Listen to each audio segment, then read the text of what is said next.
into the Brawl house. The kick forward, the punch through, that's gonna be it! No way! We are about to head into the most competitive day in Brawl history, my friend. Are you ready?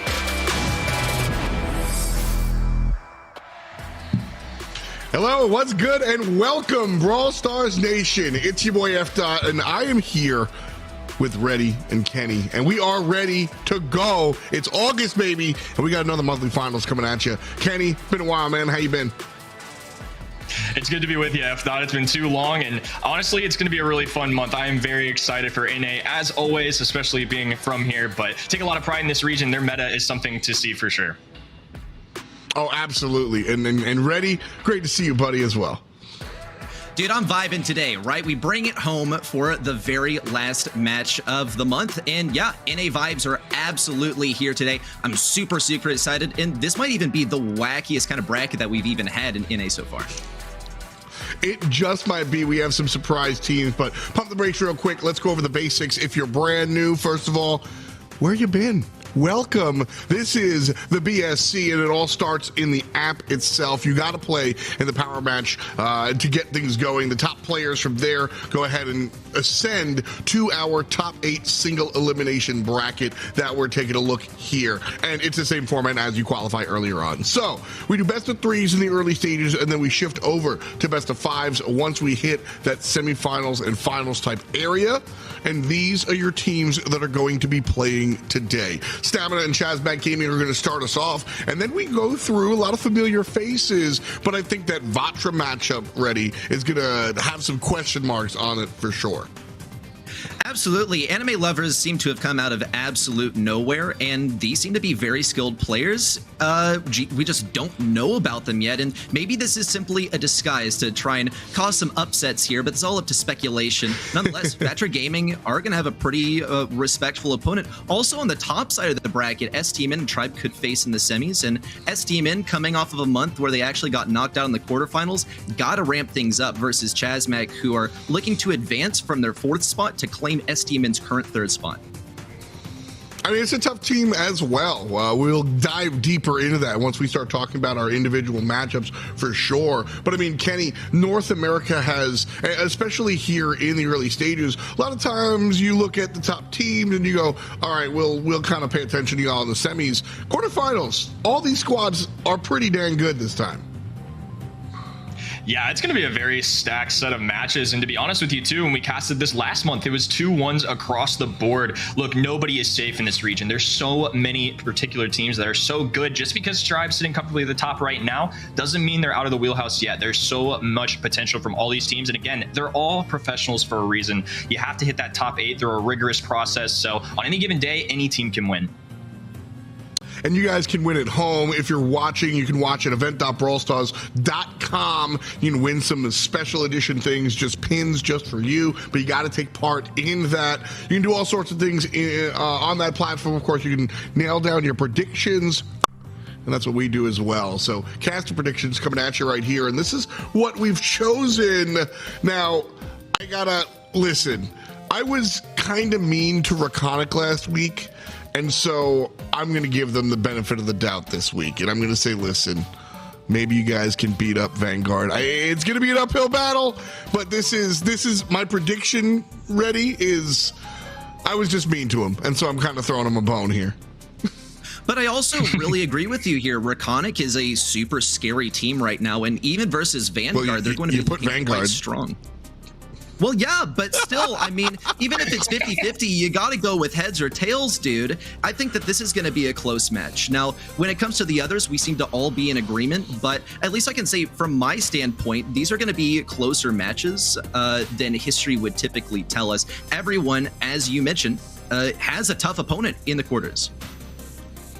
Should be a fun one to watch for sure throughout the day. Realistically, you know, it's funny, our predictions wind up lining up, but I think we could be wrong. When it comes down to it, these teams are evenly matched, and that is not something I say lightly. Tribe Gaming is the one team that I think is maybe a step ahead of everybody else. On the leaderboard, they certainly are with 147 points, but everyone else is up for grabs.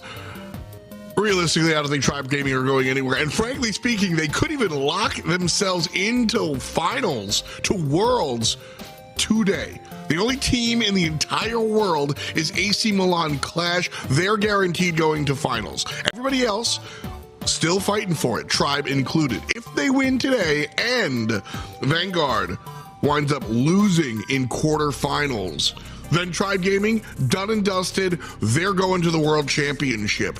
But Vanguard losing in quarterfinals is not guaranteed. All that said, Tribe Gaming, if they win today and they win next month, listen, we're going to see Tribe at Worlds. It's just a matter of when we lock that in, Kenny. That's pretty much my take. Yeah, I think Tribe Gaming have a really good chance at it today. However, Vanguard is standing in their way as well, and a team to watch out for, especially important right now in terms of momentum. STMN sitting at 351. They shifted from second to third last month, and they face off against Chasmac Gaming NA for fourth place. Vatra Gaming in the works right now too. The second half of the year has been phenomenal from them. I expect really big things from them today, and a great candidate to try and make another grand finals appearance for themselves. I think overall a lot going on, but these top 5 teams in particular have really stood out to me in North America. Absolutely. I mean, a lot of strength here for sure. One of the things that our teams do well, though, in order to ascend to this level and keep staying at that level is adaptation. Brawl's always changing, whether it's the characters themselves, the gadgets, or our map pool as we out with the in or the old's gone and the new stuff's here. So we've added a whole bunch of maps here, Deep Diner right off the bat, but we got rid of Chill Space, Hard Rock Mine, Sneaky Fields, Super Beach, Pinhole Punt, Split, one of my favorites, and Flaring Phoenix. We will not see those maps, and instead these are the maps we're going to take a look at. As always, it's going to change the way players approach the game. Ready? Clearly, we're going to see a different take, whether it's different brawlers, different gadgets, or just different strategies overall. And we've seen new brawlers and new gadgets being used throughout the entire world. I think Stu is one of the largest trends that has been sweeping around the globe lately. And with all these maps, he's a very real possibility. Can appear in the ban phase, can also get countered out by some preemptive picks. Carl, also a big consideration. Finally, Colette is another brawler that's been getting very popular lately, primarily as a counter to Carl. But even when he's banned, Colette's a great option. She can get 1-2 hits and then a super, and that allows her to kill every single brawler in the game. Well, right now, we are excited to say hello to some of these new maps, but we are sad to say goodbye to Kenny. He'll be back, so not that sad. So, like, Kenny, we'll see you a little bit. Now it's just us. Me and Reddy are going to bring you into quarterfinal number 1, and the first team to talk about is Stamina. Bobby Czar and Cute Sands are going to go up against Chasmac Gaming, and realistically, listen, this is one of my favorite teams, both on and off the field. I try to stay unbiased, and I think the biggest thing that keeps me from just ringing the Stamina bell over and over again is their inconsistency. Bobby is one of the phenomenal players in the world. However, the team doesn't always vibe the way he is right now. And that's one of the things is, yes, I do believe this team can be quite inconsistent, and I don't want to hurt anyone's ego, but in order to up the elo, you got to drop that ego. So I think that that's actually something that STMN's done a pretty good job of over the last couple of months, and I believe that that can be responsible for a pretty significant uptick in their performance. They're coming off of not the greatest streak of some important losses, so hopefully Chasmac Gaming won't stand too firmly in their way. Well, that's the thing is, you know, when we say inconsistent, it's not a euphemism. They have their bad times, but they also have their good times. The team preventing them, or trying to at least today, is Chasmac. Toastman, Woong, and Patchy, these are strong North American players as well. Storied players for sure. You know, I always bring up the fact that Stamina has been playing pretty much since day one. Well, these players, they also have been around for a jump. Toast, most notably, have been playing for a long time. Patchy, on the other hand, well, he's kind of bright-eyed and bushy-tailed here. Kind of new, as he's one of the young guns in the North American scene. Excited to see how these players kind of jump into it with Toast and Mingwung surrounding the new talent. Chasmac, always a team that you've got to look out for here, whether you're talking BSC or any other competition. Toast, Mingwung, and Patchy, I think a lot of focus is on this new player, and Patchy has kind of been okay with it, really unconcerned with what's going on and how players have kind of been reacting to him. But this is where we're starting our competition. Knockout is the game mode of choice, and out in the open is where we're going. And I'll be honest with you, this fan vote that we see here, 85% for stamina, not that surprising to me, Reddy, as I see they are just your go-to slam dunk easy fan situation. Chasmac, on the other hand, don't let this 15% kind of sway you with how strong they are. I think they're much stronger than that. Maybe a 50-50 lockout. But ready, we've got our bands locked and loaded. A couple of long-range characters taken away, and the Gene. First pick is Brock. I'm liking this actually because Brock can do a great job of breaking open some walls to allow you a faster rollout to mid. You just have to hang on to mid control as best as you can and not let it slip to the enemy side. This is a lightning fast draft, might I add, from STMN. Bonnie's going to be a key pickup. Also going to see the B. And B is one of these brawlers that the North American meta has been revolving around lately. With the jump pads available in this game, tanks are a serious consideration. And we'll see tank counters on both sides. Bell, definitely a counter, but Colette more of a counter than anything. So 6th pick from STMN is probably going to be something more safe than something that hasn't been countered yet, or, you know, would typically get countered really hard if you pick it early on. I wouldn't put it past them to pick something like Spike. Maybe even a Leon would be a little fun. Squeak is also not banned, but we'll actually see the Tick for a final one. Will outrange every single person on the map, just will probably suffer without those walls. We'll see how it all works out, you know, with the walls come down and how much Tick will be punished for sure. I love the Brock first selection. The Brock Bell, I think, is a very cool combination. Just long-range stuff, very slightly different, but you've got to make that change since the Piper is banned. Usually you'll see the Piper Bell combo as your peanut butter and jelly. Well, we got peanut butter and fluff this time around. Still tasty. We'll see if it's good enough for lunch as Chasmac Gaming takes the field versus Stamina. Coming out of the bottom side of your spectator in the blue trunks. And the big deal you're talking about is going to be these the wall breaks here right away. We see the top side kind of taken away. No problem here for Brock. He's cool with it. And Zara on the right side is going to be keeping him at range really well. That's something that Brock lacks a little bit, is the range of his attack. He's going to get outranged by Zara and by Cute Sand. So the ideal matchup is going to be versus Bobby, or if he can somehow get a little bit closer on the lane versus Zara, that would be amazing. But for the most part, Chasmac Gaming is outranged here, but if Minwoon can get a super or something, he can get a guaranteed kill on a brawler as long as he lines up those shots perfectly. That said, STMN, I think here, kind of has the better draft, and they're also going to be exercising some control as Chasmac Gaming are all forced to back up. Big shot gonna bring Toast down. That'll take him out of the competition for a little while he heals up. And this was what I was gonna bring up, was that the range won't matter later on when the walls start to sink in. Sands takes down one and Zar gets the other, and that's gonna be game here as Minwoong falls down in round 1. Stamina, all 3 stand up. R1 to the blue team. We'll do it again. Part of me really believed that Minwood could clutch that too, because you can chain Colette supers together and get some great value from it. Also, Gotcha Gadget was popped there, which generate... No, really. If you hadn't run out of shots there, I think maybe could have chained the supers together. We'll see him get a super a little bit earlier this time, which can provide some survivability. I mean, there are 2 sides to every coin, but it was definitely all in STMN's favor. We'll see, though, if they're able to strong arm the favor this time, though. 3 supers on the side of Chasmac. STMN can't get too greedy because there is a wall break in Patchy. Sands gets eliminated, and it's a 3v2 now. Not a great situation for either Bobby or his teammate there. The B was kind of an okie-doke kill, and, well, Bobby gets sniped out in the grass. Stamina lose round number 2. Chasmac Gaming, an okie-doke kill. They just kind of threw the super at B, and she got stuck in the mud. Sands falls down. Not a round you want to remember. Honestly, if you're either team, but Stamina have to get back on the horse and push out. This loss of grass right here in the mid is a big deal, more so than the loss of the wall, in my opinion, to be honest with you. Really preventing Bobby and Sans from joining the party.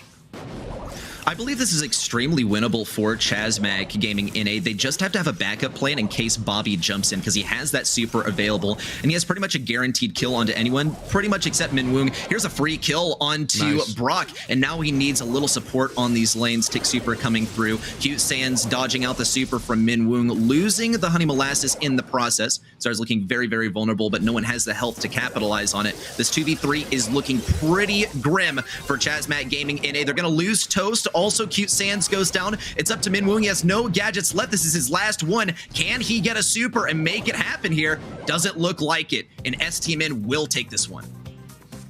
Really well played here by Bobby and the boys. You know, even that round 2 loss, I think, was more a conversation of just very rarely do I want to say luck, but just kind of like I said, oopsie daisy, okie doke. You got supered and the round was over. So Chasmac, if I'm them, just kind of forget about the last time around. That was a 2-0. The win doesn't even count. So you've got to kind of reassess.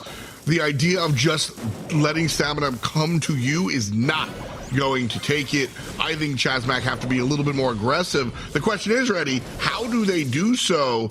You mentioned it before. I think Stamina's draft just a little bit better here.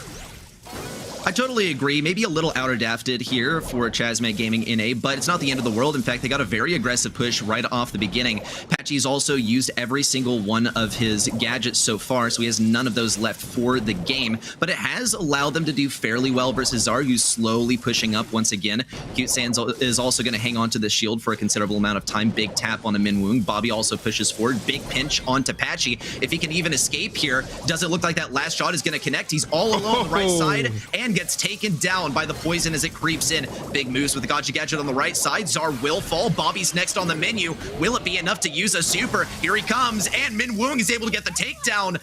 And Toast and Minwoong combine forces to get that last kill. Chasmac Gaming leads by a single round. We'll see Patchy immediately go for some wall break. That's to eliminate the choke points so that Zar cannot do as much versus them with those cluster bombs. Now that a much more definitive round here from Chasmac. That is the round I want to see out of Chasmac. I want to see him do it again. Now aggressive doesn't mean all gas, no brakes. Chasmac waited for their opportunity. They knew that they need to kind of have the walls come in a little bit because they're outranged. And then they found a couple of pinches. They strategized well, and they target selected. Really clean stuff from Chasmac that time around. And honestly, show me again. Really would love to see that. Bobby fishing here for a super. Can't find an in. It looks like Chasmac Gaming more than anything are trying to conserve their gadgets because they already have a round, so they have a safety net. If they can get supers, then they have a much better chance of winning in round 3. It doesn't matter so much if they lose this one. Here comes the Gotcha Gadget coming in. Minwoong taken down at the edge of his range by Cute Sans, and a total takedown for STMN. And no supers in sight for Chasmac. They're not set up amazingly for this last one. Of course, with the exception of Patchy immediately going for some wall break. That's not the end of it, though. But we'll see Chasmac play extremely aggressive. They have one more Gotcha Gadget at their disposal on the right lane. It's just going to come down to execution. We'll see a kill already onto Zar, a mirror kill across the way onto Patchy, and it's a 2v2 on relatively similar range. A real 2v2 as well. Nobody with the momentum. Both 1.5 bars of life, if you will. Bobby and his lane mate cut down to half as the Colette trading favorably versus the Bonnie, believe it or not. And it looks like Stamina have made the decision that they're going to wait a little bit and look for the poison to come on in before they make a larger push. It looked like Minwoong could have pushed forward just a little bit on the right side, but wasn't able to see the bush on the backside. And that just goes to show kind of how important bushes are in this game, especially with speed gear at stake. Minwoong almost going to get him at the end of its range. No way. And it ended so fast. 1-2 takedowns in the span of just a few milliseconds are going to get this first game for Chasmac. Very well done. Very, very, very well done there in that last moment. They realize how Bobby had beaten them with the body over and over again. He jumps over the Colette super. They anticipated it this time around. Turned, burned, see you later, Bobby. New game here. Split down the middle. And round number 1, starting off with Bobby on the left side this time around. Trying to change things up as he sends Zar over to the right versus Patchy. Sands was the left laner before, now sitting in the mid. You like this approach a little better? Question mark. I'm kind of liking it. It's something different. There's not a whole lot of reason in trying something again when it didn't work before. You got to go for something different, especially when the name of the game in Brawl Stars is adaptation. We'll see if Patchy's able to escape this on the right side. Doesn't look like it. He gets tapped by that last mine from Zar. And Minwoong on the left side is lower Bobby to very low health. Is going to wait for an opportunity to take the kill. Bobby survives with 83 health. Minwoong knows, yep, it's time to go into the poison. We say it's all gas, no brakes, and that's kind of the strategy here when you have everything to lose and nothing to gain. Conserve that super. 2 on the side of Chasmac Gaming NA, in fact, only 1 on STMN. And without an escape mechanism for Bobby, he could be quite vulnerable to attacks from Minwoong. Gotcha gadget popped and then a super in could help him immensely, but Cute Sands is also sticking close by on the lane. Zar also causing some disruption for Patchy still. If Patchy's able to get a super, he can do the same thing that he did in the last game and break open some of these walls, eliminate the choke points, but it's not going to come easy.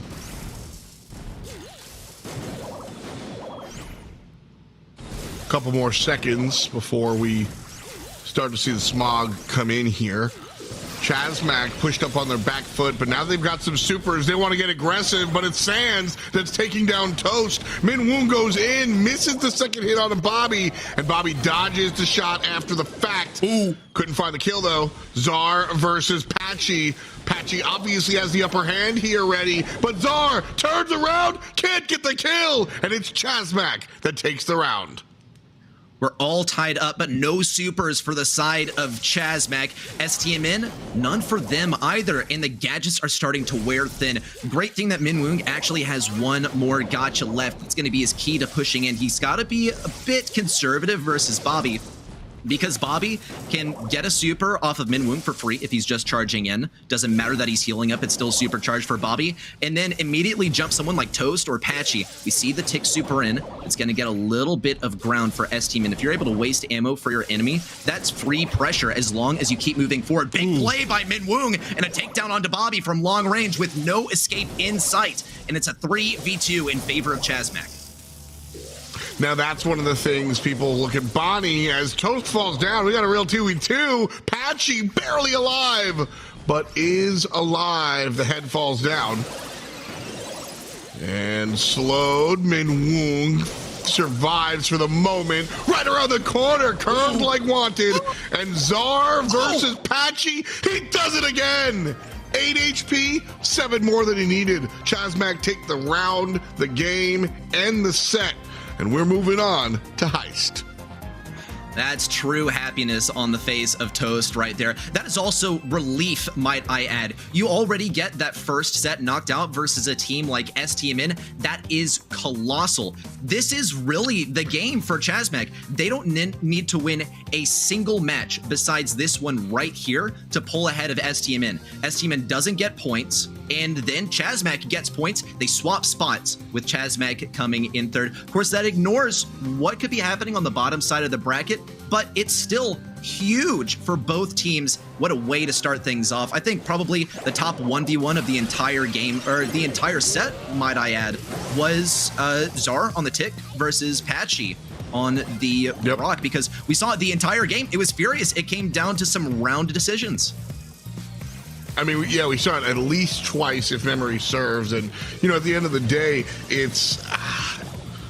the Brock's going to win the duel versus the Tick most of the time. Just real tough situation for Zar to find themselves in. And, you know, there you see Patchy taking advantage of that body jump. Chasmac just watched Bobby, got used to the way he was going to jump in, and then took care of business. Minwoong on the Colette. Also, surprisingly strong here for Chasmac. it is one of those brawlers that can come out and surprise you every now and then, because like for a time the pretty much counter to Colette, and the reason why she wasn't played for the most part is, well, she's lacking in range. We have Belle, we have Piper, we have this and we have that. But Colette, now that she can heal herself, she can get in range of you and she can get some kills out of it. And this has just been overall amazingly played. Patchy topping the leaderboard right here with 8 kills. Q stands across the way looking quite clean too, but still that's a lot of kills to be had in knockout. Yeah, absolutely. That's we're looking at very, very strong players here, trying to clean things up a little bit. Nice work there from Patching the boys. Chasmac Gaming taking control of the set. And if they win here at Heist, that's it. We move on to our next quarterfinals. But that's a big if. Safe zone, a strong one for sure. Going to see some more Colette here, I would venture a guess, unless she's banned out. Oh, they cut off DJ Colette Frank. Is a pretty solid. I wanted to see the set. Same here. I mean, I think Colette could be banned. Looks like it is going to be banned by STMN. Yeah, they also easy get rid ban. of the Carl by the looks of things. I think that's very, very straightforward. They get rid of the Bonnie too, but the Brock first pick totally makes sense. I kind of want to see a Lola picked, but actually Bobby's going to go for the 8-bit, and this is actually like a very alpha play by STMN, because we saw this work pretty well versus Tribe when it was played by Alec26 last month, and it worked to an extent. He doesn't really want to move. We also don't see the Bell band, which is going to be a pretty solid decision for Chasmac Gaming NA if they decide to go for it, but they also have to be wary of a final pick from STMN. That's what you've got to keep open, is trying to figure out what your opponent's going to be selecting here. Cho says the Brock one more time, the B selected, so a couple of long-range brawlers that'll be able to deal with Nani just a little bit.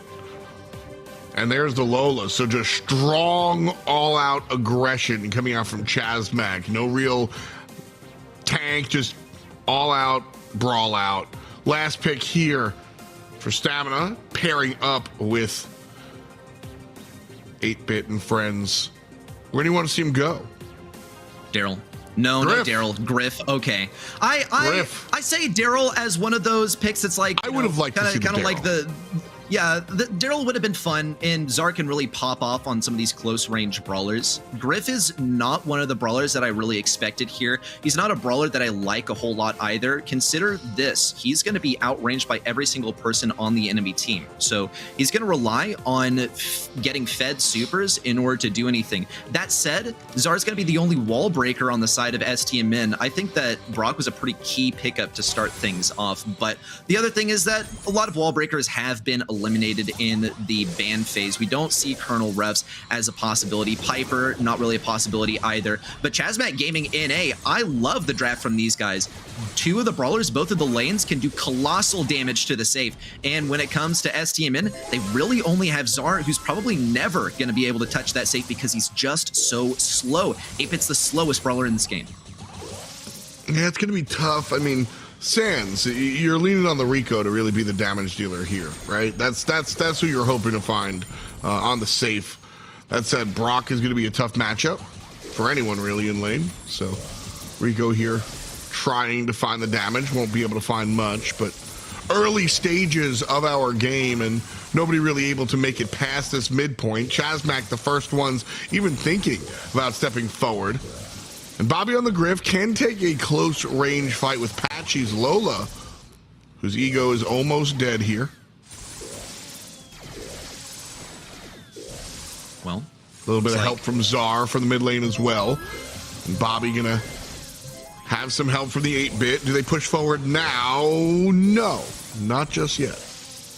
Doesn't quite look like it. Bobby can make it happen because his super is quite long range. It's also a piercing shot that can get rid of Patchy, do some good damage at range. He waits till Patchy is backed into that corner and gets close enough. A very, very quick kill. Cute Sans needs to set up on the right side and try and keep himself from getting pinched. Big damage onto, well, not that big of damage on the mid wound, but big damage onto the safe too. Mind you, Chasmac Gaming has not touched the enemy safe just yet. That's probably the most value we've ever seen off of a bouncy castle so far in BSC. And Cute Sans keeps himself a little bit longer to get 20% on that safe all by himself. Only 40 seconds remain, and we have yet to see significant damage from Chasmac. We see one tap from Minwoon, that's 3%, but you're gonna have to get a lot more of those chained together if you want to take down STMN here. Zar does fall. Patchy has an ego that he can use. Toast also trying to keep Cute Sans at long range. Big pinch on the right side, but Cute Sans is able to wiggle his way out of this, and STMN still, despite having an 8% lead, are looking very solid here. It's going to come down to the last few seconds from Chasmac.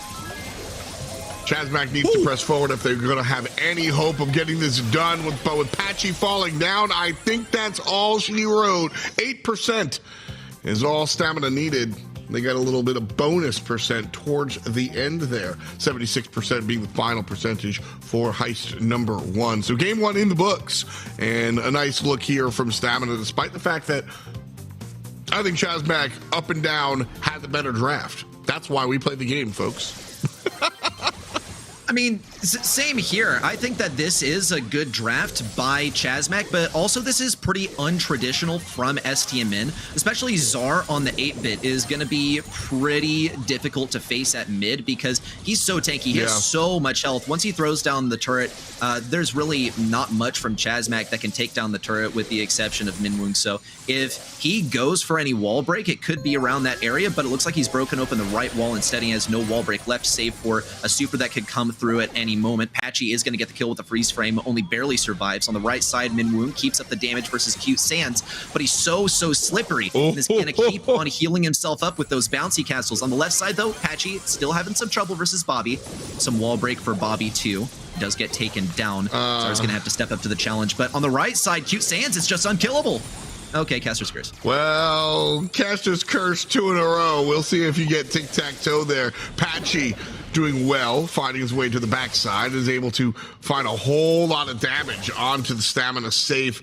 Chasmac Gaming has only taken 8% worth of damage. Still, a minute and 12 seconds, so an eternity left on the clock here, in my opinion, as B puts it up, puts it down. And now 60 seconds left, Stamina pressing forward. Super comes out from Griff, but it won't do what it did in game number 1.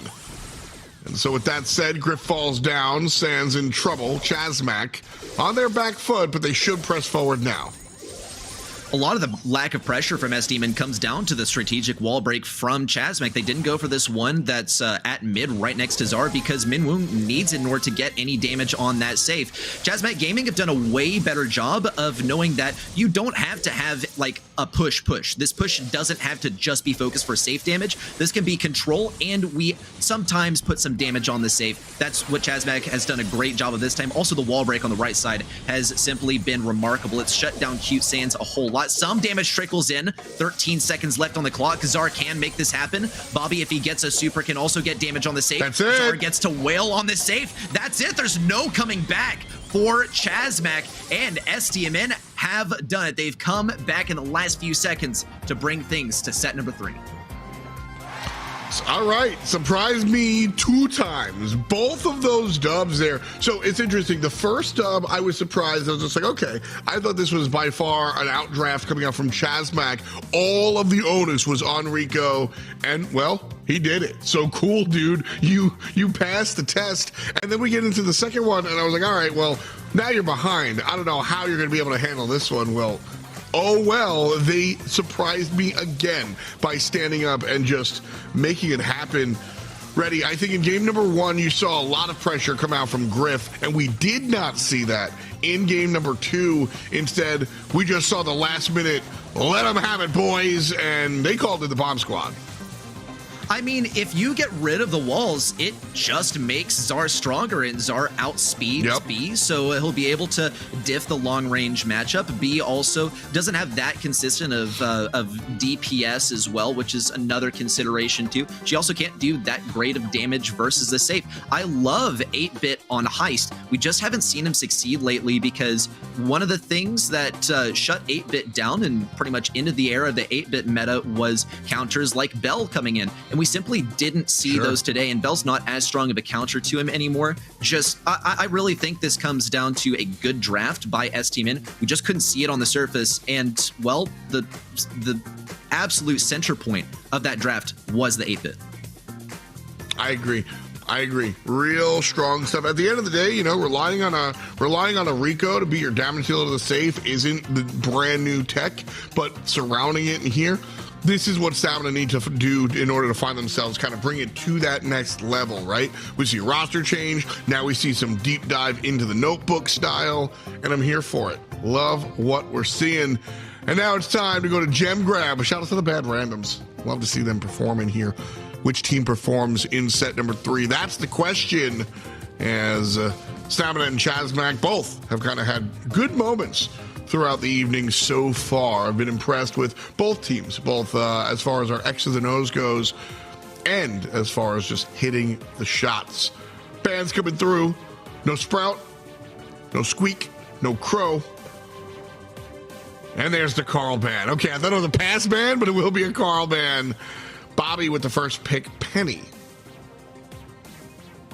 I'm liking it. I think the Penny can definitely work here. It's also very versatile. She can do great in close range. She has piercing shots that are going to be good versus Toast. And I think also STMN with the Penny pick are trying to lock in the dog for themselves. We'll see Min Woong get with the Bo here. And I actually totally agree with this. Bo is one of the most dominating brawlers as of late. He has one of the highest pick rates, probably top 3 on this map. Thing is, though, that Toast is probably going to be forced to run the second Ruffs gadget, which isn't as strong. Still can provide some utility, but STMN is now going to have to rethink this because they can't go for what they might have been thinking of, which is like Penny and Ruffs and Jean, all brawlers that they would probably like to play, Ruffs and Jean being a good combo, but there are still other good options that escape the ban phase, like Bonnie, and Zara is going to be picking up that one. Still, got to acknowledge the possible counter pick that Chasmac Gaming NA has with number 6. Interesting. Bobby looking confident here. Toast locked in. We haven't seen Toast say a thing. But the Spike. All right, Spike, Bonnie, Penny, locked and loaded here for Deep Diner. What's your take on the draft that we see out of Stamina here? It's looking very, very safe. And like Spike, we've said this a million times, but it never ceases to be true. Spike is just a good all-around brawler. The thing is, though, when you make yourself really well-rounded, you prevent yourself from taking advantage of like niche scenarios and niche strategies that are a little unexpected. And he gets countered. Oh my gosh. That's why Spike can also be a popular last pick too, is Barley exists, and there's no wall break from STMN. This is a brilliant draft from Chasmac Gaming NA. They can break open really walls with Toast if they want. They can power up Patchy. They throw mines at mid, and they can take down the turret very handily with Patchy. I love Barley. We just haven't seen him as much since draft has entered the meta because he gets countered very easily. And that's why you go for number 6. Let's see, though, if it holds true. STMN has impressed us with comps that don't seem to be an outdraft on the surface, but prove to be once we've seen the games played. Right away, Chasmac leading with a little bit of pressure. Bo's able to step forward, take care of business.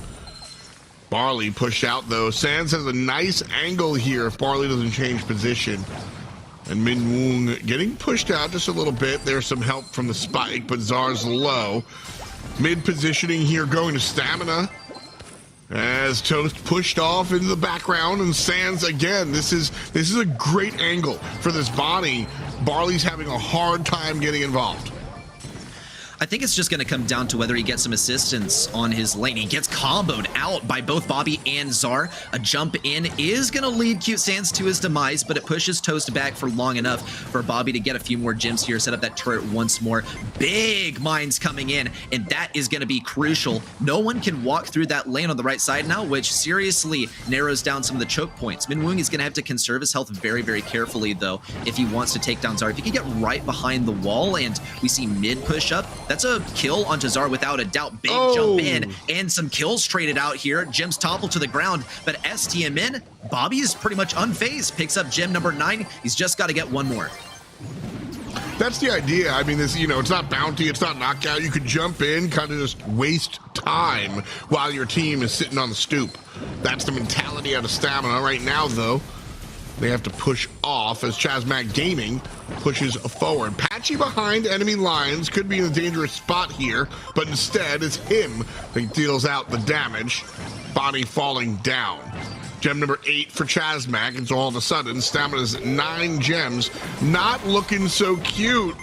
Sands walks in there, no pun intended, doesn't get what he's asking for, but Czar across the way takes down Patchy. That's number 10, and it's a countdown.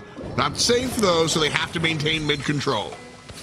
Big damage from Min Woong. Bobby's gonna escape getting hit a second time. He has that super at his disposal, places it down on the right, but Chasmac Gaming are here. 2 of them are on full health. Cute Sands has to defend. Patchy tries to get the interrupt. Toast needs to do something, but he can't do it. And now we're at match point. STMN sweating just a little bit because when you lose set number 1, that puts you in a really stressful spot. But STMN have had a lot of time to prepare for this, and they appear to be mentally prepared to. Good on them. This is possibly the decider. Unless we go to a double match point, STMN can get right back on track with, well, what I assume about 80% of the viewers watching want to happen. But Chasmac Gaming NA, they've been grinding just as hard, if not harder. Let's see if they're able to lead themselves to a victory this time.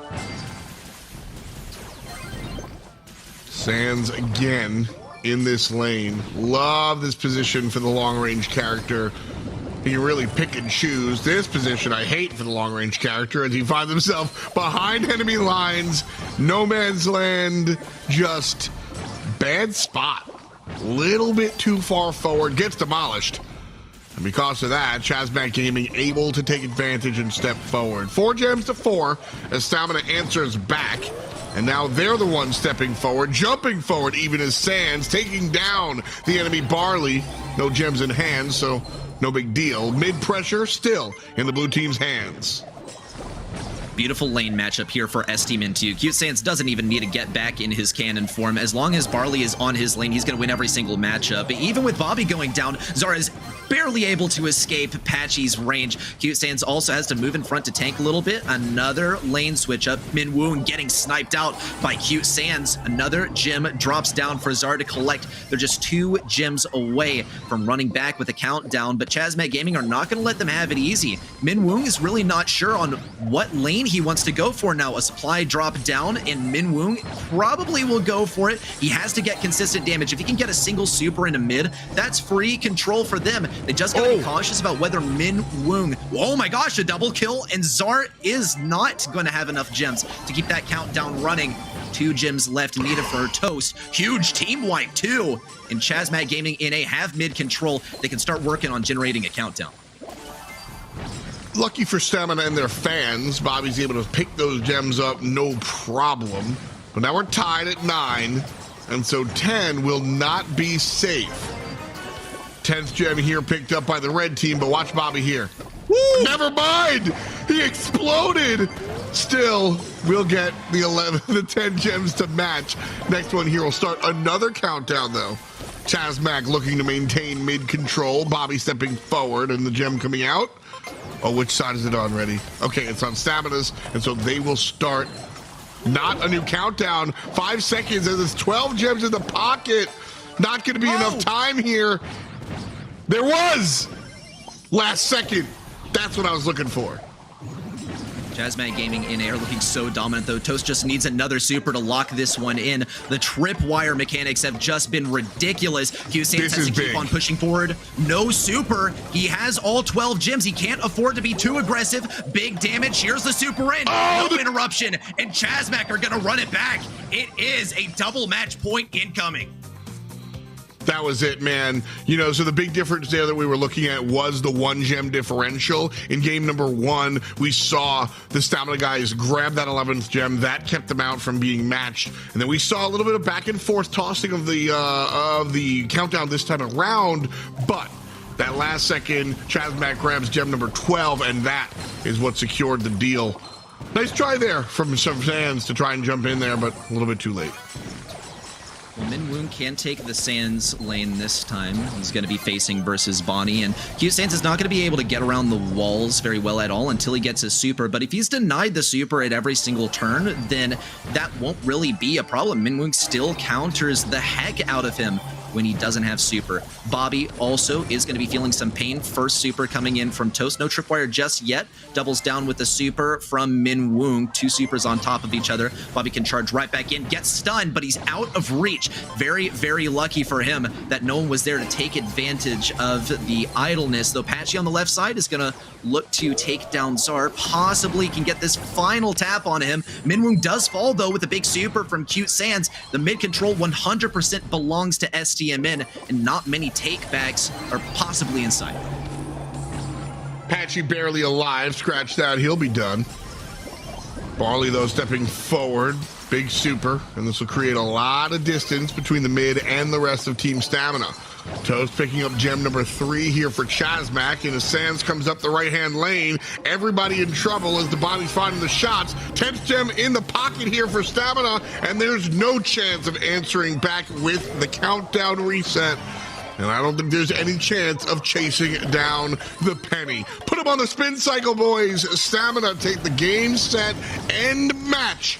Chasmac Gaming sits down. Stamina going to the semifinals.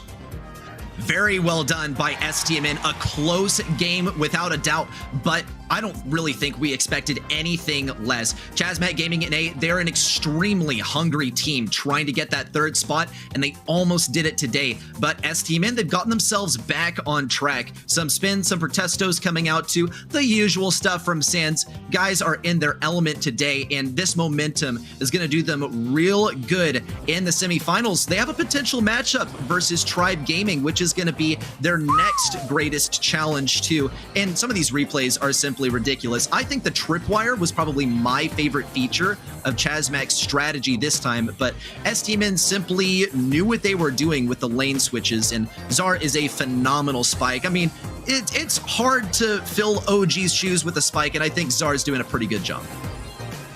I definitely am going to be here to agree. Stamina just, they pulled out everything that they needed to in order to get this W, but I'll be honest with you, towards the end, once we jumped into Gem Grab, I kind of thought Chasmac was going to come out on top. Patchy was playing his brains out with 12 kills in total, but ultimately it was Zar. You brought up, or ultimately it was Sands. You brought up the fact that the spike was really, really strong there, and I can't help but agree. I think all around this is a great played game. It just seems that the draft lended itself better to STMN, but for Chasmac, I'm not really sure what else they would have gone for that final pick. Barley, I think, was really one of the strongest brawlers that they could have gone for. Sure. Problem, it didn't do that well versus Spike. Spike just stayed back so far and used the fact that Curveball goes clockwise to reach around that wall by constantly shooting into the left lane. And when he wanted to help out at mid, yeah, sure, just fire it up mid. There's plenty of space for you to hit some of those spikes with it. Just one of the peculiarities, one of the small micro, I guess, details about Brawl Stars that we'll surely see show up once again today. That's why we play the game. You know, you can sit there and be like, well, this is clearly the best counter, but if you just play better, it doesn't matter what the counter list says. So a nice look there from Stamina. Their dreams still alive for now. Of course, you got to watch in that 3rd place spot. If you got dreams of worlds, you got to keep it going.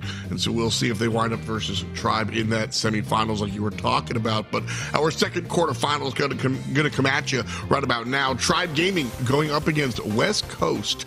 And this Tribe Gaming team, you know them, you love them. This is one of the more staple teams in the entire world, not even just region. Tribe Gaming NA is Livy, Zulon, and Tyrant, and of course, you know, Corey in the background helping out the boys as usual. This team has really just been number one, literally, figuratively, everywhere you can kind of think of. Tribe Gaming NA has just been the team to beat for as long as I can remember. And here's the team captain, hype captain, epic gamer with the finger sleeves too, Zulon. And look, Zulon is extremely mechanically skilled, but I think really the biggest strength that Zulon brings to this team is simply the energy and also the confidence in his teammates. And that's really, I think, what sets Tribe Gaming apart from every other team in this competition is the synergy and just the camaraderie and the teamwork. And that takes you a real long way. Oh yeah, that's one of the things that I think we don't talk enough about as teams come in and out. And here's West Coast, a kind of cool example of what we're talking about here with Alec, Chepo, and Charles. Alec and Chepo and Charles, these guys have been around the scene for a long time, but we don't know them as playing together the way we've seen some of these other long-time teams. That said, West Coast, certainly strong players in their own right, and they bring something a little bit different to the competitive scene, I feel like. They have their own play styles, and they don't always strictly observe the meta. And for my money, that's hella fun. It is very cool to kind of see West Coast come out and play and try different things. Right now, Charles trying to get some grub in before the game starts, needs that energy, because Tribe, well, yeah, that's that's the kind of uphill battle I would expect. The fans are going to be rooting against you anytime you're playing up against Tribe Gaming. And normally I make a point to really say how, this is not indicative of the matchup. Well, West Coast, I think they might be higher than 5%, but it is tilted in Tribe Gaming's favor for sure. So West Coast kind of have to bring out all the stops, and our first stop in this match is going to be Layer Cake. Tribe Gaming West Coast bands are in ready. What's your take? Well, I think that this makes a whole lot of sense from West Coast. They're pretty much going brawlers that they don't want to play against, potentially as a last pick, and I think Brock and Squeak definitely fit that description. Janet, not so much, and it seems that Tribe Gaming seem to agree getting rid of that one. They don't want it to be a first pick from the side of West Coast either, but one of the elephants in the room that we got to address is Carl, and Carl's going to be great later on in the draft because he can seriously influence some of the earlier picks, but he can also be pretty straightforward to counter on Layer Cake. You also got to consider that the throwers are a little bit more limited here. Pretty much Sprout and Tick are going to be your main ones to go with. Tyrant's going to be picking up the Sprout, sure, which seriously limits things for West Coast because they got to pick some way to deal with the thrower, and that might even mean getting Grom for themselves. And Tribe Gaming, I mean, they got 6th pick. They could go for Mortis or something. They absolutely could. Honestly, I'd like to see this is a world you're afraid to pick Carl because it'll be countered. Go for it, man. Layer Cake, I think he totally works out on, but realistically, you're probably looking for a little bit of wall break. There's the Carl selection there right away. And pick number 5 here to pair up with the Bell and the Carl. Where are you looking? Definitely looking for something that can deal with a Carl counter or potentially just pick up the Carl counter right now. There's no Colette ban just yet, but still, you got to consider that the 6th pick belongs to Tribe Gaming NA, and West Coast have gotten rid of some of the best picks for that spot when you're going for something safe. So West Coast could continue to pressure them to play that last counter pick. It's going to be coming in just a second, and there's the Colette. Now Tribe Gaming have to look for something a little bit more adventurous. They can't really play a tank to deal with Carl because that's going to get countered very hard by Colette. But another huge acknowledgement has to be that there are no wall breakers just yet, and that could be a big plus for Tribe Gaming if they decide to go for maybe even a Griff to deal with Charles in close range. Okay, yep, you could get some wall break of your own, or you can kind of lean into it and go, there is no wall break, so we're going to kind of double down on elsewhere. Instead, they will go for the wall break, and I like this pick. I think the Griff is a cute choice. However, I think the Dogman is a more balanced choice. Brings some wall break, but also other stuff as far as empowering his teammates, etc. And so I like this selection here for his Livy. When it comes down to it, Colonel Ruff's just a very rarely do I disagree with a Ruff's selection. You know what I mean, Rennie? Absolutely. The only thing with Colonel Ruffs is that he won't be as great of a counter to Carl because he's still one of those brawlers that gets diffed in close range. Now, there's a good chance that he's also going to be running the second gadget to get good pressure on the enemy bushes, but still, it's going to be a struggle. Oh my gosh, and Charles tries to gadget out but cannot escape as Livy, though as Livy is going to pay the price for his greed. Alec 26 will be the one to take that kill and bring back the blue star to the side of West Coast. In terms of defensive capabilities, West Coast are looking pretty good. They have the range to make it work, and they also can slice through pretty much any form of aggression that Tribe has to offer, especially the sandbags on the left side. That's the second set. Charles went idle for a moment and ended up going down to the shot from Livy. It's still not the ball in Tribe's court just yet, though, because that blue star is still on West Coast side. Charles comes in, blocked off. Tyrant stays alive. A nice save there from Livy. Love to see good Sprout play. And that's what'll happen right about there. Supers abound. Zulon ready to jump in. Don't know if he wants to, though. Might not be the best choice right now. Needs to find a target. That target might be in mid. Zulon thinking about it. As if he blocks off one route. Isolating Charles. Damage still trying to be dealt. About a half a minute to go here, ready. And Alec falls down. Tribe Gaming with the upper hand, locking West Coast into the corner. The respawn is good. Here comes Colette. Wow, and so much damage coming in from Alec, but he cannot get the kill. But he does have another super. Good kill onto Tyrant. Now it's down to 7-6. A thumbs up from Charles, but the game's not over just yet. Tribe Gaming will throw down another supply drop to keep Zulon alive, but Livy has no wall. This leaves the doors wide open for West Coast to pull something crazy. Charles is going to go for something. Zulon jumps in for a good kill.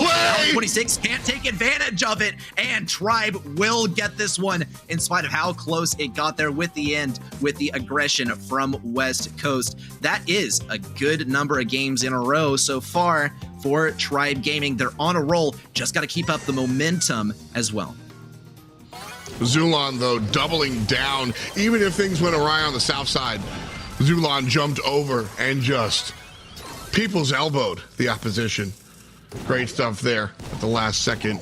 Unneeded last-minute heroics coming out from Z-Man on Tribe Gaming. Right now, Blue Star in the hand of the previous game winners. We'll see if Tribe Gaming can get this done in 2. Well, Tribe are going to hold on to the lead for as long as they can. That is without a doubt. As Livy also on this left lane is going to be a pretty good matchup. He has that wall ready for if Charles decides to go aggressive. Charles flashes the super a little bit, but doesn't even need to commit here as Zulon goes down. Chepo also slowly backing out as he's placed down all of his nest eggs. And as long as West Coast can kind of stay within this layer of the layer cake, every single one of those mines is going to be basically a free kill. Jump in by Zulon as Chepo is all alone.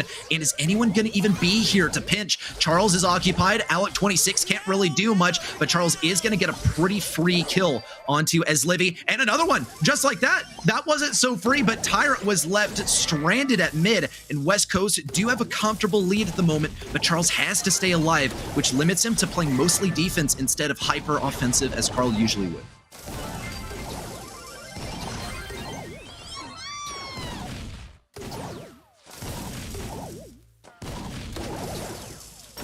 Tribe Gaming NA are going to keep up this offense too. West Coast are up against the ropes. They have nowhere to go except through this one choke point. Alec 26 tries to heal up with Gotcha, but he is stopped dead in his tracks by Tyrant, and Zulon gets the kill.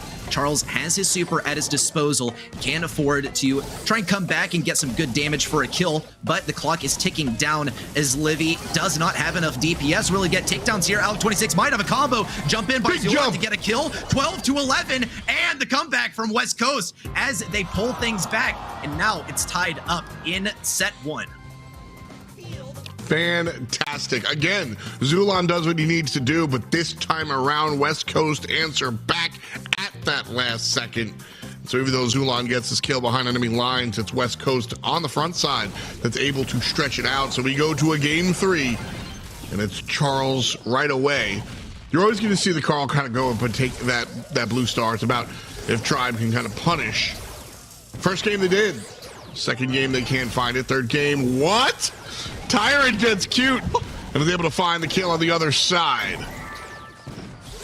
And those ricochets are looking very, very dangerous from Tyrant. Here's the treat going over to Zulon to give him 8,500 health, which is simply ridiculous for a brawler with this range and the possible DPS, as Livy on the right side is not going to be looking any weaker either, as he continues to rain down damage. He has the control at his disposal too. Whichever lane he wants to block off, he totally can. He can get rid of some bushes too. Goodbye to all of those bushes, and Charles is going to have to cycle over to the left lane. There's there's really not much to be done at mid because West Coast simply can't get through. And Tribe Gaming can back up as much as they need to, but Zulon is going to jump in. He gets slowed down, so it is going to be a kill for Charles by the looks of things, or perhaps even by Chepo. Charles with fewer stars is going to make him much more apt to take those aggressive plays. Tyrant is his #1 target. If Charles gets a super, then he's going for Tyrant as soon as he can because the clock is getting really, really close to expiring.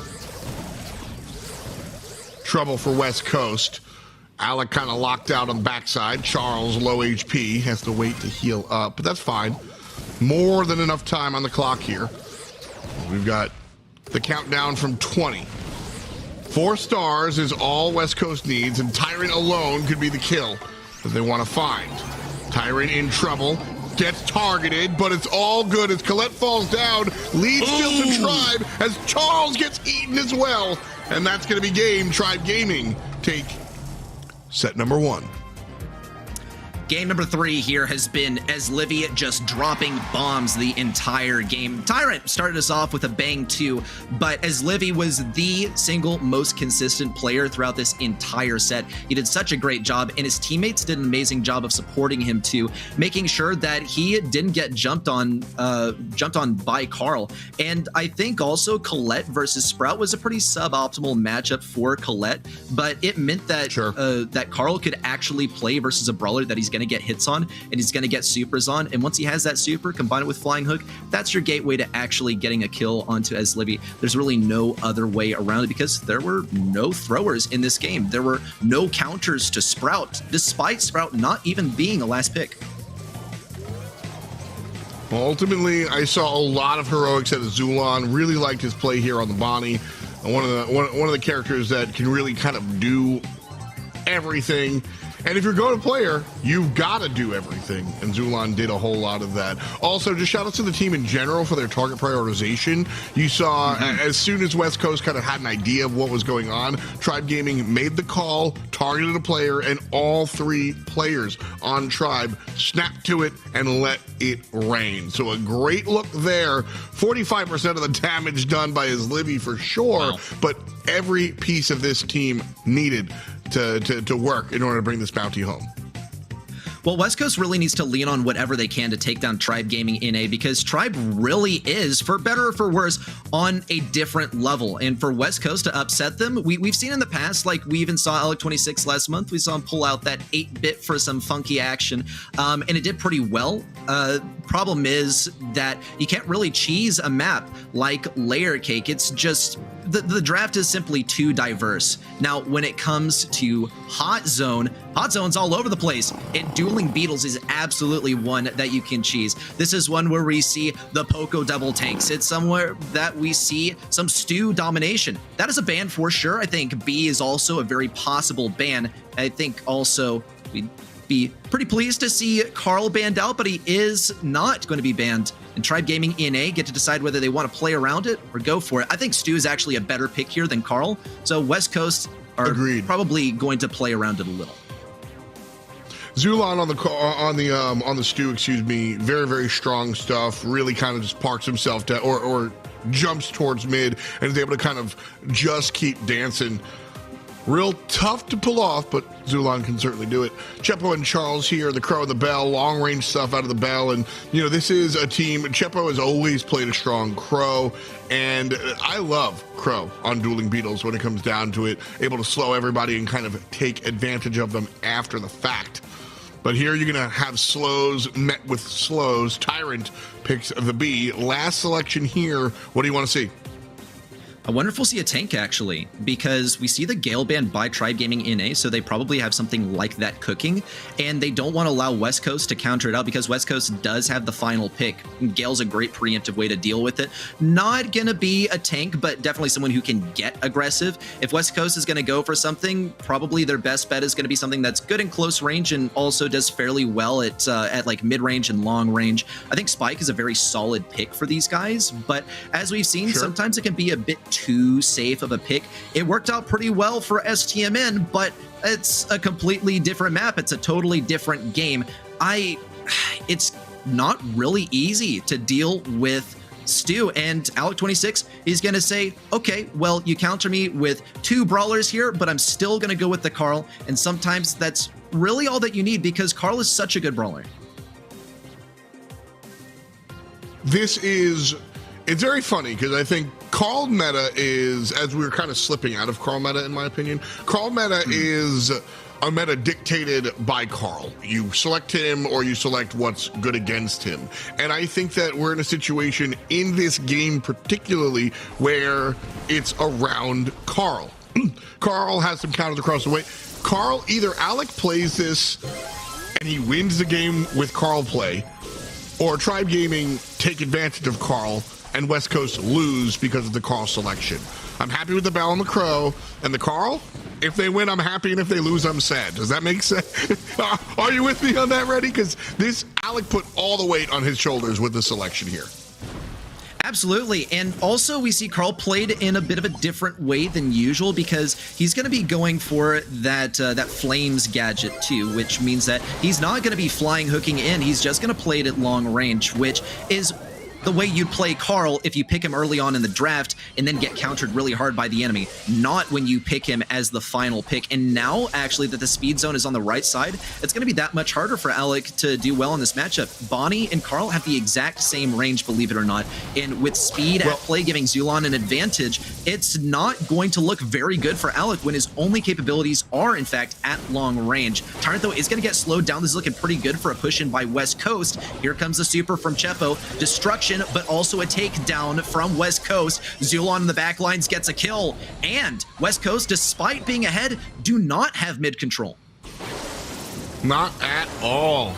Big lane swap there, I think, was a big deal, as Charles is now on the right side instead of Alec. But Tyrant is just continuing to go to work here. Zulon gets taken advantage of by Alec. Still, big lead here for Tribe Gaming. West Coast trying to eat back at that 20% lead, cut down to about 10. Tyrant dealing with Alec. Great job there.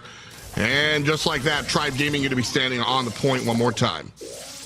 Well, Zulon does fall, as Livy can get dealt with here. That's a last honey molasses from him, so he can't take any more shots in emergencies. That means that Charles might have a leg up versus him. In fact, he's going to get the kill immediately. Tyrant dashes around to the left side. One more shot. Get a pinch. It's all Charles all alone. Tyrant wins this matchup. It's all up to Alec26 to set things up for a final push from West Coast. Otherwise, it's a match point for Tribe. The super forward by Zulon comes at a good time to almost take down Chepo. Tyrant gets to walk all over this point. It's ballet, and he's just dashing around, having a good time, traveling at the speed of sound. In Zulon, we see just really another day in the life of Zulon. Well, we've seen what a day in the life of Zulon looks like, right? But now we get to see it again too. Just relaxed, cool, calm, collected, and we're at match point.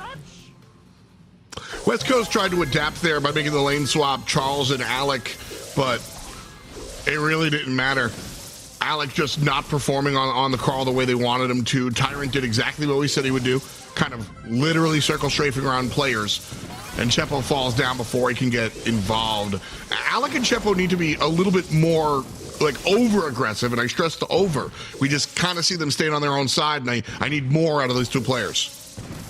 Well, I think Chepo is also trying to get some good damage versus Tyrant, who's very slippery. He is going to get the slow onto him, which is going to make him that much more vulnerable. Big tags from Chepo, too. Tyrant's looking very, very possible to take down. Maybe not. He needs to get another shot to keep himself alive, but the poison's going to kill him. And Chepo gets to jump in on as Livy. Nice. Well done. But still, West Coast are so far behind. Alec might be able to do something versus Zulon here. No super just yet. Tyrant also shows up to the party. What? Alec26 was running protective pirouette this entire time? That is definitely an ace up his sleeve. I mean, look, I'm not Alec26, okay? I'm not a pro player, but I mean, it personally wouldn't have been my pick. It certainly worked well because Tribe Gaming were not expecting it, and the element of surprise can take you a long way as West Coast actually are going to tie up the count. That's kind of West Coast's calling card, in my opinion, as Chepo gets his jump cut short. Nice play there by Livy. They're the ones willing to experiment and do the weird stuff. Zulon jumps in, but he jumps directly into the hands of Charles. And West Coast, 70% and counting. They have mid-control for what seems like the first time all contest. Tyrant comes in, gets taken down, and as soon as I say it, West Coast starts to lose this mid control. Well, as Livy is consistently being kept on low health by Chepo, there's a last speed zone coming out from Tyrant too, as Livy does end up falling to the poison. Tyrant supers for it. He has pretty much infinite health pool too, as long as he can dash out of the way of some of these projectiles. A kill for him onto Charles Zulon, also with a takedown on the left side. Good damage versus Alec 26 in close range. West Coast, they're only 9% away. If they get a single good push in here, then they have it. If they can get one takedown and Chepo supers in, they can take it.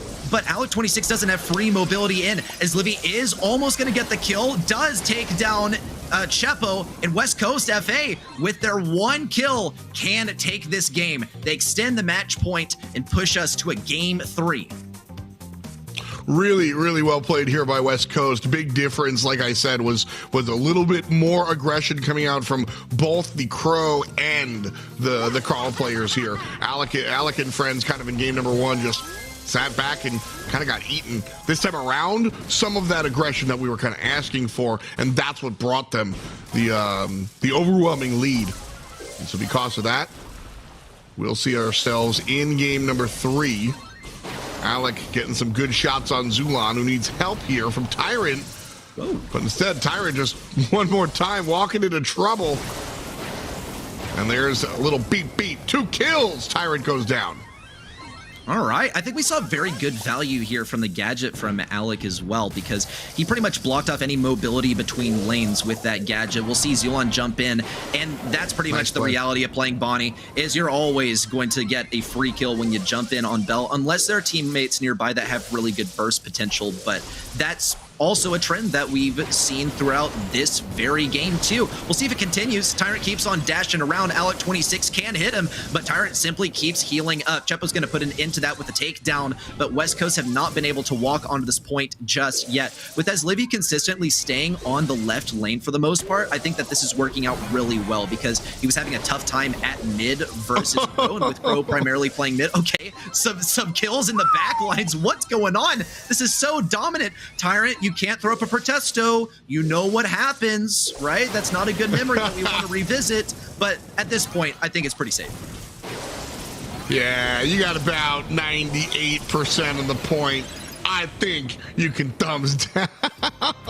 Tribe Gaming, go ahead and take game 3. A nice kind of close one there. And we put the lockdown on that one. So Hot Zone goes the way of Tribe, and so does the first one. So we are feeling good with Tribe Gaming as they again bring the noise. Tribe Gaming got to be feeling good too. We saw Zulon getting hydrated a moment ago, because their next matchup is going to be pretty sweaty. It's going to be versus STMN, and that one is definitely going to be a tough one. STMN, I think more than anything, had been preparing for their matchup versus Tribe, and we'll see if that's going to be enough. I think West Coast did their best versus Tribe. Tribe obviously did some preparation for this too, and West Coast were looking good at some points, but overall, they made some questionable decisions. Sometimes they surprise us, not always in a good way, and they got a single game off of Tribe, which is definitely something to be proud of. But you need a whole lot more than that to head on to the semis. Well done by both teams, but especially by Tribe. I got to agree here. I think West Coast always going to keep us guessing. You know, very rarely do we see Carl bring out the flames. He did it. Even the pirouette, he did it. So, strange stuff. Always going to root for the non-meta, though. So, West Coast fall down this time, unfortunately. Nice shared work coming out from everybody here. Zulon with a bunch of the kills, but you're playing the Bonnie, so you better wind up with all those kills. Nice job. Nice job. Hot Zone going the way of Tribe Gaming, locked and loaded. And here's your man. Ton of DPS. Like I said, though, this is you just have to be doing this ready if you're going to pick this character. Absolutely. You just got to be consistent, and Bonnie is probably one of the most consistent brawlers in the game, because you can get good damage. You can also pop your gadget, get some good reload speed too, go aggressive if you want. She's kind of a jack of all trades, and that doesn't mean that she's really a master of none, because she's pretty much mastered the mid-range matchup, and she's mastered the long-range aggression, similar to Crow, except she actually has good DPS in close range, because like 3 shots will take down a Carl or something. So I think that this is definitely a brawler that we should keep our eyes on for the rest of the day because she is clearly such a difference maker. Well, Tribe are the difference makers this time around. 2 in the pocket pushes them forward to that semifinals versus Stamina. We've got to find out who plays in our next semifinals. So we have 2 more quarterfinals to go. We're going to take a brief break and then we'll be back with more Brawl Stars.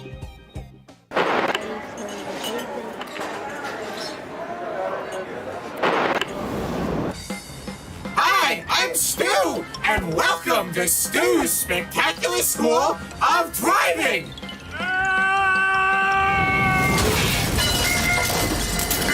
Whether you're a beginner or an expert looking to brush up on their skills, we're just the place you want to go. Need to learn in a hurry? No problem! Take our crash course, you dummy! Stu's Spectacular School of Driving! We'll get you driving! And just like that, we are back. Except this time with Kenny. How you doing, man?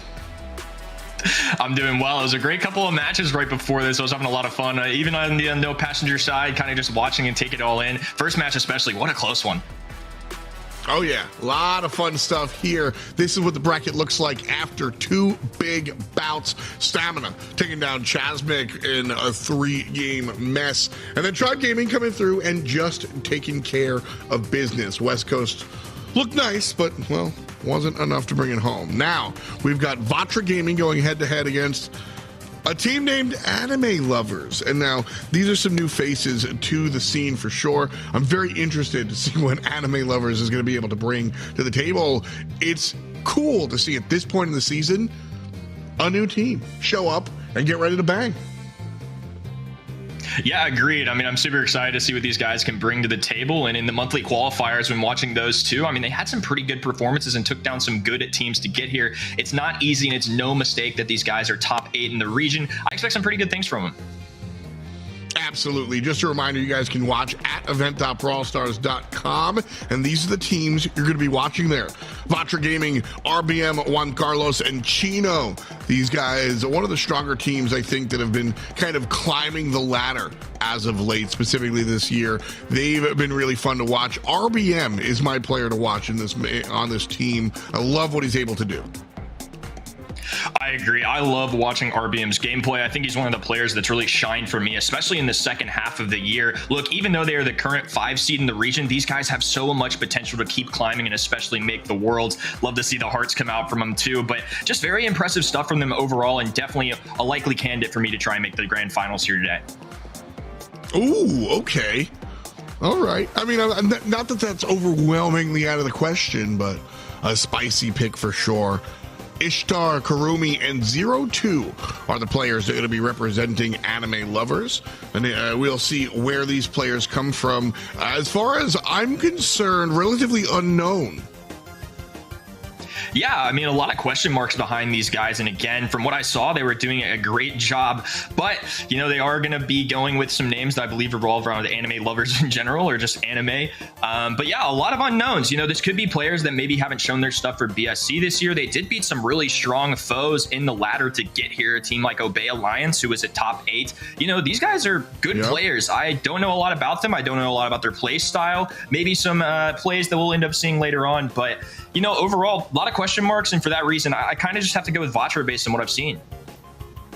I mean, that's what you like. That's what you have to do. You have to just by default say, okay, we're going to pick the team that we know for sure. But, you know, across the way, I think this is, you know, just zooming out right quick.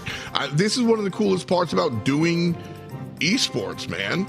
Like, we're here, it's August, we're a couple of months away from the world championships, we're deep embedded in the competition, but like literally anybody can win and show up here at monthly finals and just get ready to go.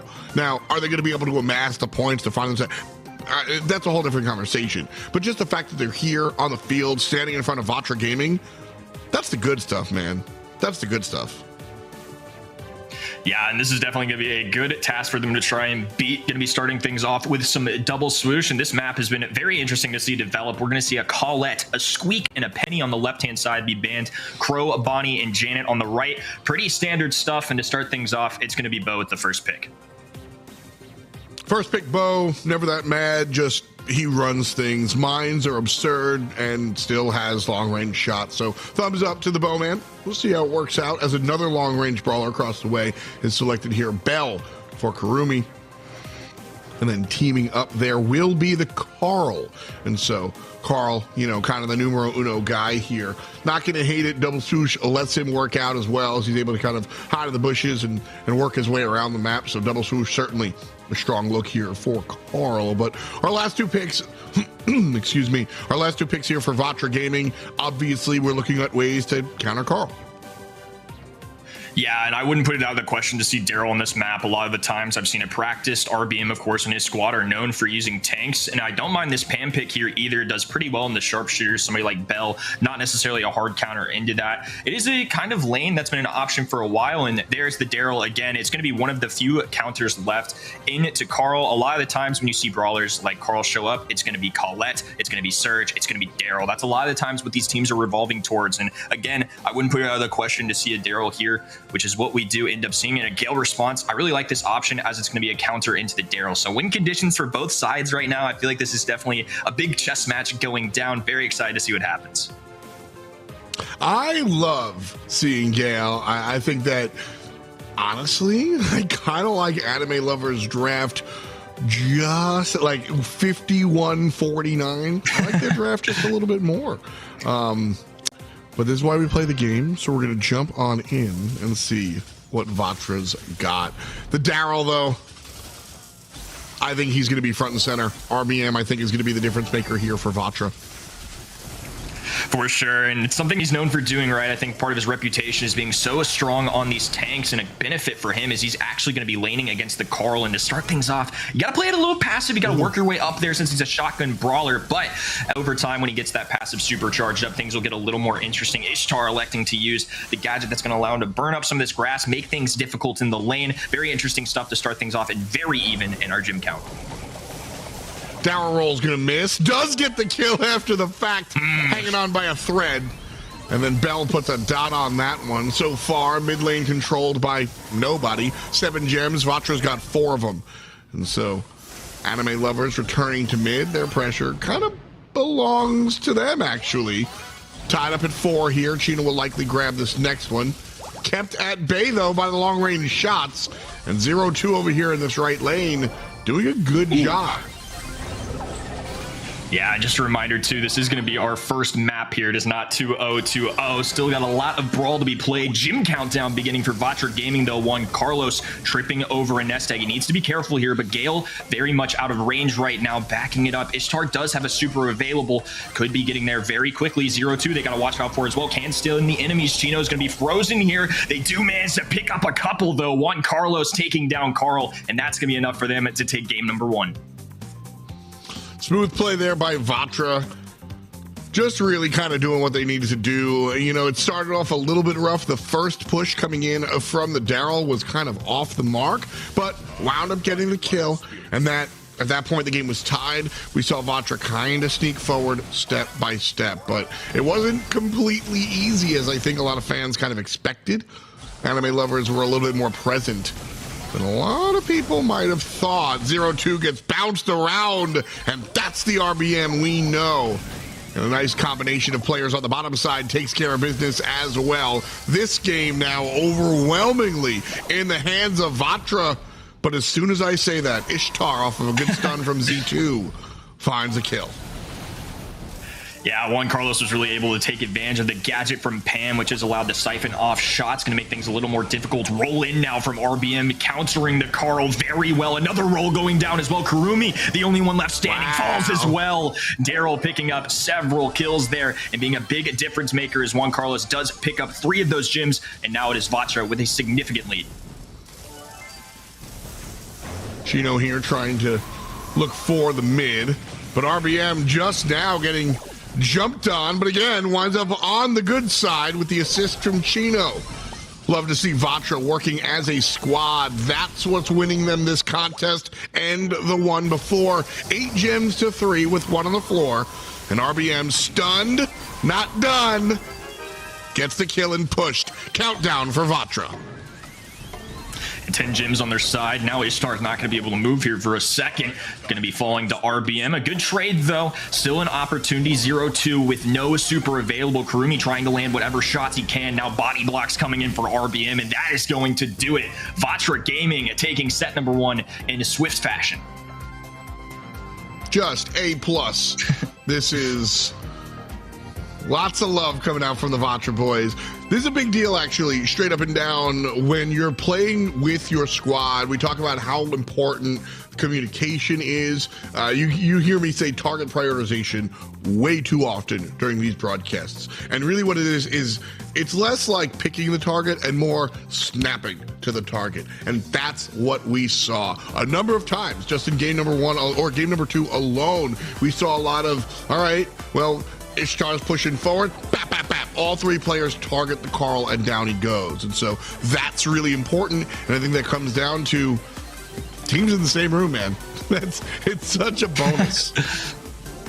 Yeah, I mean, I think it goes to illustrate how seriously they're taking this, and I think it's paying off as well. Look, this is a team with a lot of potential in the second half of the year. They have been phenomenal, taking down some very tough foes, including somebody like STMN last month. I love these guys' game. I think they're doing a great job, and I think RBM really demonstrated that, yeah, he's a great tank player, and Daryl, very strong into Carl, but also just a good standalone brawler right now. I think we saw a lot of big plays, like you mentioned, of him multitasking from one brawler to another, and it was just so impressive to see that unfold. That's really what it is. You know, RBM is consistently my man to watch on Vatra, and very rarely does he kind of let us down. Even when he falls down, he's bringing somebody with him, and so it's really attractive to kind of watch this guy go throughout the game and just kind of do what he does. That said, it's not like he's wearing the backpack. Chino and Juan Carlos absolutely are able to contribute as well. He's just definitely the lead singer for my money. So an exciting look there in set number 1. As we move to set number 2 here, going to be looking towards a knockout game. Yeah, we're going to get some Gold Arm Gulch here, and I will say I have seen Otis tested here a little bit. I don't find him the strongest right now, but I feel like we deserve to give him a little love at least and give it a mention. The only few times I've kind of seen Otis get played in practices, and at least this weekend once, I believe in East Asia, was for these in-games and knockout. You know, you hit them with the super, they can't move for about 3 to 4 seconds, and they're kind of just rendered useless. So it is really interesting to see that. I don't expect it really here, but I feel like we deserve to give him some credit since this is his first month of eligibility. It's possible. Bear with us a little bit. Obviously, graphics not working out perfectly. Vatra Gaming are up 1-0, but we will be playing Knockout on Gold Arm Gulch. And so we'll take a look at our picks and bans and wonder where Vatra is going to be going as far as their first selection is concerned. Carl on the table. But on Gold Arm Gulch, what are your thought processes as far as like who really rises to the situation? Yeah, it's really interesting. I mean, there's some teams that try to get really aggressive. We were in NA, and a lot of these teams, especially ones like Vatra Gaming, love to utilize some tank gameplay, but they're more than that. There's certainly a lot of different strategies that can work here. You know, like you mentioned a little earlier on broadcast, this is a Carl meta. He's had great success, a super high win rate, and so anytime that's available, you have to take it in consideration. But there's some really old school stuff you can go with too. I think Bo more owns in on kind of that sharpshooter mentality, pairing that with something like a Sprout or a Tick. You know, I think that's the reason we see a band on the other side. There's a lot of different ways you can go about this. And there it is. Bell selection here for anime lovers, along with the Penny. So I like the Penny, mainly. So Penny's recent buff really just affected her projectiles more so than the mortar. I don't love the Penny. Sometimes I feel like the mortar doesn't do what it does on other game modes in Knockout. Yeah, I think that's fair. You know, you only get it temporarily for one round, and in a more long-standing, drawn-out kind of match, you know, the Penny Mortar is going to get you more value. It's going to just stand up longer. Maybe it can pick you up a kill or two, but it seems that these players kind of just value Penny in general. I think she is a pretty strong brawler in the meta right now, but I totally understand the criticism there for a mode like Knockout. Carl going to be finishing things up. That's really interesting that they end up going with this pick. I think it can do quite well into Sprout, into some of the squishier brawlers, but there's a Daryl on the field, and they willingly go into that counter. So So kind of an interesting choice there. I think overall, like I mentioned before, you know, Vatra Gaming kind of just bringing that well-rounded composition to the table. They've got Bo, who's very consistent and strong. Sprout to hide behind these walls. Daryl for the aggressive plays. I think overall, I really like what Vatra's doing, but I do understand where anime lovers are kind of coming from too. Carl, just such a strong brawler. Again, his win rate is through the roof right now. So if you can get your hands on him, completely reasonable. Yeah, Carl, it's kind of his game right now. I don't know if I would have gone him, though. That said, we'll jump right in. Anime lovers here on the right side. Juan Carlos and RBM trying to double team whoever winds up on the south side. And RBM going to take the step back as 0-2 is getting very aggressive and winds up down relatively low. Bo wants to find the last shot, but gets outranged. Nice runaway from the Penny player. Yeah, and they've already got some bow mines down too. And one thing to note as well is I like what RBM's doing here. He's not getting overly aggressive yet. He's likely going to be shadowing this Carl since that's a matchup that's favorable to him. But now that this wall is up, a little more movement for them, and AL are going to be pinned back there. Carl looking for any shots he can get, but Chino just continuing to throw down these walls and give them some tough angles. 0-2 finally getting up a turret as well. And now they can kind of put that thing to work as the zone closes in. This is where that's really going to shine. Well, here's Chino, relatively low, as they lost their teammate. Anime lovers with the upper hand. Chino stuck between the wall and the smog, down for the count. And it's anime lovers that start us off. I'm sorry, saying the team name makes me laugh a little bit, but they are not making me laugh with their gameplay as they take game number 1. Yeah, some really good stuff for him, and especially considering the obstacles they had to get around with the Sprout walls. I thought Chino was doing a good job of kind of forcing them away, but it all turns out that anime lovers get the takedowns that they need. RBM now once again passively charging up his super, a bow mine going down as, totem going down as well, to kind of help out with that process. And now RBM's going to be ready to go and looking for any target he can get his hands on that falls so low HP. Carl here on the bottom side. Juan Carlos ready to deal. Nice dodges. Just barely missing is Karumi. And that's all Vatra just understanding the exact length of Carl. This time he goes in, gets a kill, but it's answered back. Now we've got a 2v2. Juan Carlos has to heal up, but he's doing so in the wings. Here comes the smog. And the boys are going to be able to push players out. RBM finding some shots on 0-2, but it's not a lot. She's stuck. The Daryl roll is good. Wow. And that one is going to go the way of Vatra Gaming. That was a little scary for Vatra too. They had the damage amplifier on RBM, and at the end there we also saw the Carl matchup. Like I was saying in the draft phase, you know, that's kind of a reason that I think they can justify going the Carl. Not only is it a strong brawler, but if you can get up close to Chino, Carl's going to excel onto some of those squishier brawlers. Carl always has historically, and now that he's in a very good spot in the game, they're going to take advantage of that matchup. This time though, anime lovers in a much more aggressive stance as they have pressed forward towards the mid. Anime lovers have been aggressive this entire time. And it's paid off for them, to be honest with you. Even in that second round, I think they looked pretty damn good. And so it's up to them to kind of keep the momentum rolling. 0-2 losing some HP. Nice shots from Chino, who also a little bit low. Juan Carlos wanted to combine on the mid lane, but not going to be able to find the kill just yet. Sprout wall up top will block off Karumi. And now he's going to come down the mid lane. Gets nothing, but stays alive. That's the important part. Karumi going to be in a tough spot, though. RBM with the roll just to ensure it. Penny going to fall as well. Ishtar with 400 HP downed as well. And Vatra Gaming picking up that game. Great comeback there and well played. Just really smart. Smart stuff. Game 1 in the pocket here now for Vatra, waiting their turn. I think Vatra got in trouble earlier in one of those rounds against anime lovers because they weren't expecting the aggression and kind of walked into it. Ooh, look at this. An interesting change from anime lovers coming top down instead of playing west to east. We're going to play north to south. And again, it's just AL being aggressive. Yeah, 0-2 is going to fall weak here. Karumi, though, going ahead and getting aggressive. RBM stopping him, though. Gadget being popped as well, and now Karumi is in trouble. It's going to be a close call, though. 70 HP, Juan Carlos here to pinch. He is healing up, though. Excellent dodge, and now he's giving himself a fighting chance. 2-on-1 will be tough, to say the least. Vatra Gaming, though, not going to be lulled into a false sense of security, and I think that's big. A lot of teams, I think, kind of just like hit the W key, so to speak. And that's not what's happening. They're waiting, finding the position, and then going to look for the pinch. And what looked very simple could quickly turn really bad. And so, very important patience coming out from Vatra to really finish that one off.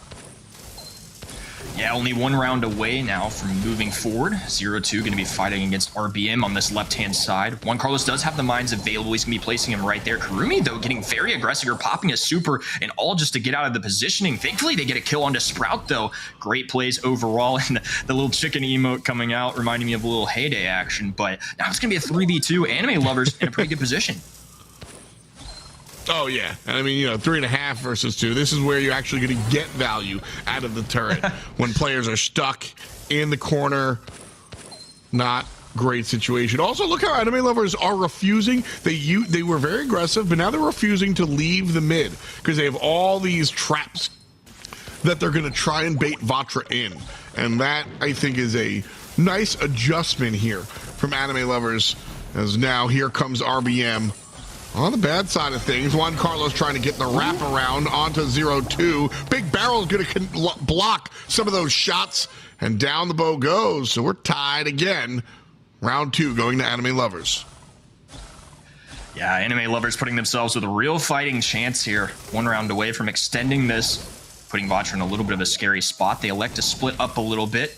Karumi 0-2 going to be on the left-hand side, while the entire side of Vatra now on the right. Ishtar joining his teammates. And Super's available. Sprout wall going down and going to be replacing it as well. Didn't like that positioning and now going to be cutting off 2 different walls there. Going to put AL in a very awkward position.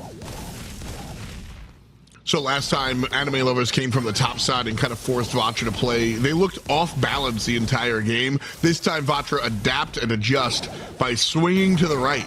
And now we have another east to west matchup, which I think they prefer. Damage over the top, and 0-2 in trouble. Can't find the last shot, but Juan Carlos does. And there it is, the 2-on-1, as RBM does get bitten back. Bell's the only one up here for AL. Yeah, and Ishtar's going to be a tough spot here with the fog in the back, and that's going to do it. Juan Carlos landing the easy tags, and Vatra gaming the whole squad together for a good win there. Well played, and oh my goodness, a little celebration. Yes, sirs. Now listen, I know Anime Lovers is the team name on the other side, but that was some weeb stuff straight up and down. Like, Vatra Gaming, congratulations, but y'all look like some 2D heroes right now, okay? That's what I'm getting out of that one. Not gonna take the win away. It was a 2-0-2-0.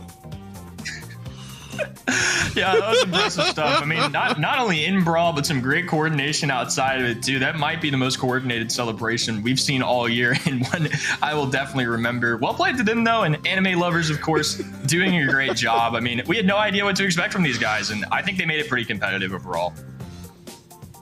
I mean, sure, yeah, listen, I am never going to be upset about seeing new faces in the BSC. You know, listen, I say it all the time, as esports gets more and more solidified, we see more and more of a lockdown of the doors and the leagues and stuff. So, like, bring me the new players. Bring me the new teams. I love the open aspect of the Brawl Stars Championship Series, and, like, that is why. Because we get to see new teams call themselves Anime Lovers, okay? Love to see it. Let's roll the tape back just a little bit, because they did give Vatra a run for their money on some of these rounds. It was all about keeping Vatra off balance. I think when Anime Lovers was able to bring, whether it was a switch up of position or a switch up of gameplay style, aggression or otherwise, that's when we saw Vatra go, huh? What did they do to us? And then they think about it, and then they come back to the next round or game, and they just take care of business. So, nice look. Yeah, adjustments are a very important part of this. Remember, in the blind format days, you know, you could run different brawlers every single game. That's no longer the case in the draft, and I feel like a lot of teams are really learning to kind of adjust, and even though it's the same brawlers, different results every time, and gosh, I mean, that is one I'm going to remember. That's what you got to do. Vatra on the good side, though. Juan Carlos doing a whole lot. And look, it's so interesting. Look at RBM here. 11% of the damage, 3 kills. But wound up being such an integral part of this that sometimes your presence on the field doesn't match your presence on the scoreboard. And I think RBM right here with his 11% damage is perhaps the best example of that commentary. Yeah, and Juan Carlos, of course, there to deal the kills as well. But Daryl, especially somebody that even if he's just applying some pressure, getting some trades, still a lot of value. You know, 11% may not be the biggest number in the world, and you'd ideally want to see that be, you know, in around the 30 percentile split among your teammates. But that wasn't necessarily his role. I mean, a lot of the times off the beginning of rounds, he would be sitting back, charging those supers, giving whatever he could to his team to give them an advantage. And that's a lot of the role that somebody like him has. I know it's a shotgun brawler, and people expect aggression. But if you want to be smart about it, you got to be a little passive aggressive sometimes. I think it worked out very well for him there. Yeah, sure, whatever you say. A little passive aggression there. You get that? All right. Yeah, anyway, our next matchup here, definitely front and center, Reconic Esports versus Vanguard Gaming. Some strong players here. Giannis, Nando, and Gatsby will be showing up. I love the Lola Fox on Gatsby. I think it's my number one favorite of the brawler add-ons that we get here. Yeah, it is looking good. And Nando actually no longer on Nando Lovers. He is being picked up by Reconic and joining them. I think overall it's going to be a solid pickup for him. And look, Reconic's got a real fighting chance in this. I think a lot of people are likely going with Vanguard here because they're the number 2 team in the region. But I believe you actually picked them today, and I totally understand why. I think Reconic can definitely put this in a kind of 2v1 scenario in terms of set scores. This is a really good team who performed very well last month. They've been showing up in other third-party events as well. I'm just very impressed with this team overall, especially for the second half of the year, and definitely think they have a fighting chance. I picked Reconic to be nice. I said something pretty mean about them last week, so I figured I'd toss them a bone. Realistically, Vanguard is undoubtedly the top card here. Luffy, Frixie, and Bet. I think these guys are strong for sure. But listen, Reconic can absolutely dance. I wouldn't put it if there was a 0% chance. But I think I was a little rude to them, and so I owe them a little bit. I like the guys on Reconic. I think they do play better than I might have said last time around. And so I'm showing some love to the black and yellow. I think that it's going to be tough, but not out of question that they could find the W. That said, Vanguard Gaming hanging out here together. Again, I'm always going to bring up, that is a big deal. Being able to be local with your squad, that's how you communicate.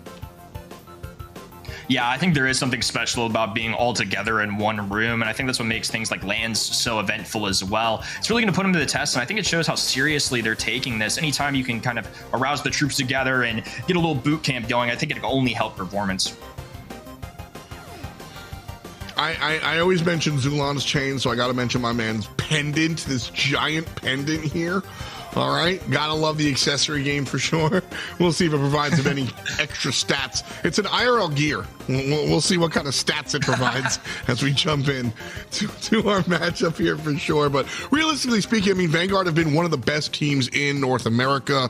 And, you know, the way they approach the game, I think is really interesting. Kenny, how would you describe Vanguard's overall play style? Yeah, that's a really good question. I definitely think they're one of the more aggressive teams. And when I see teams go against Vanguard, they even themselves draft and play a little bit differently. I think a team like Vanguard is somebody who's implementing their game. They're going to go with certain strategies. There are brawlers that they definitely prefer. And it's going to affect however teams, you know, kind of enter that ban stage, you know. Ashes of the world, Daryls of the world, you got to be careful. Just like Vatra, this is another team that definitely can pull out the tank and go pretty crazy. They're going to be looking to definitely get rid of tank counters if they can, or just try and find a strategy that they like. And there you see it there. You see the first ban they come up with is going to be Gale. Watch out, there could be a tank in the works. Well, Gale has just been really impressive. I think we've seen Gale really rise through the ranks of pick percentage. There it is, 63% pick selection here for Gale. And these are global stats, by the way. So he's just been very attractive, specifically in Hot Zone and Brawl Ball. And so the old man definitely rising through the ranks this year as far as being a selected brawler. So no surprise there. You see the old man banned out as the first selection Bo comes through one more time. This is the first time we're seeing Brawl Ball tonight. We'll go to Hot Zone and then Bounty if we need it. But for now, we jump into the pitch. And Nando will first pick Max, the speed demon. Almost a staple of Brawl Ball, so to speak. Yeah, might have been able to predict that if we give it some thought too, just because you see the Crow banned, and I think that likely means that Reconic was thinking about this. Look, Crow's a great brawler anyways. They may have just wanted to take it off the table, but that only helps them as it's one more thing off that they have to worry about. And also Gale can really slow down some pace of play too. That's another brawler that you got to worry about. They're picking up the M's, which is a very popular brawler on this map. It's a very safe brawler on this map. It could be a countermeasure into making sure they don't get any tanks on the other side, and they pair it with Max, which is a great synergy. Overall, really good stuff, and I definitely see where Reconic are coming from. A lot of area denial here coming out from Reconic, whether it's M's directly or it's stuff like Nando speeding up players to allow them to get in the position, you know, indirect area denial for sure. So Bo looking for 2 teammates here. And for my money, I'd like to see, I was not going to say Lou, but all right. And there we are. Lou is a North American special. You rarely see him outside of NA. Yeah, welcome to NA, folks. And I'm not terribly surprised to see the Lou. The Surge was one I was definitely looking out for just in general. And this isn't a map that I see Lou all the time. But, I mean, the reason that he's escalated so much, and it just seems to be a brawler that Vanguard is definitely a team that likes, but they're not the only ones in North America. It's his super. It's such a big win condition. And they pick 2 brawlers here that are high risk and kind of high reward if you can get it off too. Lou's super can really deny some area control. Surge, if you can get him past that power 1 early, is a very strong brawler. It's something they're going to have to look out for. Reconic finishing up with a penny and 2 very different drafts, but I am very excited to see how they play out. And so I love this approach from Vanguard because, listen, it is, when you play competitive, you have to be very, what's the word I'm looking for? Just honest, right? When you're the bottom card team, when you're looking up at a stronger team, you have to be honest about it and kind of play within your means, but also the other side. Vanguard is theoretically the better team here, right? And so they're going high risk, high reward because they say they can handle it. Frixie tries to handle the team by himself, gets kind of owned a little bit there, and Nando does work on the right lane as well. Not enough presence to really push up forward, but nice answers here coming out from Reconic. Yeah, and I think Surge was taking maybe an attempt at a goal or passing it out of the way, whatever it was. It got very scary there for a moment. Speed coming in. Yeah. Alianis now able to press forward. Alianis is actually grabbing the ball, and he was looking at the goal too. Each team trying to get sneaky with it, but Tuch is going to fall weak. Frixie going to fall weak. Nando with some good dodges and a little bit of a reset here. I think if Gatsby gets the call a little bit early to go onto that mid lane defender, all of a sudden we see a situation where Reconic is able to push forward. But now it's Vanguard, 3 players on the enemy side of the map, and very slowly Luffy passes to Bet, and Betachis walks it in. 1 goal to none. Vanguard up. Yeah, well played there. And to start off this next push, it's going to be a little speed coming in for Reconic.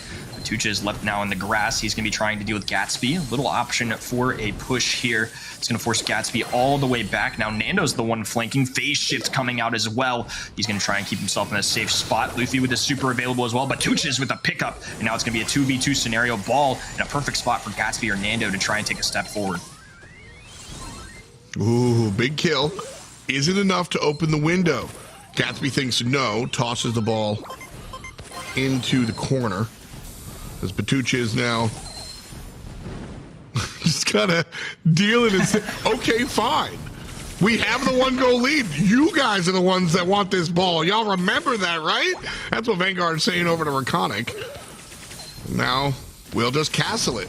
Ain't no thing. 27 seconds on the clock. Nando, though, trying to follow up Gatsby's kill.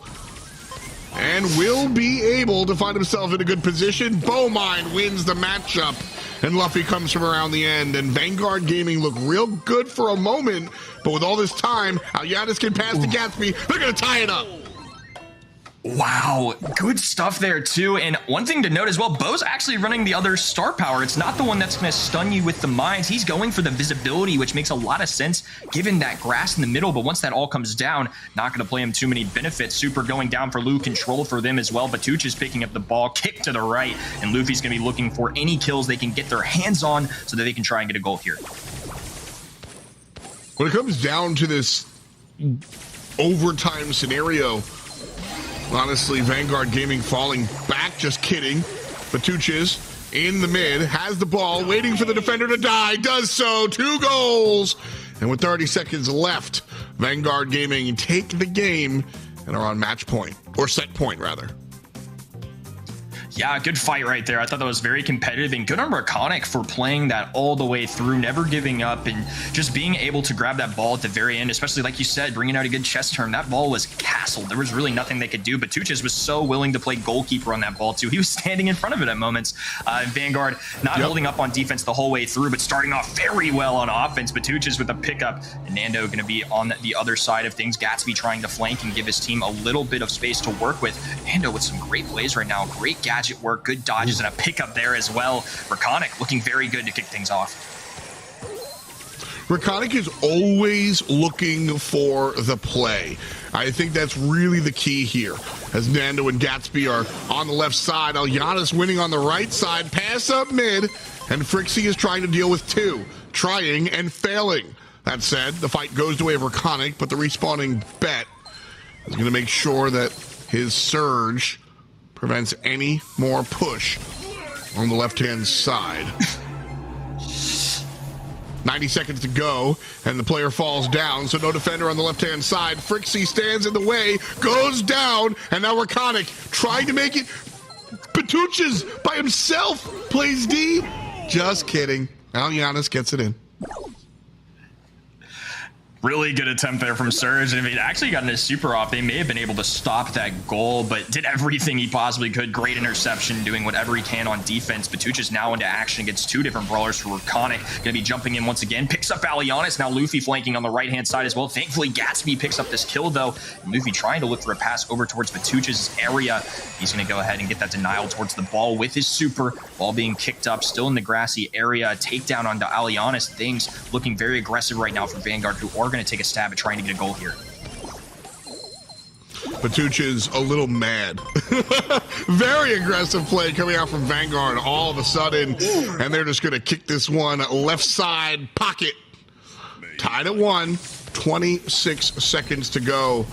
Hey, Kenny, when it comes down to overtime, which composition has the upper hand with no blocks and walls? Yeah, I think it's Vanguard. They have the potential with Lou to have some good distance, mid-range for Bo as well, and especially if Batuches can get that tier 3, tier 4 surge like we see right now, things look scarier and scarier. Ims, good for area control, but once that map opens up, not nearly as easy, and Frixie's going to pick up this ball. Control for Vanguard to kick things off. Batuches with a super shot available is going to pocket it left-hand side, and Batuches with the bucket. Well played there, and Vanguard taking the set. Fantastic. The risk versus reward plays off, and they reap the benefits. Strong stuff. Maybe with that win, they can get their third guy a chair, because only 2 players are sitting down right now. You know what? Maybe they're just preparing for the world, for Worlds, where we've seen these guys stand for hours at a time. So that might be the game plan from Vanguard, but whatever their game plan is, it's a dub as they get the 2-0 in Brawl Ball. Yeah, I think a great job from Vanguard. Reconic keeping things very competitive, going with a very different approach, though, and I like the brawlers that Vanguard end up selecting. They make the Lou work. I felt like they did get a lot of value out of that super. And I think Surge is somebody on this map, even if you're not countering somebody like Daryl, or also Daryl too, but somebody like Carl, you know, a lot of what Surge is known for among the people, you know, he's still a great standalone brawler, I think. You're even seeing him banned just in general. People don't like dealing with him, and down especially these really narrow left and right-hand lanes, it's a lot harder for him to miss his shots, to be honest with you. You can get him up to that tier 3 or 4 like we see here. He's going to be a real menace. I mean, he's just a killer, right? Like, there are all these intricate interactions and all that. He just shoots you, right? Like, that's really what Surge is out here doing. And a nice look for Vanguard as they roll the dice. And like you said, the Lou certainly worked out. I think I just need to, pay a little bit more attention to the little guy. Usually just not in my mind space, but NA has got something going there as the Lou winds up being a big part of what makes this one successful. So a nice look there from Vanguard as they take down Reconic in their first game mode. And now we shift on to Ring of Fire. Shout outs one more time. Music provided by the Bad Randoms. We love to see them. Welcome to the Velocirapids. Yeah, and if you were looking out for Lou last time, this is historically the map where he shows up the most, and VG is certainly a team that could bring this out here again. Couple brawlers I want to note, we're going into Hot Zone, and I expect to see a lot of stew in general here in the Hot Zone game mode. The Speed Zone is something teams have really started to utilize, and you're even going to see it banned in that top right-hand side. I understand it. B also being banned. Another brawler I want to note too. People are doing this as a preventative measure to go against some of these other tanky brawlers. They're going to ban B and Lou. I think that's a wise decision for Reconic, starting things out with Bonnie. Since these are a little more untraditional on the ban side, there are going to be a lot of very good brawlers open. In fact, outside of Crow, the top 2 brawler pick rates globally are up on the board. Absolutely, you can just go slot right into there. We see a lot of the Gale selected here for Ring of Fire, or with Hot Zone specifically, and so certainly a number of different directions you can go into. I'm excited to see the Stu ban here as Colette locked in, because Stu, I feel like, is one of those brawlers that, like, you always think you can handle him, and then he handles you, and so just, you know what, ban it. You know what, ban it. And so I think that's the right choice for sure. Yeah, and with the Colette pick early, they might be thinking Carl here. They're going to go with the Colonel Ruffs. I don't mind this either. I think Colonel Ruffs, again, I've said it all weekend and last weekend too. I do like where Colonel Ruffs is at. I believe it was even you that were mentioning it earlier. You can never really go wrong with this pick, right? You can get the sandbags for good value. It does do pretty well at countering single shot brawlers. Bonnie, a good candidate of that. And it's just great utility for your teammates. You're going to be able to power them up, give them a little boost in HP and attack damage. Overall, I think very reasonable. The Colette, this early on, I'm a little interested to see what they end up doing here. Again, a lot of the times people are either looking to pair that with the Carl or dare the other team to do that. We'll see what Vanguard Gaming is thinking as we get to that 6th pick. Well, there's the Penny one more time. Again, love the mortar, specifically on modes like this, where there are a place you got to go, and the mortar says you're not allowed to go there. Great look there so far. Bonnie going to team up well. I want to see a thick character. I want to see a tanky character here for Reconic. That said, Colette across the way, probably not the best look. And so, zooming back out, you want to see aggression or control? We're going to get a little bit of both, honestly. She does both. Yeah, we have seen a little uptick in Amber on this map, something that used to work a lot. And I'm still kind of looking out for that Carl. It could be a big brain move from Vanguard Gaming to take Colette early, knowing that the other team, they're either going to pick Carl for themselves and they have a counter going into it, or they can just hold it for their own. So saving it to that 6th pick with a little more thought might be really smart if they want to do so. That said, though, there are 2 more brawlers that have now shown up for Reconic. A lot of decision making to process, and they are going to go with the Squeak, a very strong brawler on this map. But I kind of understand why the Colette could be picked early there, just in case they want to do it later down the road.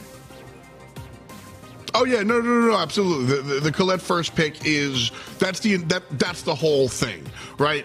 You prevent the opposition from going into the Carl, and you protect it for yourself if you want. Ultimately, they watch what is selected across the way and they go with the Squeak.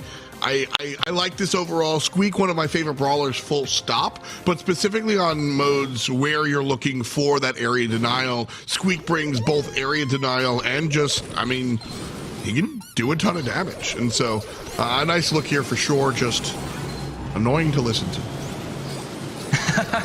Well, Gatsby is going to be getting very aggressive against him. Frixie actually ending up with the win on that matchup. Alianis with low HP is trying to get the Squeak away, and Colette doing a great job in the mid here. A lot of HP on Bonnie as well, so I think Colette can be a great asset in that area, and I think people aren't giving enough credit to Colette just as a standalone brawler right now. The gotcha gadget makes her so much more viable for these one-on-one scenarios. Dive in now for Alianis. The whole team looks to deal with that. Frixie landing a couple tags. One more onto Alianis will do the trick. 22% and climbing now for Reconic. Vanguard able to step forward. Luffy playing in the mid. But I'll be honest with this, the long range here. Just body mid. So strong, able to kind of provide wherever she needs to be.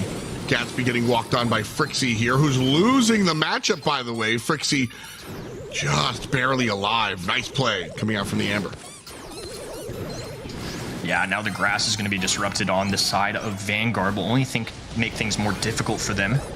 And the rocket rain, as I like to call it, coming down on that right-hand side for Colonel Ruffs. Luffy with the super available as well. Frixie throwing down shots and really pinning Reconic on this right-hand side. They're just continuing to fire away. Alianis now getting aggressive. Frixie going to be in trouble. They pick up a kill, but thankfully they get a trade. Gatsby goes down as well, and still Vanguard in charge of the hot zone.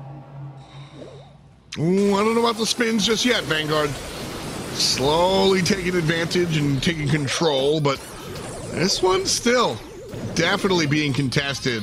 Vet able to find a kill on the right-hand side, but Gatsby and Alyanis are alive and well and letting everyone know how they feel. A good kill in mid opens up the wall, opens up the map to Reconic just a little bit, but there's that Squeak presence. Where are you gonna go? Nowhere. Yeah, now a lot of Amber fire going down. Alianis once again taking advantage of Bonnie's ability to be an assassin. Luffy going to be in trouble here as Alianis is getting a pinch. Nando landing some great shots, but Tuchis falls as well. And once again, Reconic reclaiming the mid. Really smooth positioning coming out from Reconic. The pinch was a big deal. Alianis back in the cannon. And back to work. 83% to 75. Vanguard on the bad side of that, by the way. As Luffy runs in with the super, gets shot down. Alianis takes care of one left side, takes care of one mid side. Does fall down, but already did the work. 6, 7, 8, 9, and that's it. Reconic takes game one, and emphatically so. Yeah, great work from them overall. I feel like there's a lot going on this map in terms of strategy right now. You're going against Squeak, and your teammates do have the Penny turret on the side of Reconic. As you noticed, they go to Colonel Russ, one, because I think it's a good brawler, but it also might be to kind of take down some of these walls where Penny's hiding her turret. The first things they kind of looked to do was take down that right-hand side where Penny's currently standing. It's a great spot to put that turret in, very difficult to reach. Somebody like Squeak can take shots at it, but even one better, just opening up the map from Vatuch's super. A great way to try to deal with that Reconic kind of team, and it honestly didn't end up mattering too much as Reconic gonna be taking a kill there, and they got the win last time. Vanguard though with a 20% lead. Ooh, Nando doesn't need the mortar this time around, gets the kill with the bare hands. Reconic trailing but stepping on the point just now, and here comes Vanguard ready to step forward. Now it's Batuch's with the angle left side. And maybe a little bit too far by himself. The Dogman's got to press the backup button. But we got a 31% here for Vanguard. About half more than what Reconic has. Yeah, now the Penny turret pressure is being applied. Luffy taking to this left-hand side and going to be powering up the Squeak. The benefits of running Colonel Ruffs. Still about a 10% lead here for Vanguard Gaming. Reconic, though, doing a great job of also getting some area denial. There is Batuchas with the gadget once again. Frixie landing the shots as well, keeping them at bay for just a moment. And this is going to allow them to get control. Good super in from Luffy, who actually survives too. Alianis not able to get a pickup there, and Luffy is going to survive for a little bit longer. Nicely done by Vanguard. Right now, they've got a 54% situation. Nice little lead here for Vanguard.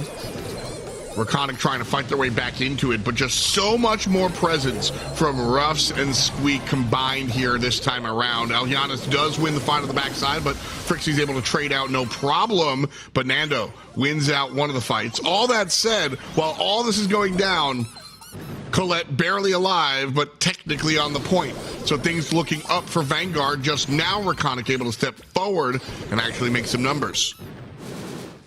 Yeah, Vanguard have put in a lot of time onto the hot zone despite kind of cycling out some of these kills. Remember, it's an objective-based game. KD is definitely not everything, especially in hot zone. They're going to be tagging up multiple brawlers there too. Alianis diving in, though. It is going to get rid of that effect. Batuch is falling weak as well. Nando with the clean dodges, and he is slowly climbing his way back up for his teammates. What a performance right there. Finally going down, but now only 10% between the two teams. That last shot. Able to take down the player on the point. Nice look there. Frixie wants to go for the power up. Okay. Vanguard pushing forward. Nice kill from Colette. 72 and tied. Now it's Reconic that's going to be able to take the lead. Nando and Gatsby on the point and winning the fight. Frixie takes care of one, takes care of the second. But then there comes the shot after the fact. Match over. Reconic take game 2. We are going to a set number 3. We'll see you in Bounty. Yeah, this really did feel like a 2-1 kind of matchup to me, and Reconic demonstrating why they're a very strong team. They've had a great performance in the second half, a recent signing as well. They're improving constantly. I really liked their draft there too. And again, can't stress enough, Nando really clutching up there, especially as far down as they were. He managed to take on 2 brawlers, navigate his way to stay on that hot zone, and that was such a big part of that win. Really great step from Reconic. This is really where we're seeing, you know, how strong this squad is, understanding really that it's objective based and letting Alyanas kind of chase some of these kills and everybody else just standing on the point. Bonnie put in work, man. Just such strong Bonnie play coming out from Reconic. I honestly think Alyanas didn't do it by himself, but the Bonnie play was the biggest thing I saw in this matchup. Yeah, Bonnie definitely a big part of it, and a great brawler too. I think overall just some good drafts from both teams. I definitely understand where VG was coming from, but I think they really played their strategy right here for Reconic. I think doing a good job as well. I mentioned it earlier for Vanguard, but a big part of this is just playing the objective-based modes and just really taking time into that hot zone. Great job overall, and now taking a look, a pretty equal spread here for VG. A lot going on, but everybody really doing their part. That's what you got to look for, especially in hot zone where everybody kind of has their role and goes for it. As I said, 8 kills, 41% here for Alyanas on the Bonnie. He was the Bonnie player. And that's what you need out of your Bonnie. Long range stuff, play that mid lane, help who needs help, and then when players are relatively low, pull the ripcord, jump on in, and just dot the I's, cross the T's, and get it done. Beautiful stuff coming out from Alyanas on this character. And again, the Bonnie, that's your hard carry. You've got to do that. You need those type of performances in order to find yourselves in the good side. And right now, best of 1. We're here in set 3. Reconic have earned themselves the situation to find themselves here. Yeah, this is going to be a close one here, especially as it announced towards Canal Grande. This is a very tough map as well, a very long time one. You have to be careful. Things can get really dangerous here going against a squad like this. If you get spawn trapped, things will get tough for you. So really got to make sure your draft is carefully chosen. And I do expect another possibility of some tanky gameplay here. We are in North America. The Ashe could come out. I do see a lot of Gale here just in general. So again, it's a real chess match with these drafts sometimes. You really got to understand your opponent and know it's very good on this map. That's the key, you know, understand your opponent as well. Like, it's very easy to kind of like look at the tier list. It's maybe the second level of difficulty to understand how each character has their own matchup list, right? But then it's that third level where you have to understand what your opponent does, what your opponent likes to play, you know, and how your opponent's going to go ahead and approach. How many times has Reconic played this matchup? How many times has Vanguard played on this map? You can go back and you can look and you can watch who they pick and where they play. And hopefully that's what our teams have done, as this one's a little tough. Things a little bit different on Canal Grande, as players like to bring out some of the weird stuff, and a lot of Eve play on this map. Probably the only place I don't absolutely hate Eve. Yeah, Eve's kind of a toughie on this map. Even still, I'm not as big of a fan of where she's at now, but this is definitely the one map where she can bring a ton of value for the fact that she can float over that water. I'm definitely on a little bit of Eve watch with you. Totally understandable. And again, not the worst brawler in the world right now, but really since she got that nerf, it's been tough to implement her. We're going to actually see the Ashe ban come out again. It's North America. Vanguard is a team that actually could really utilize this brawler. I've seen them be very successful with it, but definitely wanting to take it off the board as we see the Penny pick coming in first overall. Penny first pick, love it. Able to kind of put your mortar way safe and nobody can really mess with it. Look at that, taking Penny with exactly the same pick rate. Interesting. And that very rarely happens to have exactly the same number.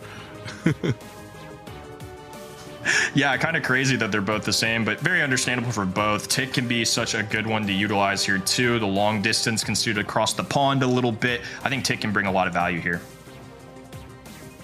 Bo's going to be selected as well, probably for one of the same reasons that you'll see some of the other characters selected, is you can just put your mines in the middle and kind of make that a troublesome spot. So Bo, long range brawler as well. That's really going to be the on label approach for sure from the hunter here. Pick 3, though. Reconic looking for the Carl. Don't love it, but don't hate it because he is still Carl.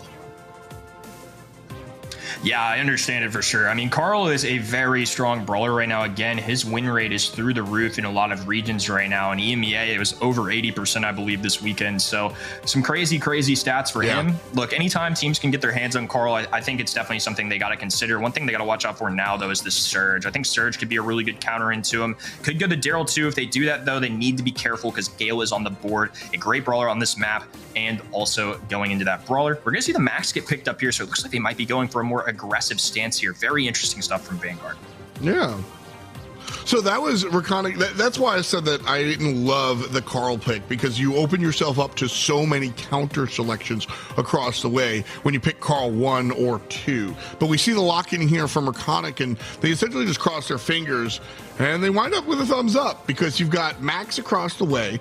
This pick number 5, I have to imagine it has to be a Carl counter.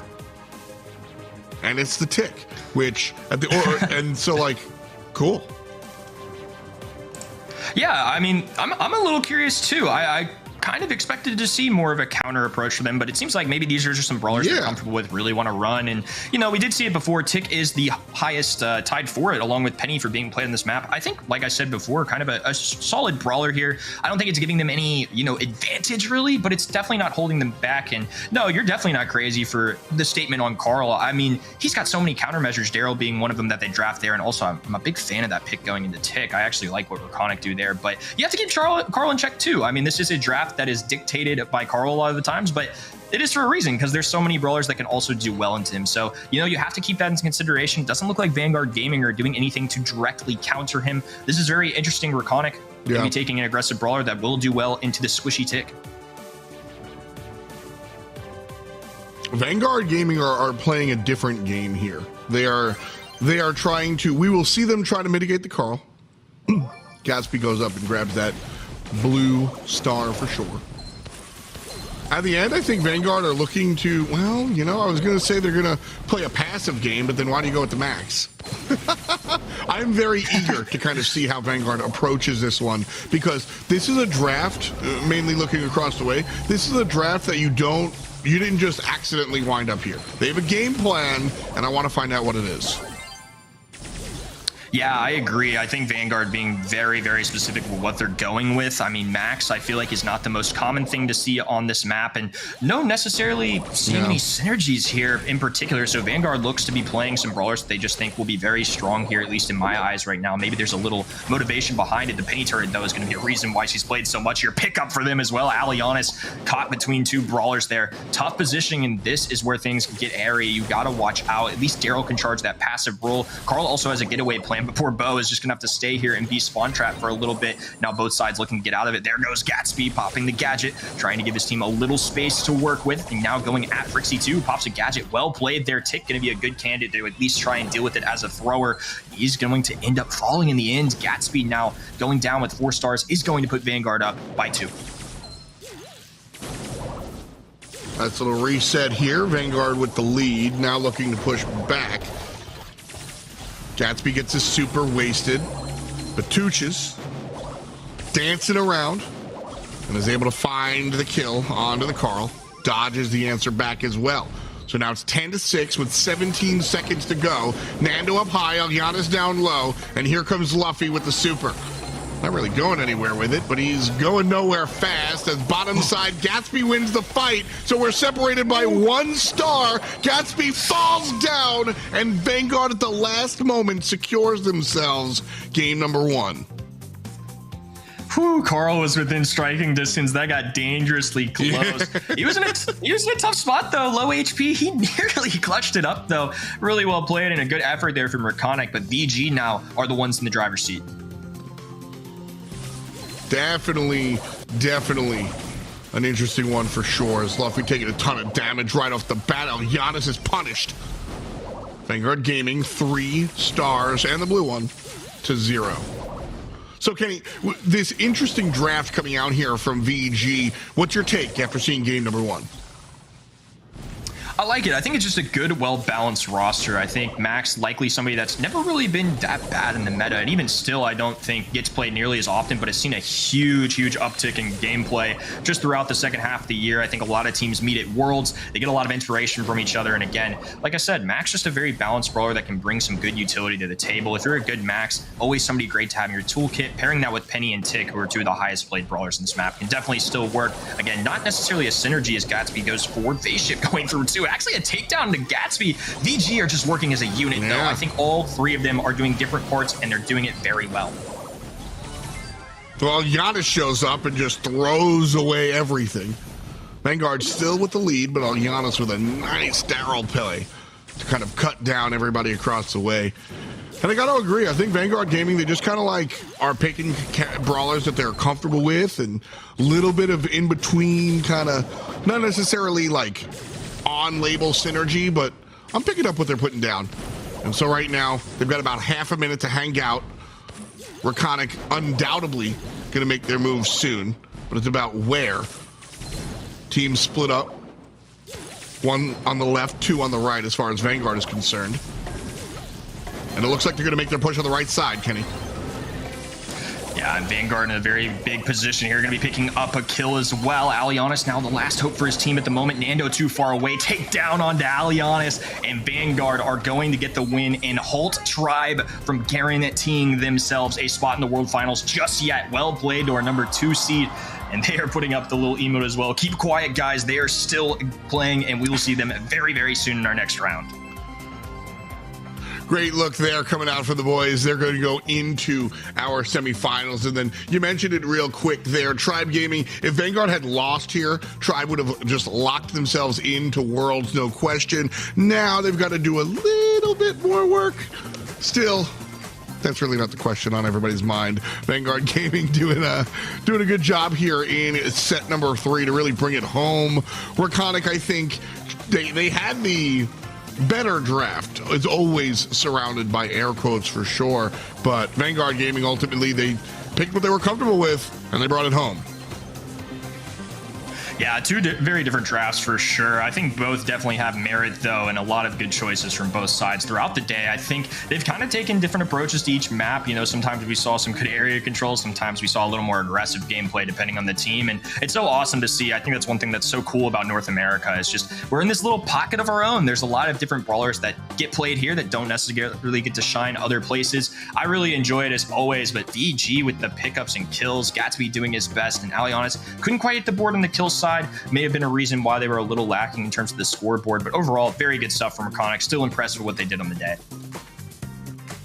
That's what you're looking at. Reconic is an up-and-coming team, and you want to see them at least be able to scrap with these top-end teams that they go head-to-head against and kind of make noise. And we saw that. We got to a set number 3. We saw the other team bleed. That's what you expect and what you want to look at when you take a look at the quarterfinal matchups, the round of 8. You only look at the depth of the region when you see more and more teams stretching it out to more and more games. So a fantastic look there with our quarterfinals locked and loaded. We look towards our semis. Stamina and Tribe Gaming, a big matchup. That is coming at you after the break.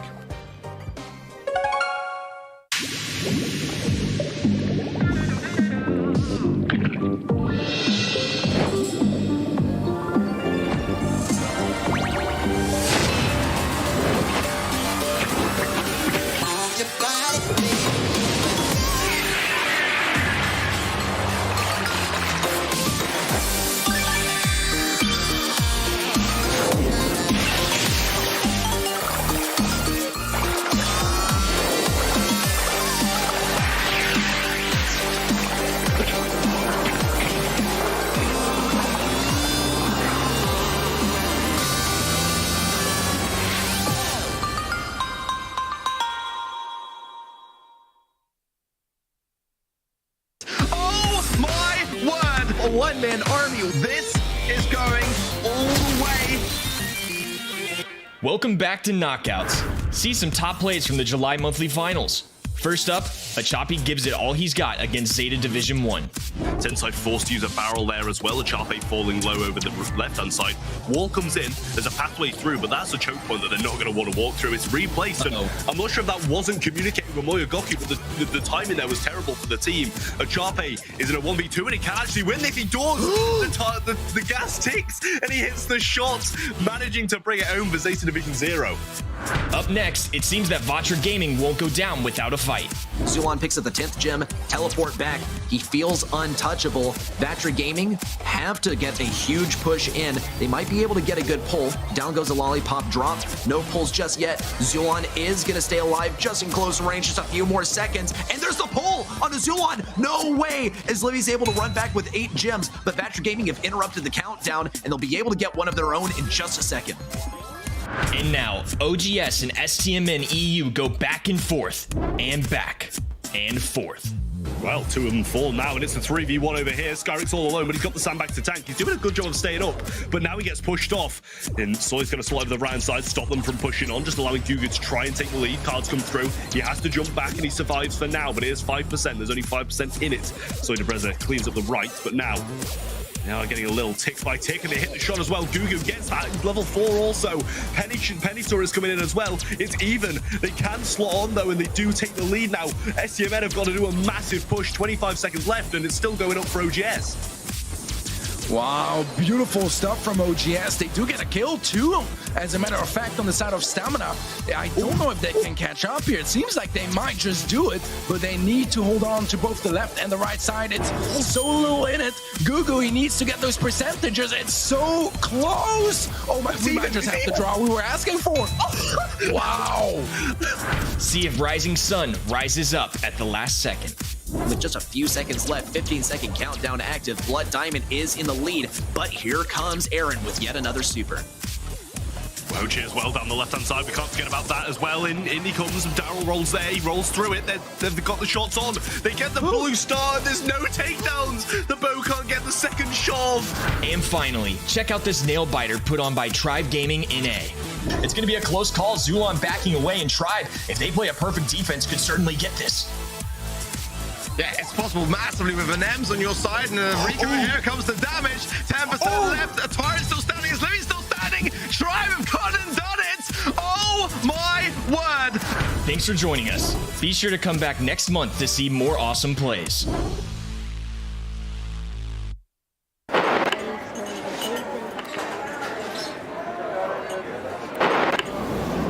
Are you tired of not winning? Fed up of dying? Want to make it to the championship finals just this once? Fear not. Byron Snazzy Snake Oil can help. Carefully crafted by Mr. Byron himself from nature's finest ingredients, including essence of real snake. 50% of the time, it works every time. Byron Snazzy Snake Oil can cause twitching, excessive hollering, flatulence, and in 50% of cases, death.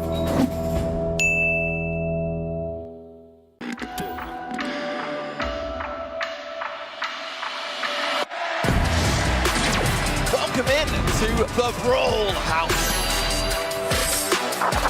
The kick forward, the punch through.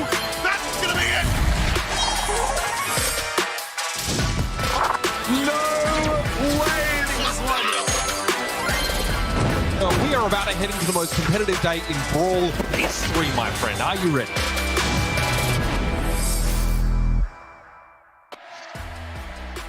Welcome back, Brawl Nation, and we are starting up the semifinals for the North America and LATAM North region. I am Kenny, joined with me, Reddy. Man, what a start to our day. I feel like the quarterfinals for NA are always so good, Reddy. They really are, and I think some of our top teams in the region have also had some pretty tough brackets. STMN definitely embodies that, as this time they had to face Chasmac first, and we saw how that went. Now Tribe Gaming, and that doesn't even include the grand finals, where who knows where they'll face Vatra Gaming or Vanguard. Some fiery matches on the lower side of the bracket too, but of course STMN versus Tribe, that's kind of El Clasico of this region.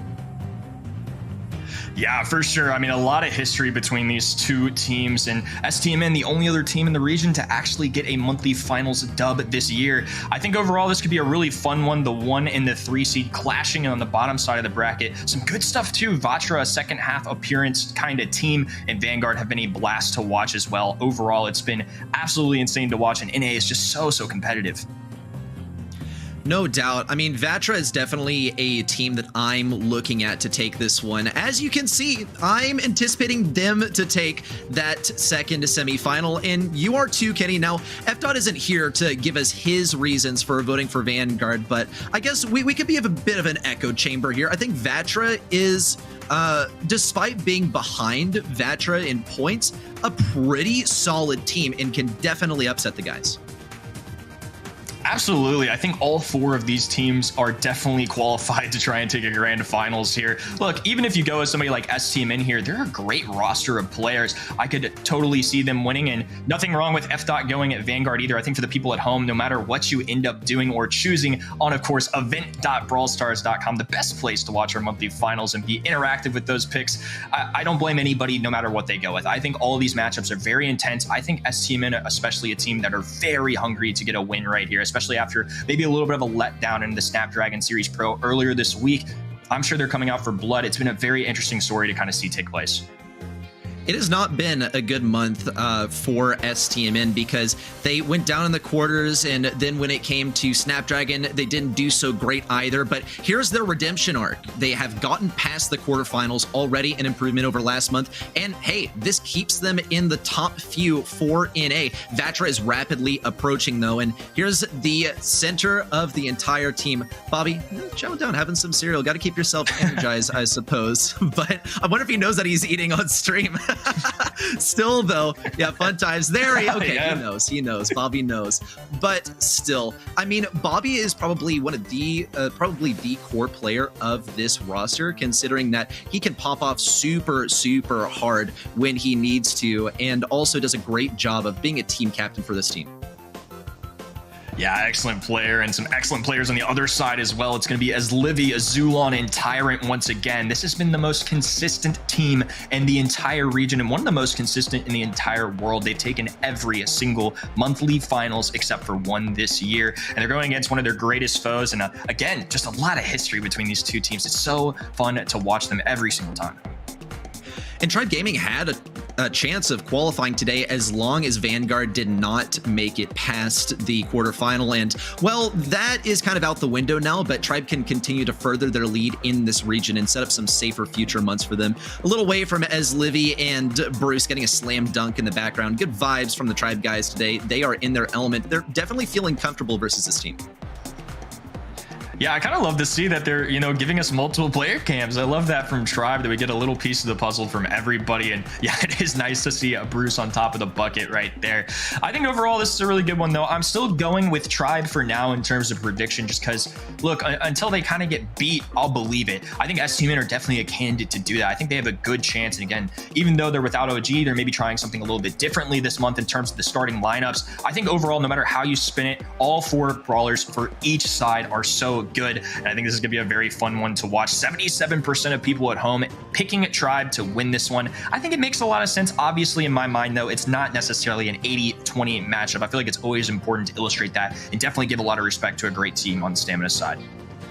I'm definitely a member of the 77% here. I think that Tribe probably will take this one, but STMN are absolutely capable. Now, when it comes to setting goals for themselves, STMN have had a rough past month, so just making it to the semifinals, like I said earlier, is an improvement for them already, and it keeps them in the running for one of these World Finals spots. Getting started on Minecart Madness, this is an interesting one, and it's one that we see appearing this month only too, or just newly being introduced, and it can be one of the least consistent maps as well. And that can be a little bit stressful, but Tribe Gaming NA and STMN have to have been prepared for this. And I think also Tribe Gaming NA more with their eyes set on making it to the grand finals than STMN as far as setting goals for themselves. Now, when it comes to the first pick, though, I'm liking the Bonnie. When it comes to STMN, Max might even take a mid lane role here. I kind of am a fan of this because I think that it does set them up for some good strategy with a 6 pick if they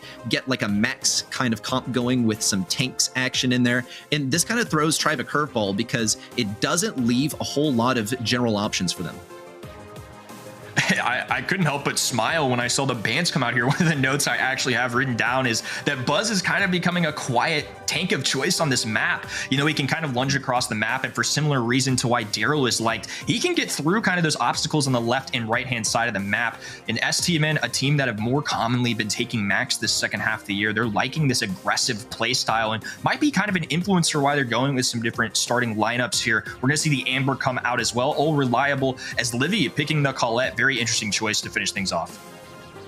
Yeah, here's the tank counter as well, and Tyrant's going to try and beam people down, get some long-range action running too. Zulon's going to be great for closing in short range, so this is going to be a complicated final pick for STMN. Once more, I think Spike would be a pretty solid pick for the guys, but it's pretty much always going to be a solid pick. You're hard-pressed to find a brawler that can defend themselves in close range and also has good long-range capabilities. It might be a tough one. Okay, yep, this is pretty much what we're talking about. The options have pretty much run thin, and Lou, I guess, will do it. Or maybe STMN knows something that we don't. We saw it in the first quarterfinal of the day. Lou, I mean, good luck with the Lou. I can't wait to see it succeed. And if it doesn't succeed, then I wouldn't be too disappointed either, because this is what we would kind of expect.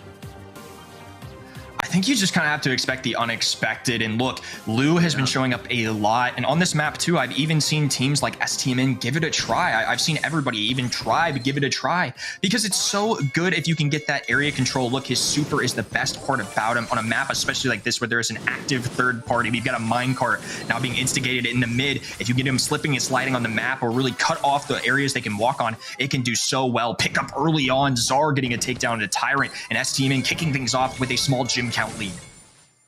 Hold on, I think maybe I'm starting to understand it. Is the whole idea that it counters Colette because she can't use the gotcha gadget? Because she can continue to tank your damage, but she'll just get frozen the more you damage her. Tyrant's already about to be frozen. We'll have to see the entirety of STMN converge to deal with Zulon, which they do very well, though still they're left on quite low health, and with the minecart coming in, Zar's going to have to play it cautiously. Gotta keep Tribe Gaming at the ropes here, and they will get an elimination off of that. Zulon pops a gadget to try and get in. Here's the speed, and Cute Sands can use a very aggressive super to lock down one of the mid lanes. We'll see if STMN can keep up this consistency, but so far, I'm loving the loot. Yeah, it's working out really well. Sands has definitely been a big integral part of this game so far. And it's the same kind of deal as why Squeak is really popular. They can kind of create their own choke points, and Luz is just a larger version of what Squeak can do with his gadget. I think overall it's a pick that they're comfortable with and is working out. Another super going down. Tyrant is going to back up right into it. Sands with a pickup as Livy falling weak as well, and now Stamina are doing a great job at picking up some kills. 7-4, but 2 now hanging around, and that's going to get them all the way up to 9 gyms, 1 away from starting a countdown. So far, Lou is shutting down Colette. We will see a kill on the right side, though. Tyrant managed to get in super close range and pop the 1-2 super combo that Colette is so well known for. Once again, you kill every single brawler in the game with that combo. The challenge is consistently cycling it out, and Cute Sands will get taken down once again by Tyrant, and he seems to have one more gotcha gadget left at his disposal, a super that he can pop as well. Bobby's hanging on to the 9th gem. STMN just need to get one more, but Tyrant will not leave. If he's frozen, maybe he'll go away. But in the meantime, Tribe Gaming NA have picked up 10 gems. And now this minecart tries to keep STMN from pushing in, but Czar will be able to do it. Big damage coming in too. Tyrant could get the kill, and the burn actually is going to eliminate him. And Tribe Gaming NA will take this one back. That was really impressive patience there demonstrated by Tribe Gaming. Look, it was a pretty early lead for STMN. They were looking like some hot stuff. The Luz supers just kept hitting the field, but they end up getting a lot of pressure onto the enemy side. They get some mid control, wait around for a second for that Luz super to evaporate, and then they get their chance for some gens. Good pickups at the end there. Colette being played by Tyrant got a clean kill on the Cute Sands at the end of that game that really helped them gain some momentum. Now Tyrant once again going to be tasked with taking on 2 brawlers. Czar trying to help out. Shift going down to try and avoid it. Well played there. Tribe, though, with a lot of mid control as Bobby is looking to take back some of this area.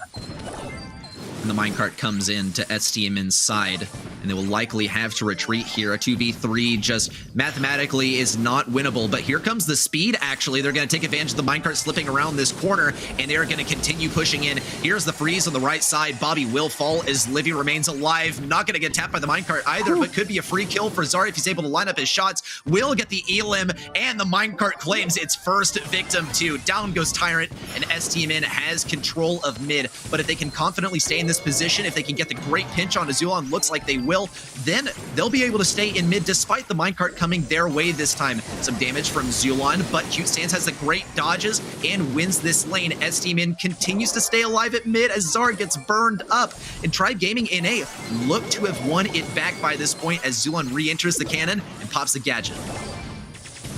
This matchup on the right-hand side with Tyrant and Cute Sans has been so fun to watch. I feel like both are really just making plays against each other. I don't think it's been very one-sided at all, but regardless, Cute Sans is the one continuing to cycle out. Super's going to be cutting off this right-hand side. Tyrant going to be frozen in place, and he's going to actually be able to hide the minecart to stay alive as Livy can no longer connect. Good shot from Zulon, though, to get that takedown. It's still going to lead with STMN taking a small lead here.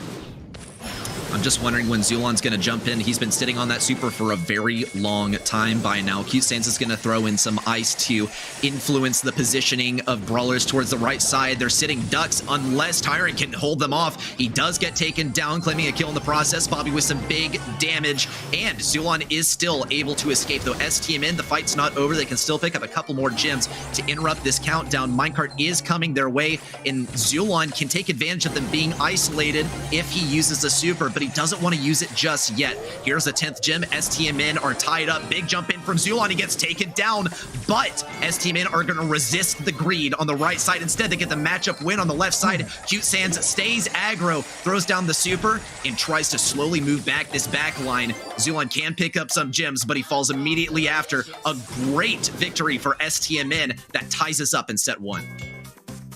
Wow, what a showdown we've got on our hands. This has been super fun to watch, and Bobby no longer chowing down. He is razor focused. I'm really impressed with his in-game play there. He used a couple of those salty barrels to stay up and tank some single shots. Somebody like Bonnie doesn't do great into that, so he can really shield for himself with such low HP, around 200, I believe. He was able to pick up some good positioning, allow Zar and his teammates to push forward. Overall, great stuff. Now we got a tie ball game on our hands.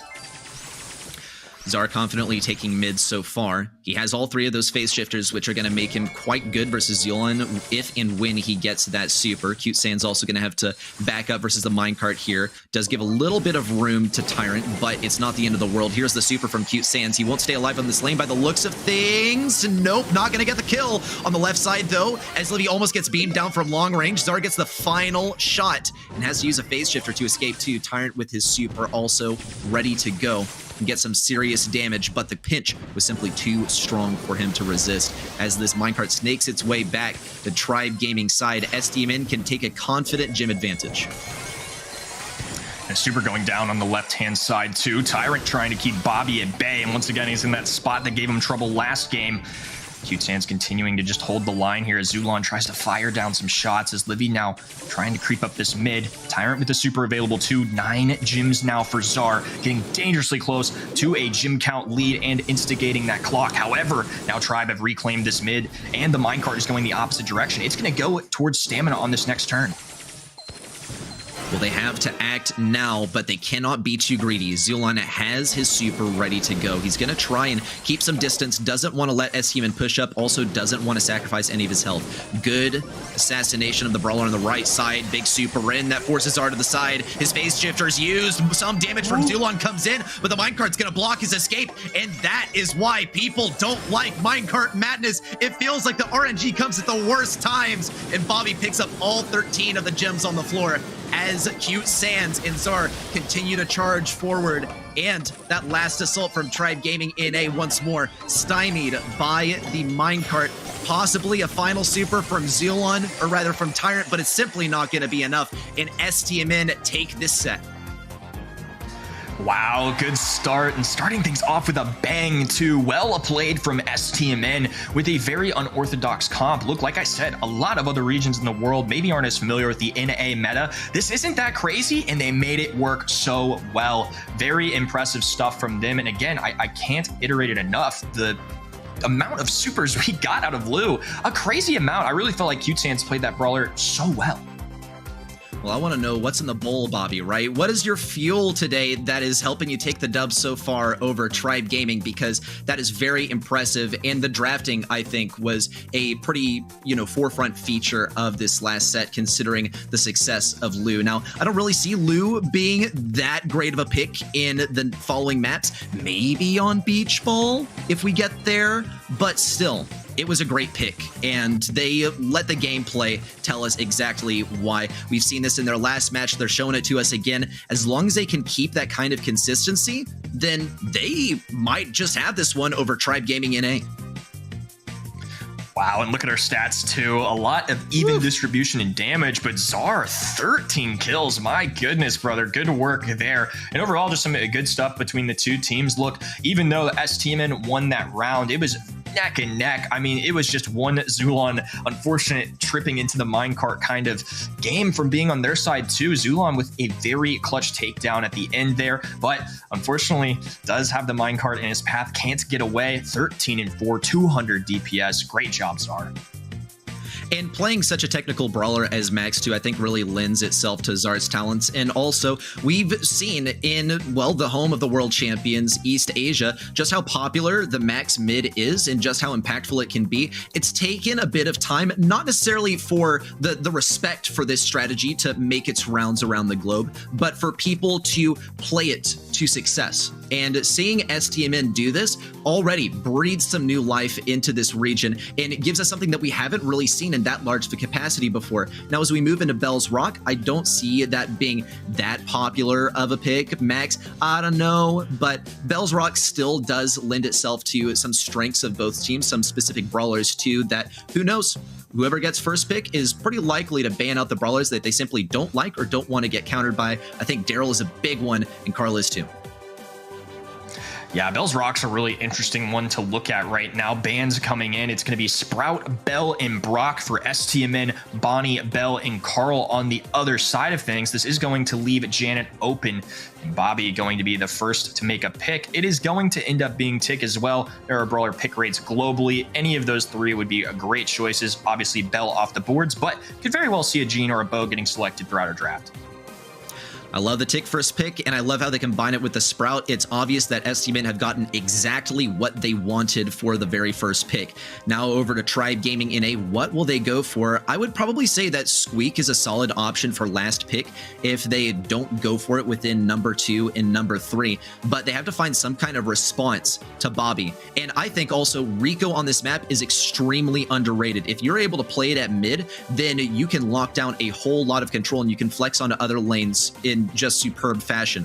Here's the problem. He doesn't do that well versus Tick. And if Tribe Gaming NA don't pick up a Grom or something as number 6, then they might be out of luck when it comes to dealing with the thrower. I think this was a very calculated approach from STMN too. If we combine what we saw with the first pick for them with the ban stage, they've banned Brock, a wall break, and Sprout, a very good thrower, one of the top 2 typically played on this map, and they picked Tick as the first pick. So this is either going to force Tribe, if they want a thrower, to go with Grom, oftentimes depending on the team, seen as on a pedestal a little less. He did get the buff more recently, but I do know just from speaking to some of the players from Tribe, I don't think they're as big of a fan of this brawler. I would still be a little surprised to see it. They're going to end up pairing this with a Lola, I think another very solid brawler whose win rate in EMEA, as much as it gets played and things like that, I believe was pretty low. Very interesting to see how that'll do here in NA.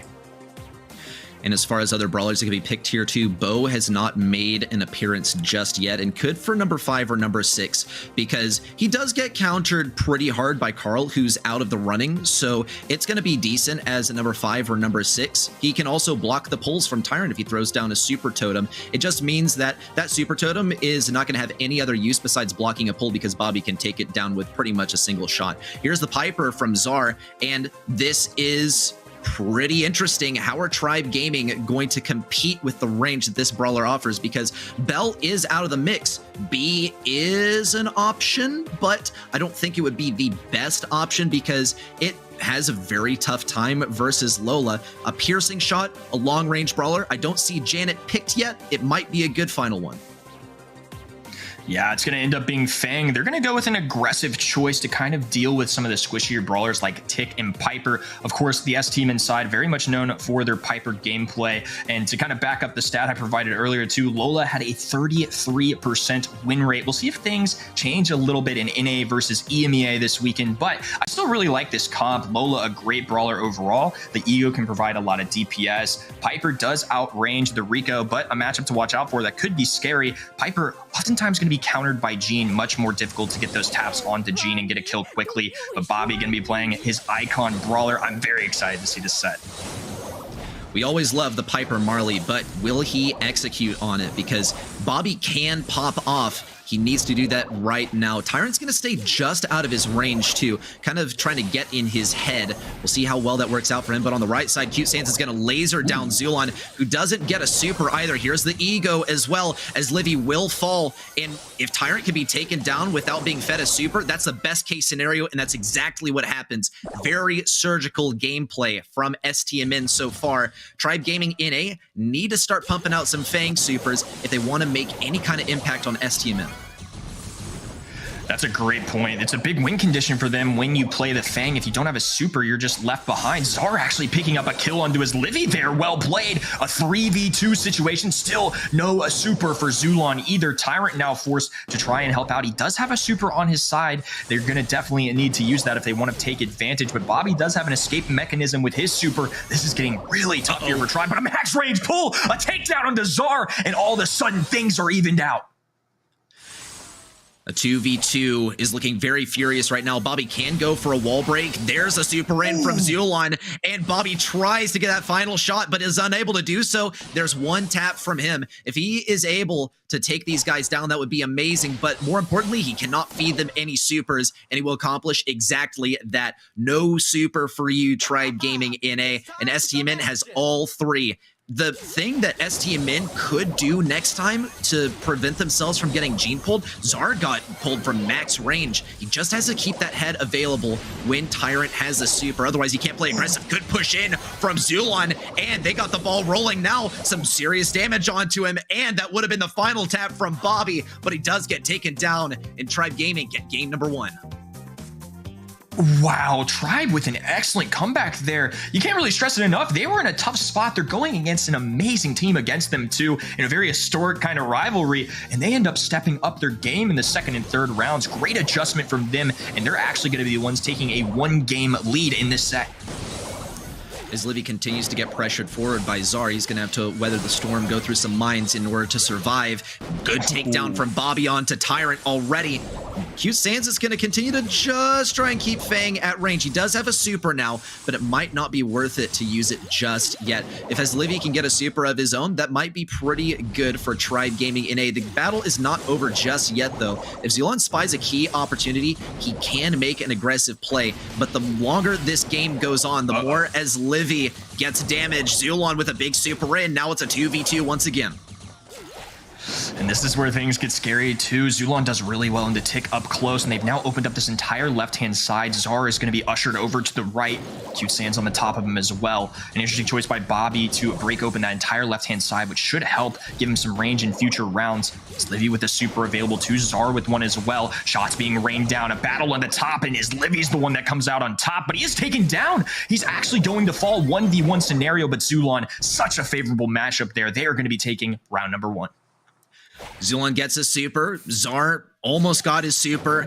Unfortunate for STMN. The ball is certainly rolling on the side of Tribe Gaming NA. Zulon is aiming this super, waiting for the perfect time. But in the meantime, Zar has gotten a super of his own. He's going to throw it down immediately to try and disrupt as Livy a little bit. But that's not the main focus. Zar is going to pop this gadget, explode Zulon back. He's out of a super, and now he has to escape. But he's outranged by the looks of things. Barely escapes with his life. Emergency super out by Bobby. Almost a long-range beam by as Livy. Zar has to keep the pressure. Final last hurrah from Zar, and there is the super in from Zulon. It's a 1v2, and he's pinched, but he has the pressure. Here come the heart bombs, maybe some damage onto Bobby. Good double back, and STMN is all tied up with Tribe, but they have no supers, and Zar doesn't have a gadget left either. He cannot defend himself in close range.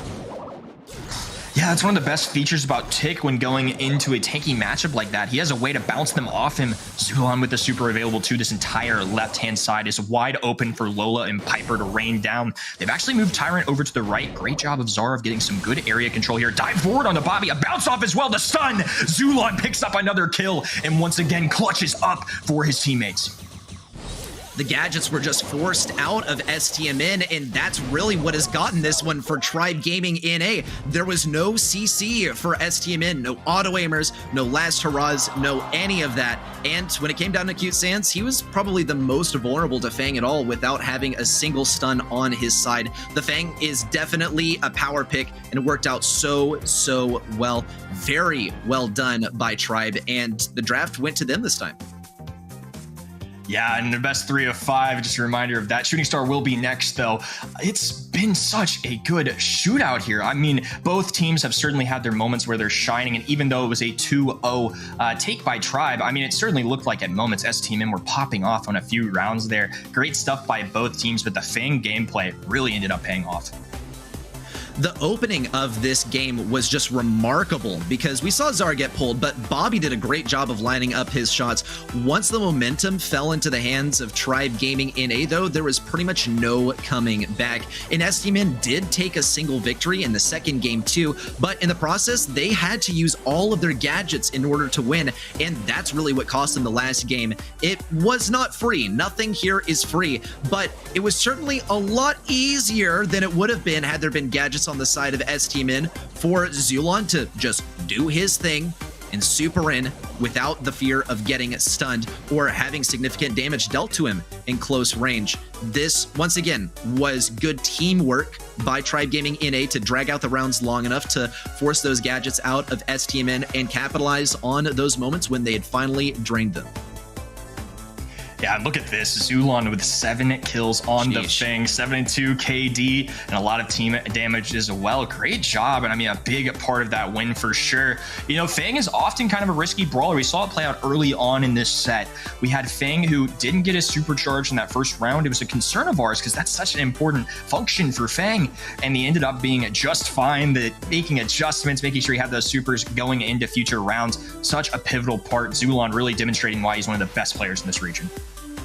And seriously, what it came down to was Fang getting those supers, and it's hard to deny him the supers. There are other brawlers where the interaction or the win condition is don't give them a super, and Surge is one of them. But Surge, it's pretty easy to stay out of his range. He's slow at level 1, he has very short range at level 1. Fang, he's fast, and he has long range all the time. It just takes him a bit to charge that super. Shooting Star is going to be the next map, and I would say Fang is a possibility here as a final pick, but if I'm STMN, I don't want to allow that to happen, and Tribe Gaming NA seems to hold the same sentiment, especially because they have first pick this time, which means that STMN has number 6, a Gene first pick coming out too. STMN could go with a Carl if they want. Bell is also going to be banned out by Tribe Gaming NA. I think these are very solid bans from both sides, but we got to acknowledge that Tick is wide open, and if Tribe Gaming NA run it, STMN can counter it. If they decide to play it themselves, Tribe Gaming NA can always play Sprout to even the playing field. Yeah, and I think that they lock up Brock so early, it does kind of give them more of an option to go that thrower route if you want. I feel like we don't see it as much, but certainly a viable strategy here. They're going to be picking up the Lola once again. This is something they chose last time as well, and a great brawler just in general.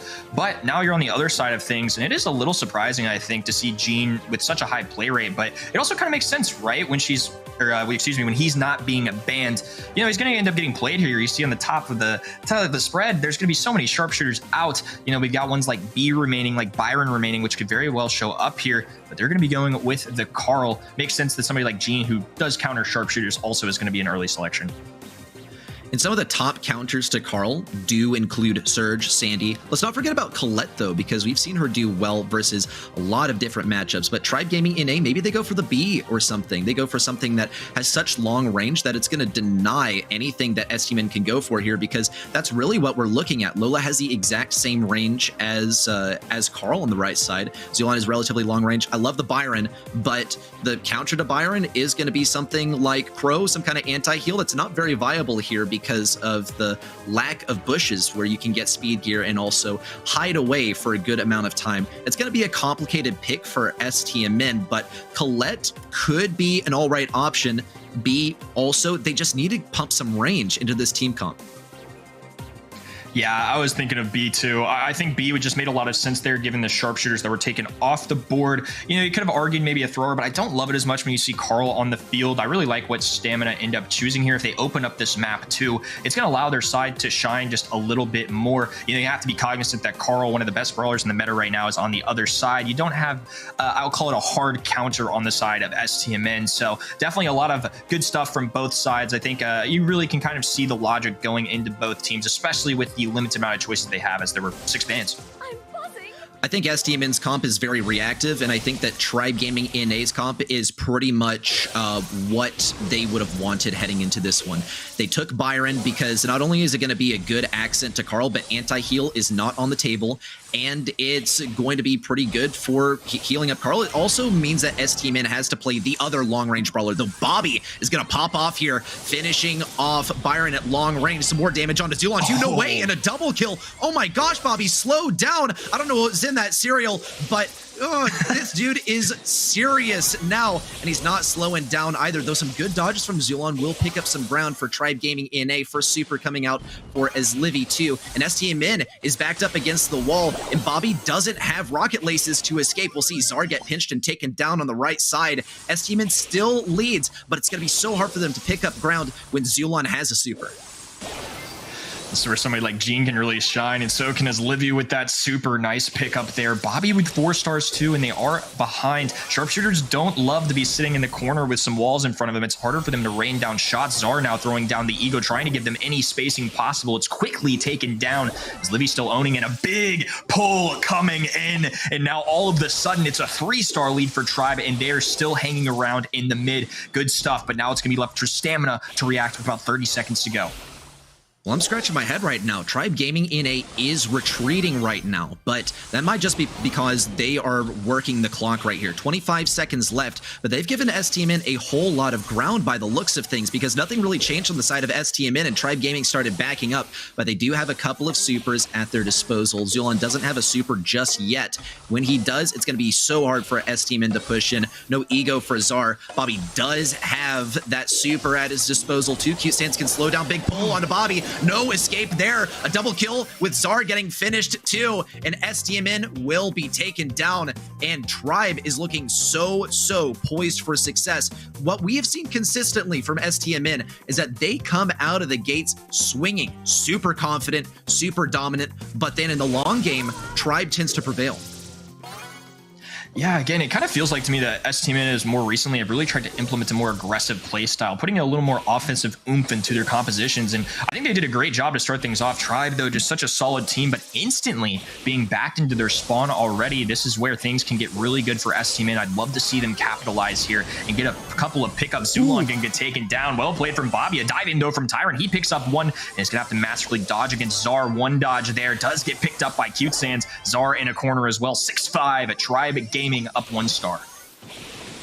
And now that I take a closer look, this is actually kind of toxic between Zulon and Livy, because Zulon doesn't actually, well, I think we can't see, but he's likely to be running magic puffs, which means that he and Livy just can continue to heal each other endlessly and continue to push in, or stay alive for that matter. Cute Sands and Bobby are going to keep on applying the pressure. We see Cute Sands block the Vengeful Spirits too, using his Honey Molasses. He has a few more of those left to keep himself alive, but how long can he stretch them out? There's the pull. Almost hits at max range. STMN are doing a great job of keeping their distance this game, and if they can keep that up, they can apply way more pressure to Tribe Gaming NA, because see how fast they fall back when Zulon no longer has that super. Yeah, Gene's super is a huge factor and something that teams are very aware of, just to make sure. But Tribe all of a sudden are marching down the field. It's going to be STMN who are pushed to their spawn side, a little more mid-control for Tribe Gaming. Zar doing his best to keep them at bay for a moment. Bobby does have a super available. We saw him earlier get really sneaky. He fell to about 90 HP, stood still behind that wall, and just let it rain with his rockets. And all of a sudden, it's back to Tribe being backed up. 15 seconds to go. Let's see what happens. A super from Bobby could be the difference maker. Cutesan's gonna land a huge shot. There's the shot in from Bobby. Maybe a last connection onto Zulon. Tyre tries to take him down. Bobby's gonna dodge these shots. Can he do it? Take by Cutesands. He gets taken down to end things off. And Tribe Gaming NA will take this game and their second set in a row. That's 4 in a row for Tribe Gaming NA. And look, I think STMN come out of the gates once more in game number 1 of both of the sets where they got taken down in a row, looking like they had the momentum of a win behind them, right? Win in their sails.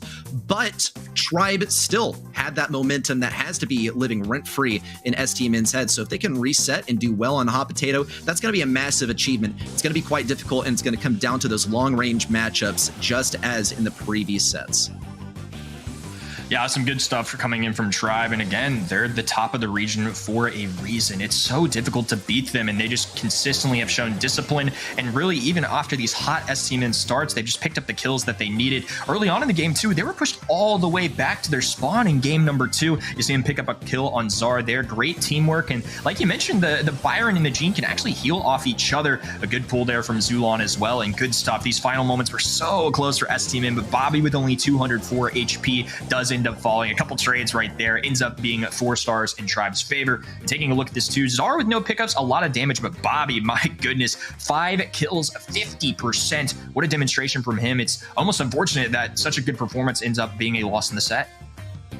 And this is why players that aren't even from NA will say, yeah, Bobby's definitely like top 5 best players in the world because he can pop off. If we size him up versus the enemy team, it's not super spectacular because really Bobby's 1/3 of the equation. And one brawler can make a huge difference, but it can't take down a team of all-stars like Tribe. So we really got to see STMN all working in tandem, all popping off at the same time to take down an enemy such as Tribe, because Tribe, they play consistently well, and STMN aren't necessarily selective about when they pop off, but it doesn't seem to be as consistent. That said, it's just 2 sets for Tribe. It's not a comfortable situation, but it's not the end of the road either. We have to see STMN succeed here, and I think it's very possible because we can see some kind of long-range matchups here if wall break is as large of a factor as it sometimes is, but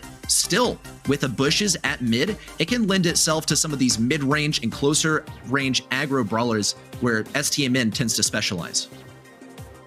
Yeah, I love kind of watching this map as of recent. It's gotten a lot more in aggressive direction and kind of some old school Brawl really coming out as of recent from what I've seen in this map. The Bulls, the BBs, the Daryls of the world have started showing up a ton here, which means Colette can give you a lot of value, but when you see it banned along with Ems, it seems that Tank is on everybody's mind. You also see the Surge ban on the left-hand side. Bobby, first pick overall, is going to be Daryl. A risky one too at times, but look, there's 3 tank counters out of the way. It makes a lot of sense. I'm looking out for Bull, especially right now, as another brawler that I've seen a ton as of a recent, and a lot of well-balanced control-based comps like there used to be aren't being played quite as much. It's been kind of a 50-50 split, at least in the matches that I've seen practiced and played from a lot of the teams in North America. Very exciting, and they do end up going with the Bull. We're going to get to see a little base race action. And if you ask me, Tribe Gaming NA, they're not even really going with a brawler that they think is going to do well into STMN. They're just taking a brawler that they know STMN wants because Bull was absolutely on the list. And you can see STMN has picked 3 of the top tank counters in the meta. Tribe Gaming NA, unfortunately, has also banned out 2 of the other good tank counters. We have Colette out of the equation, and also Ems is no longer a consideration. With Ruffs also being banned, that is going to be quite devastating because these bushes are likely to stay up. Cutesands is going to pick up a Carl here, and he might be able to succeed in close range versus Yulon if he's running Pirouette. Another consideration is Griff, if they want to get some wall break where they want it, and also get some good damage versus the tanks.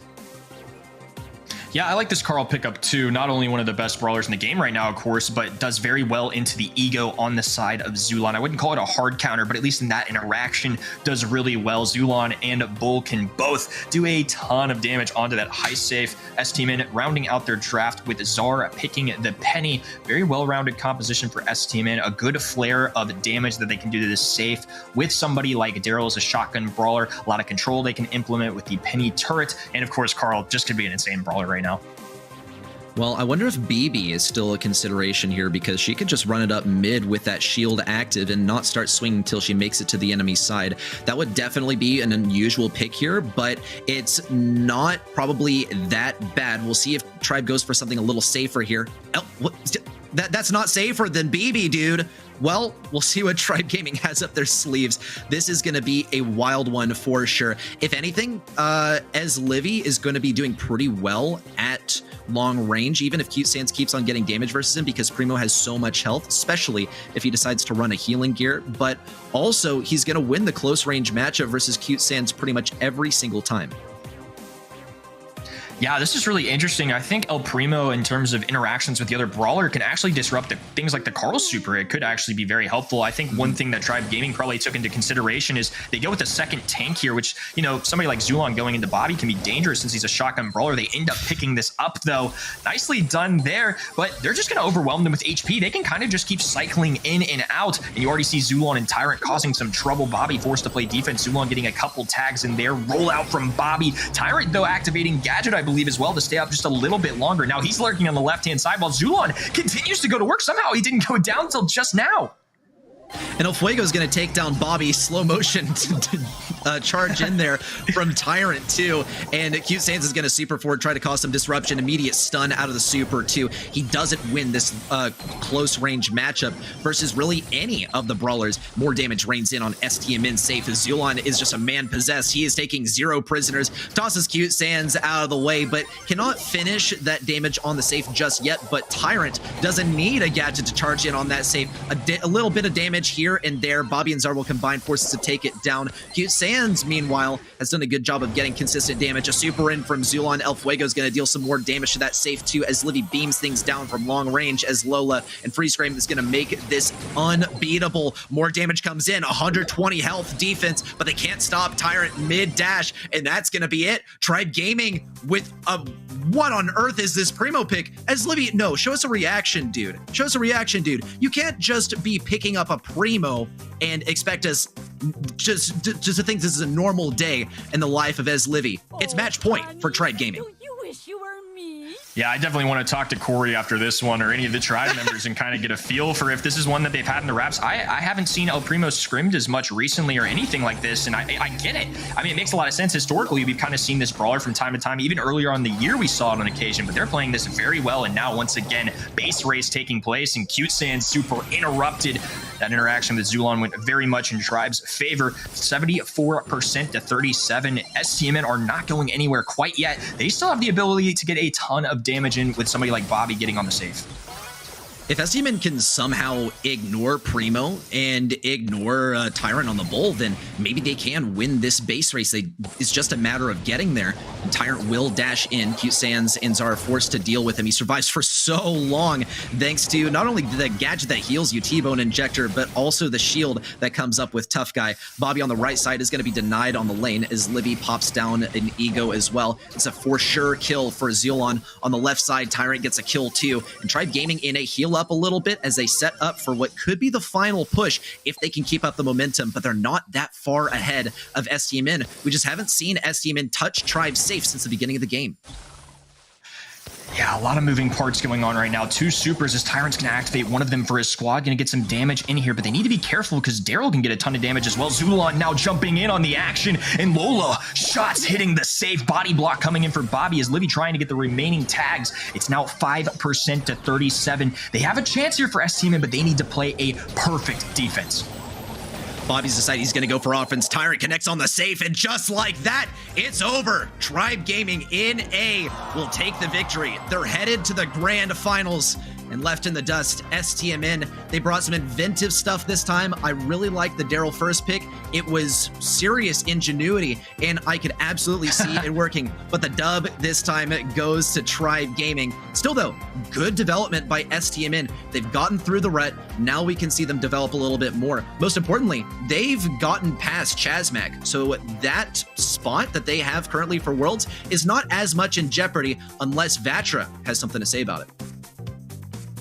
NA's in a tough spot right now, but like you mentioned, even just picking up a win against CMG and making the semifinals, a step up from where they landed in the bracket last month, and can help them out in points too. They're neck and neck with Vanguard in the overall score for this region. It could be enough to possibly get them up there depending on what happens with Vanguard, but unfortunately they should still be behind. If Vanguard is barely ahead of them now, they should be still probably chilling around that third spot since both of them made it the same distance in the bracket. I can't get over how strong of a comp this ended up being from Tribe. I think, you know, STMN certainly made it close as well. A lot of damage coming down for brawlers like Bobby, but the El Primo pick, wow, what a sight to see. I love seeing this too. Take notes at home. Look, you don't have to have all these legendary and mythic brawlers. Look at what this team does. They take a Bull, one of the standard brawlers. They take El Primo, a green brawler tier in the game, along with a, you know, brawler like Lola that does well, but you can do anything. I mean, these pros are showing that you can take any strategy, any composition, and implement it in your game.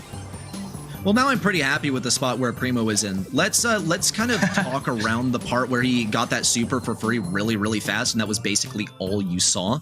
But currently, he seems to be the tank counter that's also a tank, and that's definitely an interesting position, but Tribe Gaming NA, I think, hit it on the nose with this final pick, and Livy really went to town also, getting 8 kills there, 49% of the damage. Let's not forget Zulon doing a lot of damage too, but the Lola seriously shut down the tanks and didn't have to get in close range. Did pump some damage on the safe too, but more importantly, prevented STMN for going for any kind of base race funny business and locked down the defense. 345 DPS is simply insane. And 49% of team damage along with the strong KD. Man, this Livy's been such a good pickup for this roster and definitely one of my favorite players to watch currently in Brawl Stars. I mean, just impressive stuff from all 3 of the guys on the side of Tribe. And I'm really impressed with STMN too. This is never an easy matchup for them. They really came out swinging in set number 1. They kept it competitive all throughout. And it's a hard thing too. I know something like Snapdragon Pro Series isn't as, you know, maybe international as the BSC, but it's hard to overcome something like that. You know, a devastating loss. They don't get to go to LAN now, and all of a sudden they step it back up. They make a semifinals, give it the old good run, especially with the different lineup that they've done. Very impressive stuff, and overall some good stuff throughout the day. I mean, it's been such fun matchups to watch, and now we're about to enter another one too. Vatra and Vanguard on the way. I think Vatra is going to be just kind of unexpectedly good in this matchup. Now, Vanguard stands confidently in that number 2 spot, which last month they switched with STMN for that spot, and I think Vanguard really intend on keeping this one. Now, Vanguard is a fantastic team. Problem is that so is Vatra, and I think that both of these teams also have pretty similar strategies and similar brawlers that they like to go for. We kind of rope them in together as like LATAM North teams, and they love the LATAM meta. They love going for like Ashe or something. If it's not Pain on the Ashe, it's going to be Killer on the Ashe across the way. But one of the key pickups, I think, for Vatra Gaming has been Chino, and he's been stealing all of the attentions of the fans lately.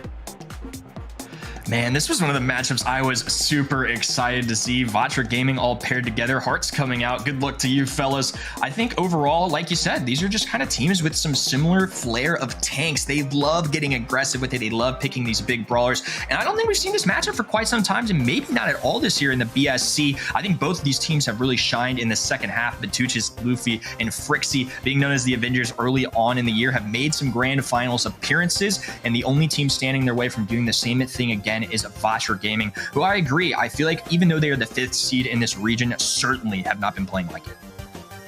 Well, there's a reason that teams like STMN, I think Bobby has gone on the record saying, I'm scared of Vatra. And Vatra was maybe like 6th place in the region when he said that. And then they have only climbed up and up in the rankings since then. And they have never ceased to impress us with what they're capable of. But Vanguard Gaming, formerly the Avengers, also have been doing consistently well over the course of the entire year. Always having that number 3 spot right behind STMN and Tribe. And recently rising to take the position of STMN for number 2, and I will stand by what I said. I think that this number 2 spot belongs to them only if STMN does not take from them themselves. But Vatra Gaming is going to be the next roadblock for these guys, and there's no question about it. Vatra Gaming are also trying to claim a spot for themselves. Yeah, and now that Vatra Gaming are in the semifinals here, Vanguard, the current 2 spot, should be still sitting pretty at that, considering that STMN just got eliminated and was only a few points behind them. This is a great opportunity for Vatra, and they need to take advantage of it. They are the 5th seed. They didn't have the hottest start to the year compared to some of these other teams like Vanguard, but they are certainly within striking distance of taking the 3rd or the 2nd spot if things go their way. This is a month where they could cash in some points, go with some good plays, and get themselves to a grand finals to secure themselves some points. Even if you end up going against somebody like Tribe, give themselves the best opportunity to try and take one off the board. And oh my goodness, at home, this might be the closest one we've seen all year, 51% to 49%. I'm really impressed with our fans because I do think this is kind of how it is. It's a coin toss. I understand both sides of the equation, and even though I'm going with Vatra, even though I believe you picked Vatra, I totally see a scenario where Vanguard wins this, and to me, it does feel like a coin toss. Well, what Vanguard has shown us consistently is that they can make it to the grand finals, and they did it last month too. Now, when it comes down to Vatra as well, this is a great team. They just haven't really made grand finals appearances, and they're a little bit behind in the points. I still think that this is a very even matchup, but I'm going to give the edge to Vanguard just a little bit because of how well they've done for the entire year so far. First pick from Vatra Gaming is going to be Stu, and I am not really sure how I feel about this. I think it can be pretty consistent. You can get like a faster rollout if you decide to run speed zone. You can also break through some walls so that throwers are totally not an option here. But I think one of the more important things is to not allow Carl to be picked. And if Vanguard decide to go for the Carl, then they're going to be facing a whole lot of counters. Yeah, Carl's a dangerous one here, and I am personally a fan of the Stu. You know, you look at a map like Open Zone, it's tricky and it's deceptive. You're going to instinctively think that all you can do here is go with some sharpshooters because it's just a wide open map. That is not necessarily the case. You can kind of zig while everyone else zags. Go with brawlers that are tough to hit, and right now in the current NA meta, Stu is everywhere on all hot zones maps. You got it easy for yourself to dodge with Stu, who's already got a ton of mobility, and now you can travel up the map faster to get some area control in the mid with his speed turret, which I 100% expect to see here. On the other side, we see Luffy rocking the Lu as well, another brawler that has been very apparent in NA, and both these teams I can very well see taking throughout the day. I think it is going to be complicated to execute on, though, because you got to get in the range of your targets, and you also have to land your shots on them consistently. That's one of the main struggles that Lu faces, and we saw Lu succeed earlier when STMN ran him, but they were faced versus a Colette who's going to be a very aggressive brawler who doesn't mind taking damage because she is more than likely running the gotcha gadget that heals her up as she plays aggressive. But here's the deal. Vanguard Gaming, they are going to have to go for something long range because Vatra Gaming has picked up some of the best long range brawlers in the game. Maybe Piper is a consideration. I think that could be a pretty good pickup for them. RBM could be running Breakthrough to also open things up more for Chino and Pain, but I don't think Luffy is going to be able to hit his shots that consistently because he'll be outranged and outsped. And Frixie on the Mr. P, I see the mentality. You counter every single enemy here. The problem is that Mr. P doesn't have very consistent damage. Yeah, this is an interesting one. I haven't seen Mr. P much at all, but this is kind of going according to schedule for Vatra Gaming. They pick Stu, who has very openly become more of a popular brawler in this game mode. You pick B, who's been very apparent in the North America meta, at least in practices, just because B can go crazy in open zone. She's a sharpshooter, and very few brawlers can really contest that. Chino is obviously an absolutely insane Bell as well. This is a brawler that we've seen him shine on time and time again. I kind of like what both teams end up doing. If there's a time to run Mr. P in terms of the matchups, this might be the time to do it. Well, we got to hand it to Vanguard so far for making amazing use of those bushes, even the ones that aren't technically, like, in big quotes, theirs. Frixie on the left side is going to be occupying the bushes that are more accessible for Vatra, and he's going to be getting some good value off of it, too. So far, Vatra has not stepped on this point just yet. RBM, I think, more than anything, could succeed at mid. The problem is that he has not really been able to get supers just yet. Pain is also kind of struggling to line up those shots, and Betiches is getting great peak shots around the wall. There's almost no wall break for Vatra Gaming, so they're going to have to play this game the entire time facing versus brawlers in the bushes. Watch as this Porter on the right side soaks up 1, 2, 3, 4 of Chino's shots. And Betiches, all he has to do is let the Porter spawn it and then pop a gadget too. It is such a hard counter to Vatra, and Vanguard Gaming are set up so well. They have lost some of the positioning on the bushes. RBM has to retreat versus the freeze frame, which is going to give Vanguard control of the left lane, and they continue the domination as Luffy pops the first super and allows himself to have that much more of a sphere of influence. Yeah, well, things were going down on the right-hand side. RBM has been taking control consistently on the left. A big pickup there into Luffy, and they have really let this match kind of get out of hand for a moment, about 50% separating the two teams. This is a big opportunity here. Vatra really have to play a perfect rest of their game. Nice nest egg that's going to trap Batuches. They need to find a takedown, though. Pain making the connection. Luffy still left standing. Frixie now available, but a shot landing for Pain, and this has been a very interesting one. They're starting to make a little bit of a comeback. RBM, though, still hunkered down on this left-hand side, but it is getting close.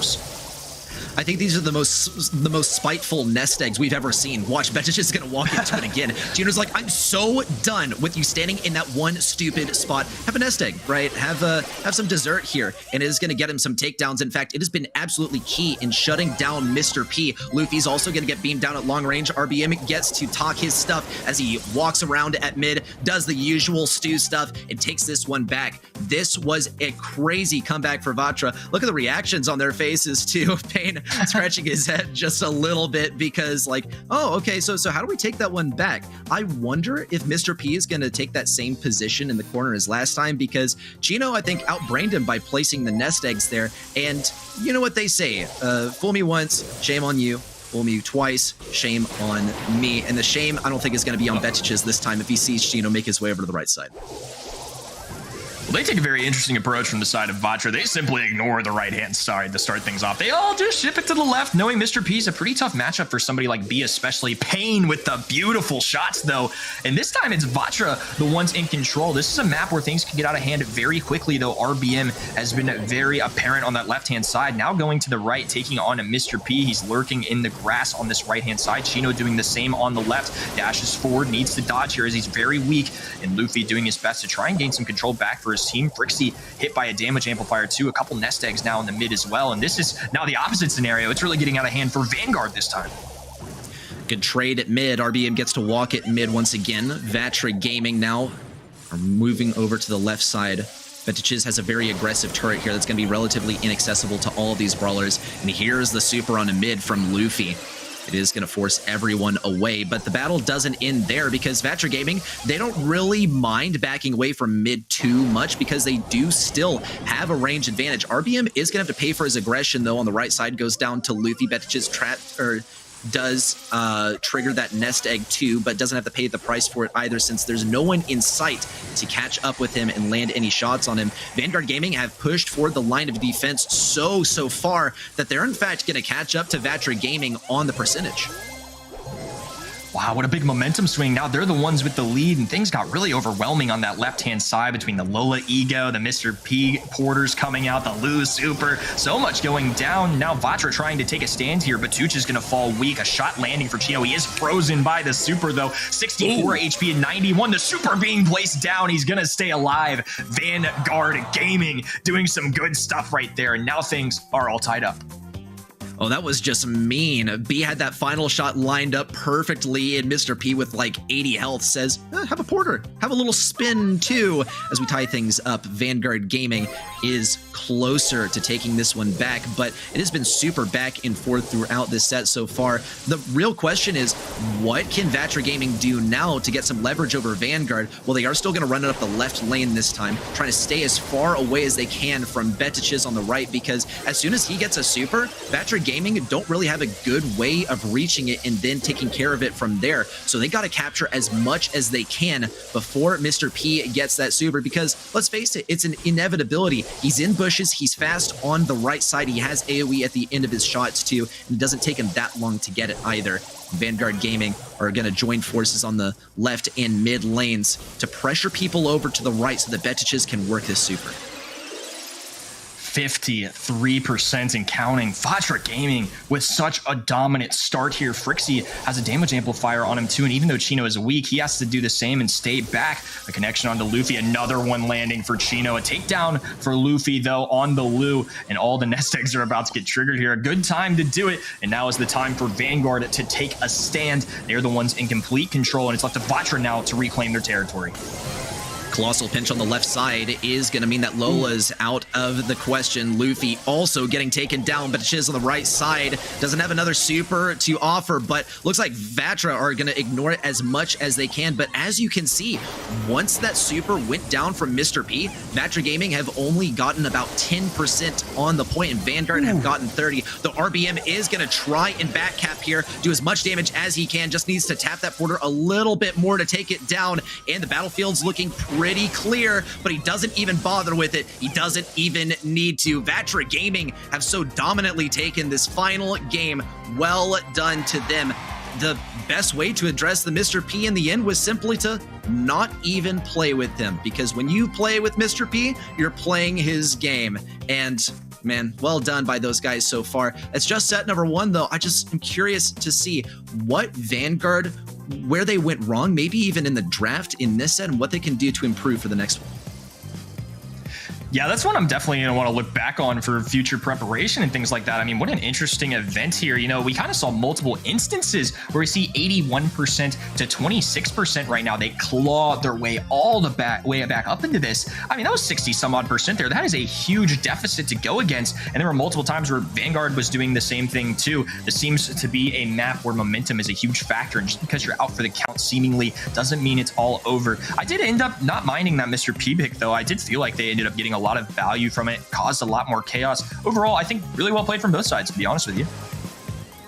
Vatra Gaming, look how much of a lead they had in this final game too. It really came down to knowing their enemy, and Vanguard Gaming, they did have a power pick. They had a brawler that countered all 3 of them, but you can't counter a brawler if you can't even hit them, and you can't counter a brawler if they refuse to play versus you. And it comes down to your teammates to force the interaction. Problem is that it was simply so long range, the pressure was not really there from Vanguard to force Vatra over to the side of Mr. P, and it's reflected in the stats too. Just look how dominant this was for Vatra in terms of kills, especially Chino. 45% of the damage. That is just ridiculous. And that puts him up there actually with, I believe it was as Livy with 49% of the damage too. Look at that. 12 kills, 5 deaths, a whole lot of DPS, and a good portion of the team's damage.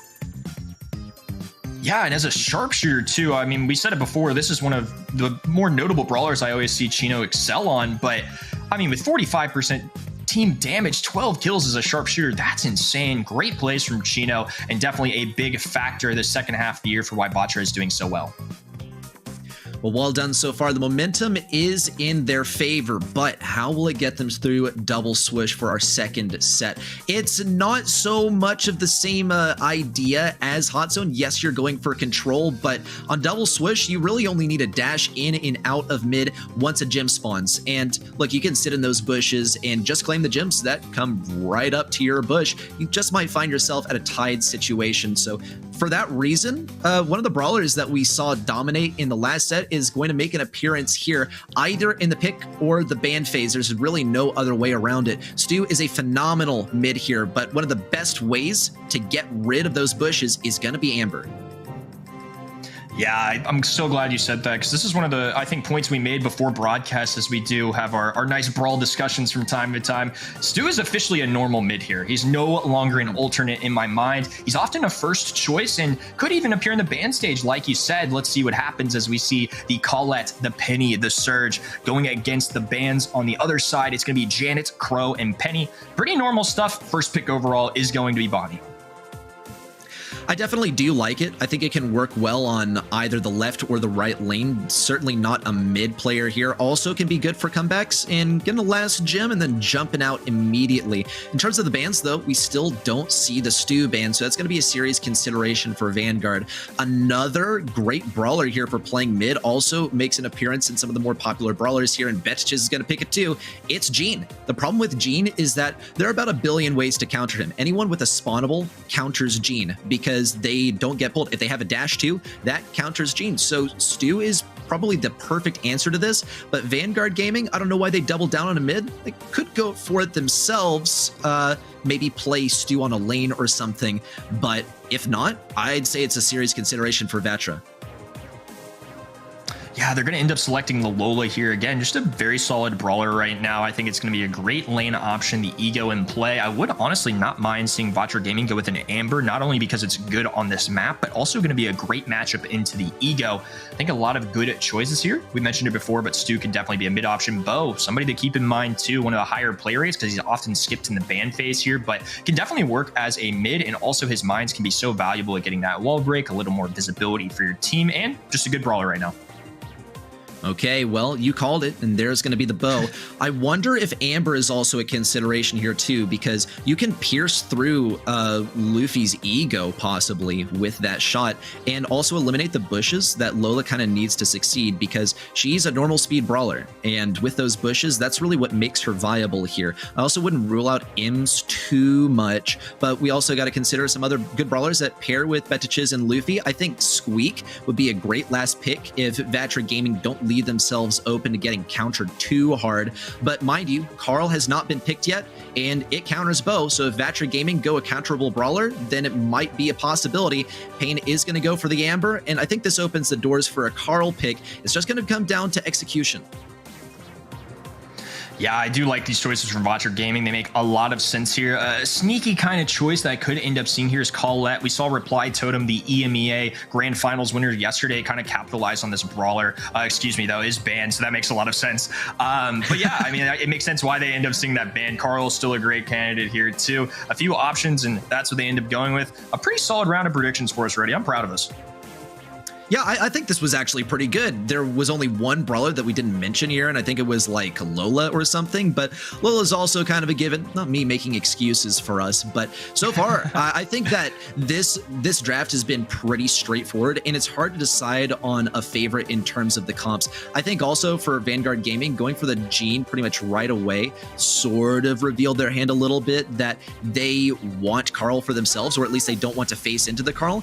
I think that if we said who wins the draft, I would give it to Vanguard, because Carl does counter things out in close range. Chino can jump away, but Pain has nothing to offer for CC, and neither does RBM. If Betichiz is running Protective Pirouette, which is a bit of a tough call because it's hard to know exactly how fast that pickaxe is supposed to swing when you attack it, he will win pretty much every single matchup versus Pain and RBM. Well, I love this start here from Vatra, getting the super early for Pain. Chino now diving in too. It's going to make things very difficult for Luffy is going to fall. Chino with low HP though. It's actually ending up being a trade here. Now Batuch is going to be the one in a tough situation as well. Clean start here for Vatra. The mines get down early. Amber uses super early, and now there's complete visibility on the map. This is going to help Vatra a ton throughout this entire game. I talked about execution, and that's absolutely true. Betichiz is executing the Carl just as any other good Carl player would, but Vatra Gaming are simply being so slippery. They're being so tricky. One of the best features of Carl is that he can wall peek really, really well, and Vatra Gaming so far are getting some crazy good dodges on him. A good takedown on the left side, though, as Luffy claims all the gems from Chino, but as he tries to push in, he simply won't be able to. These mines stand in his way. At least he gets to break open some of the walls, but this was a big mistake. Luffy, how are you going to defend versus Chino now? He has so much range on you. You have nothing to hide behind. Uh-oh, and a good opportunity here. Batucha is picking up all the gems. Well timed. And Amber does find the takedown. They're going to reset that countdown immediately. But now it's left to Vatra, who had control for all of this game. And they're going to have to make a kill in the final moments. It's going to have to be on the Luffy or Batucha's. Frixie standing on the way on the right-hand side. Chino low HP. Pain trying to land whatever he can, and Batucha's actually electing to get aggressive here. They just had so low amounts of HP, but RBM with that clutch pickup. And once again, this countdown is going to be respect. It's going to be a close one, but Vanguard still sitting pretty. Well, Betichiz has no gadget, but he is significantly on the back lines with a lot of defense in front of him. Pain and RBM take down the first brawler. Chino with a jump in will be able to take down Luffy. Betichiz needs to take damage, but Protective Pirouette is going to help him get away, and Vanguard Gaming will get this victory. Well done. This really comes down to playing Carl well when the time matters the absolute most, and this also, I think, comes right back to the draft, because Vatra was playing very well into the Carl, because I think they were outdrafted just a little bit, because Carl counters out two of their brawlers, and we saw Betichiz, it just seemed like he was kind of in a flow state when he popped that super. It seemed effortless to take down Pain and Chino in close range. Yeah, one big mistake can cost you, and I wouldn't even call it one mistake for Vatra in that last one. Just one swift, momentous push coming in from Vanguard. Now RBM kicking things off on this right-hand side, opening up the map a little bit. Frixie with a little touchdown dance after that celebration, too, to get a kill. Nicely done there. But, you know, it goes to show, I feel like Vatra really owned that last game for about 80-90% of the time, and when the moment was right, Vanguard struck and did a great job. Bounce away from Frixie is still going to fall, though. Chino can get aggressive on this since he has a getaway option with his super. Not going to be able to pick anything up, but still a lot of pressure going towards the Vanguard side. Very well done by Vatra there, taking care of Carl in close range. And that's really how you need to do it. It just doesn't really work every single time, because if any other members from Vanguard Gaming had been helping out Carl on offense at that moment, had they not been taken down just moments before, then Vatra absolutely would have been taken down there, and it's going to happen again. History does tend to repeat itself, doesn't it? But now Chino, no, can't get him. Betiches with a very, very slick escape, but in the process, Vatra still do manage to pick up a 10th gem, but they are all the way backed up. Betiches isn't going to get stunned out either. Luffy beaming things down at long range. Chino needs to have some survivability here. The mines on the left side. Betiches is going to apply the pressure. No super for him. Mines will explode. RBM gets taken down. Frixie will as well. No supers for the enemy either. And Vatra Gaming are safer than they were before now that Chino has all 10 gems, and he's the one that can get away from every single one of these brawlers with the super. That was a great decision from Payne to allow him to pick all those up. Now they can put 2 brawlers on defense. 5 seconds to go. Luffy with the super available. Payne finally going down. Shots going towards Chino, though. Jump away, and they're going to be sitting safe. Vatra Gaming are not getting this one stolen from them, but it was once again extremely close since Carl made some big plays again. If they can keep on playing into the Carl like that, then they absolutely have this one, because I think Carl is the one thing that ties all of the Vanguard draft together. It's the thing that counters out 2 brawlers from Vatra. Betiches is still going to be getting some peak shots, establishing a little bit of pressure too. Already, that was the earliest Bonnie super we've ever seen from Chino, and he's going to go ahead and get a kill off of it too. The pinch between Chino and Payne is possible if they want to get some more damage versus Frixie, but RBM still could give them a bit of an easier time once he gets this next super and he's able to burn up that area where Frixie is standing, unless Payne just goes ahead and does it himself. 2 mines is all that it takes to blow up this entire area. A third one is going to make it that much more open. So much damage rains on to Frixie, and Vatra own this mid. And Chino with the little surprise attack going to the left rather than the gym carrier. Frixie is going to be able to pick all of these gyms up for the side of Vanguard Gaming, but Chino allows his team to get a little more aggression. Carl making a little bit of a misstep here is actually going to go down as a result. RBM picking up a kill and now duking it out with Luffy in the mid. Frixie taking a lot of heat as well. Pool landing, though. They get the kill onto Chino. Good to save for the side of Vanguard as Batuchis rushes to the middle to apply some pressure.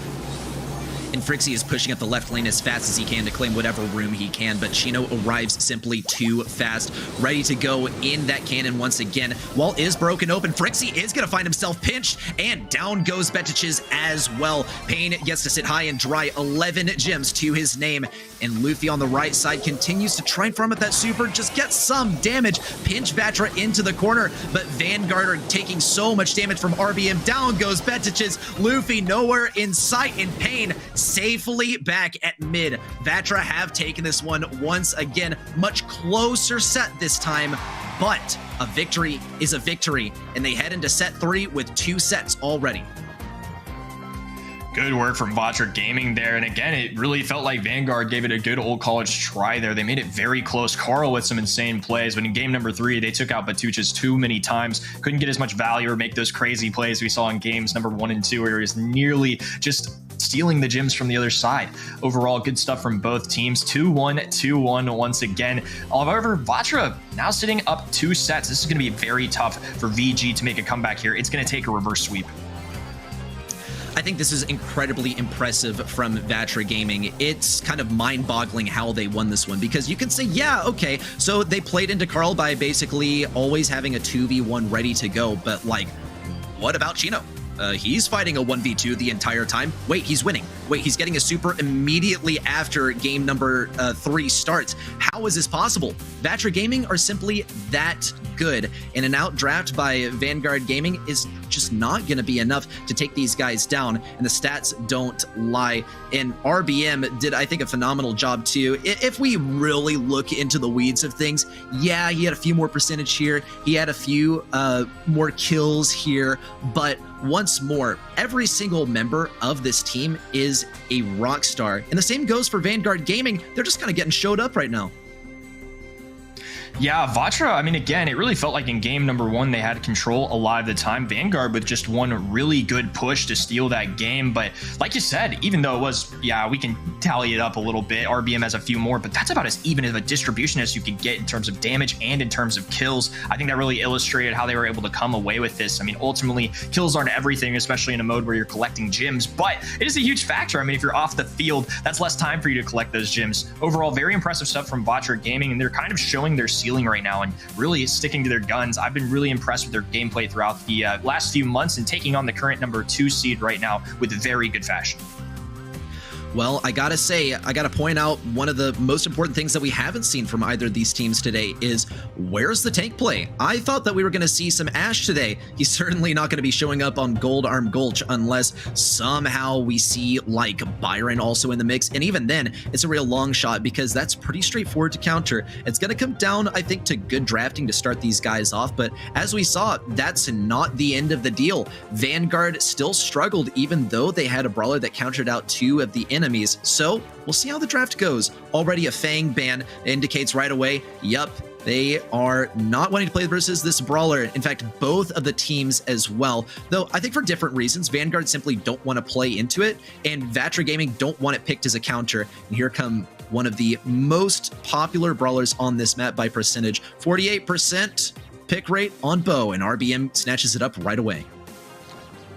Yeah, there's a part of me that really wants to see the tanks clash here, since that's really part of the identity of both of these teams. But honestly, I think it's made it almost more impressive in a sense to Vatra Gaming. It's showing that they're more. They're a dynamic team. They're not just obligated to pick one brawler. Not a one-size-fits-all kind of deal for either team, as they've been really straying away from that, even in some of the ban stages as well. I like the Bow pick first overall, too. It makes a lot of sense to me, since it's often going to escape the ban stage, that its play rate globally in the qualifiers was that high. Gene, another great candidate. I mean, Chino is the guy on Bell. Would love to see that action once again too. Batuches with the Bonnie, good stuff. They're going to be also taking the Janet, which we haven't got to see a ton here tonight.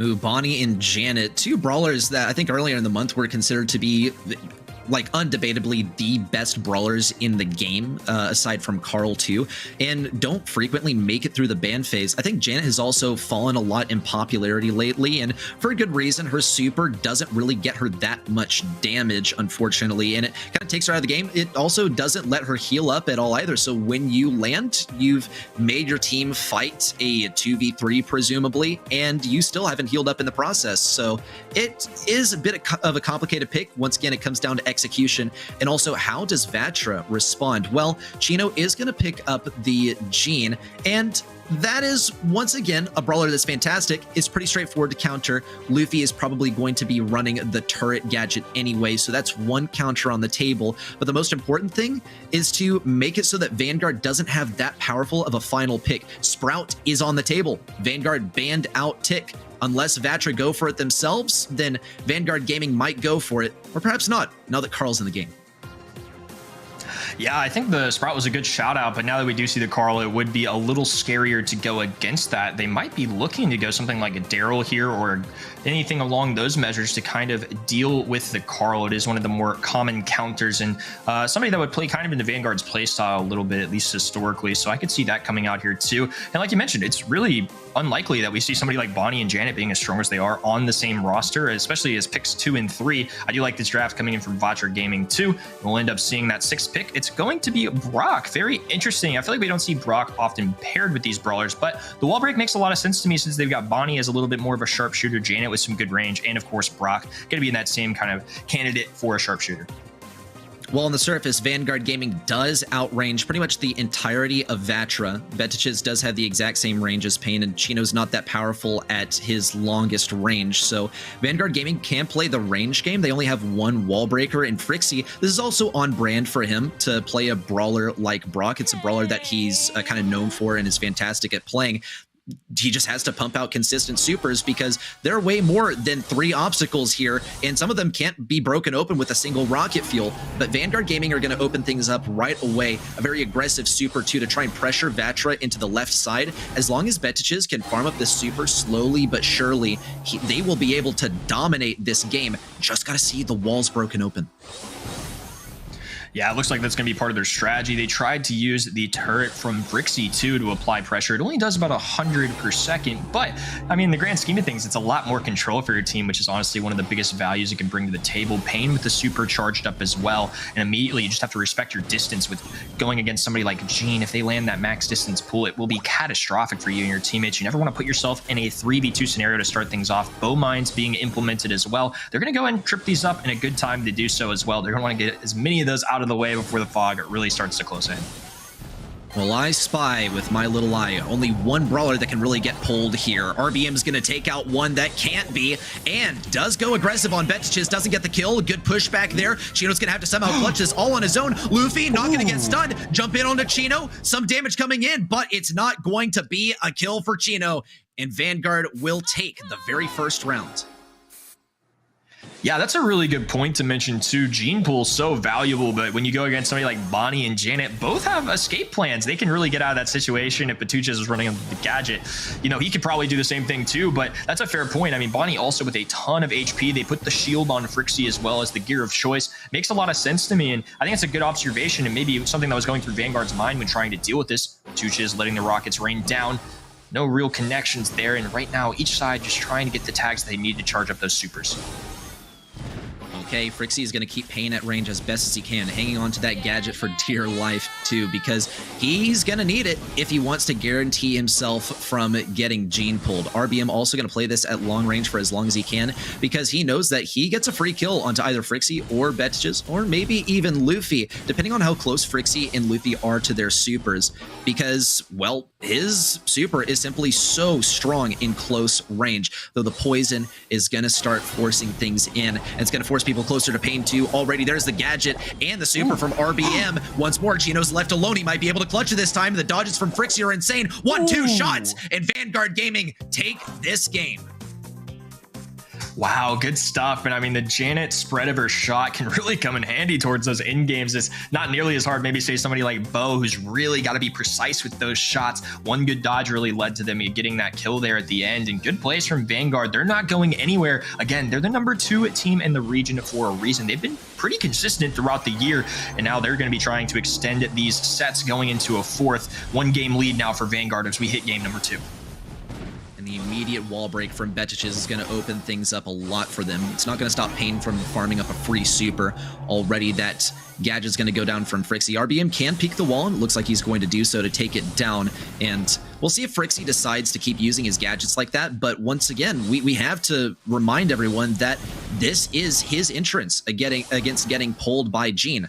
Now the fight has gotten a little bit closer to mid. Chino might take this top lane, in fact. It's a little ambiguous whether he or Pain are going to go for it. If he can get a free super, though, that would be extremely beneficial because it allows him to make Vanguard back up, and the poison at the end of the game might force them into his mines, which have been a serious game changer, too.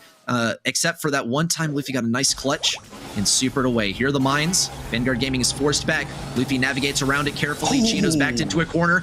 Big kills for Pain and RBM. Will they be able to clutch it up? Super in, super up for Luffy. Pain getting a lot of damage, but still, Vanguard take this round.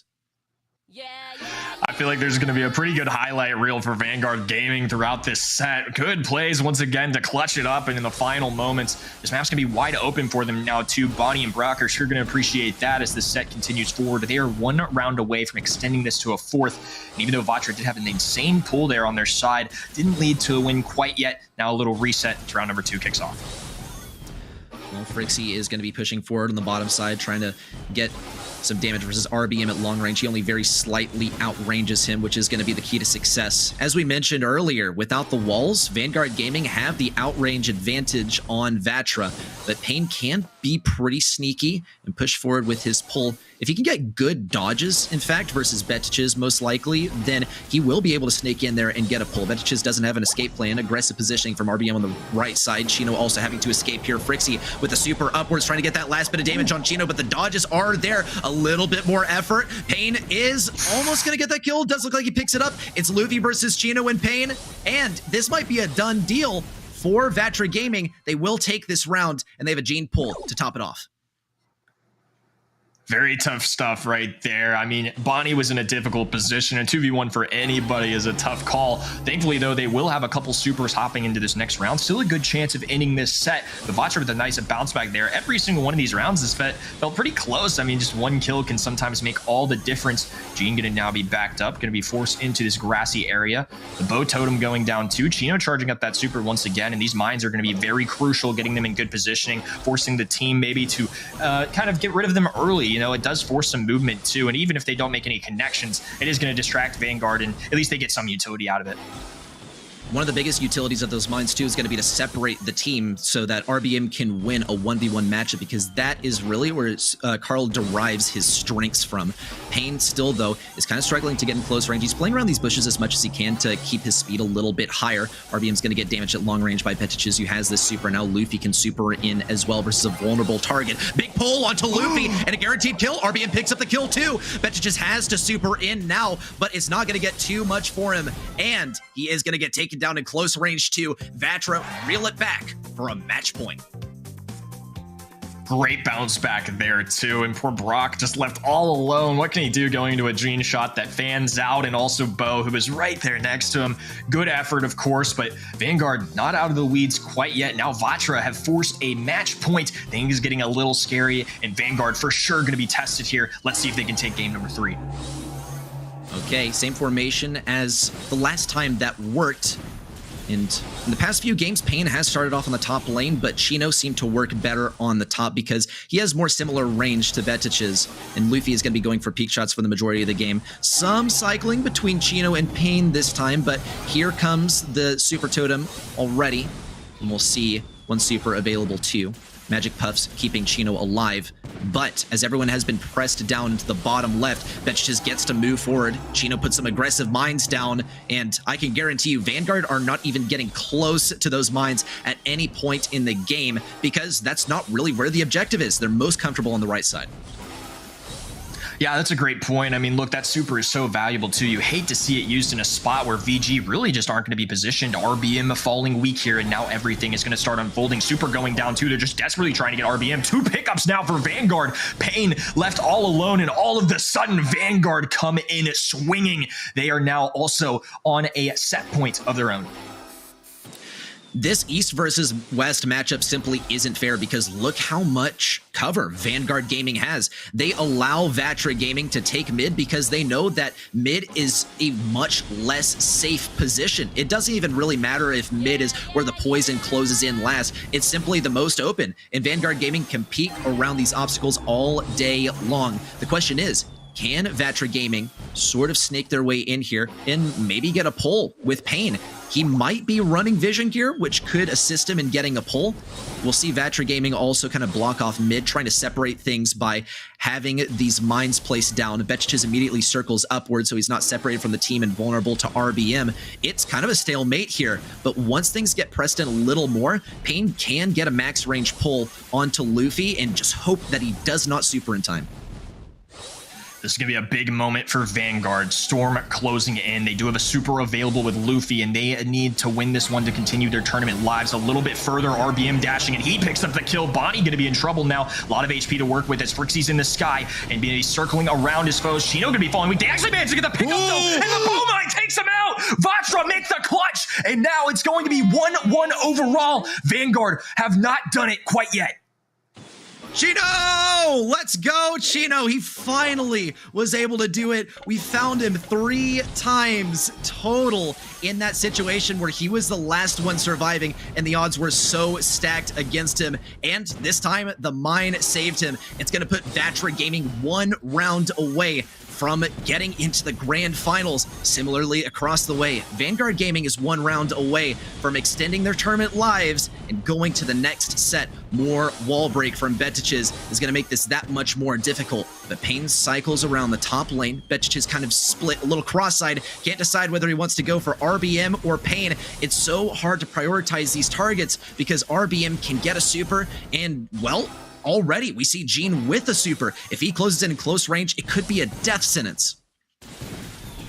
This is a huge moment for North America. Vanguard Gaming, the current 2 seed, in danger of going down. Pain with a super available. The gadget going down from Batuches, looking for kills on both sides. RBM now getting aggressive, and Frixie is able to dodge simply due to the super. A dive in from Luffy. Vanguard take the round. They will be extending things, and what looked like a play of the day candidate round from Vatra Gaming in round number 2 there is put to a halt. Nicely done there. Vanguard Gaming, great stuff.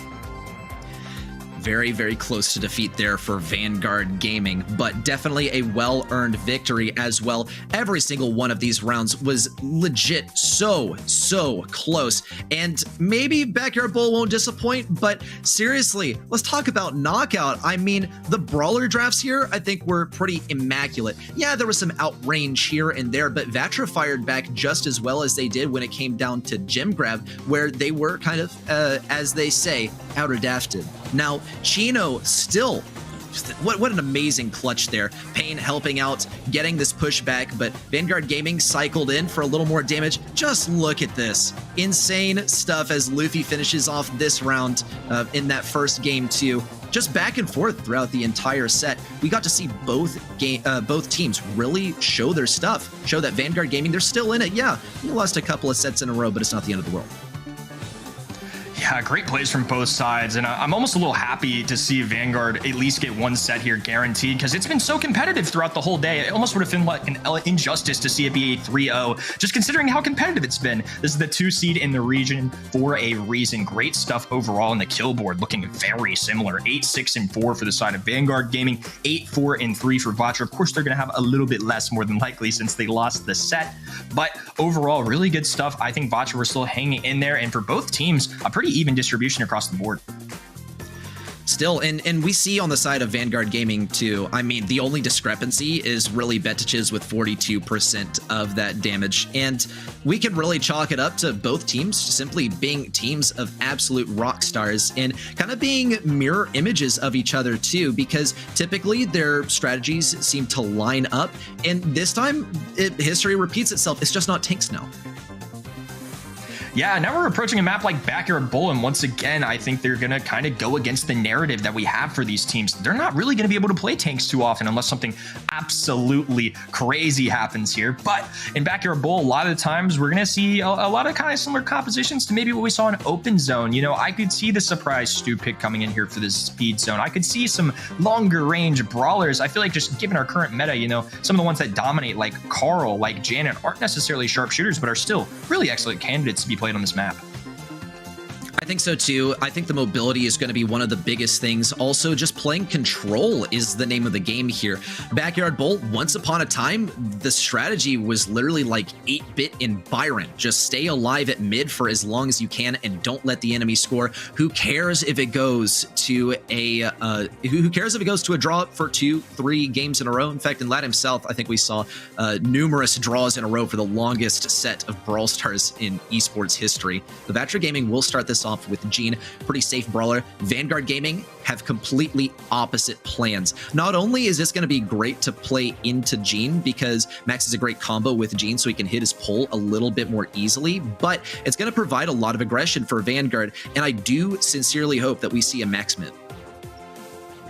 Yeah, I actually really like this choice from Vanguard Gaming. This is a brawler I'm sure they're very comfortable with. They're going to pair it with a Penny here, which is a great candidate in the meta right now to show up here. You know, not exactly a sharpshooter, say, as somebody like Piper or Bell, who Pell could still show up here for sure, and also having a 45% play rate as a brawler pick rate globally in qualifiers. I really like what Vanguard have done. This kind of plays into more of their strategy and what we're used to seeing them do. I think it's a brawler they're comfortable with and such a fun one to watch. I love seeing Max get played.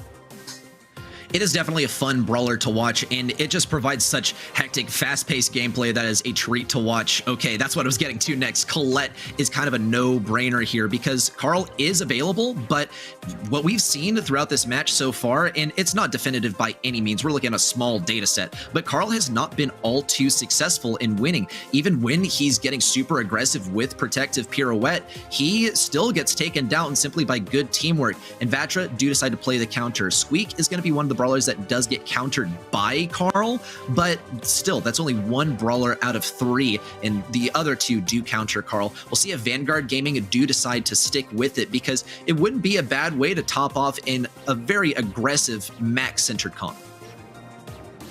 Yeah, Carl is a real aggressive brawler with the pickaxe swings, can really give Squeak some trouble since Squeak can't take him down very easily in a 1v1 matchup. Definitely understand what you're putting down right there. And they're going to be going with an Amber here. I feel like both of these sides are kind of more interesting. Again, this is a map kind of like I was talking about with Open Zone earlier. It really tends to go in a sharpshooter direction, but rather we see 0 of them on the field. I mean, both sides going with something completely different. I think that's just kind of what happens when we have a draft state for our current game.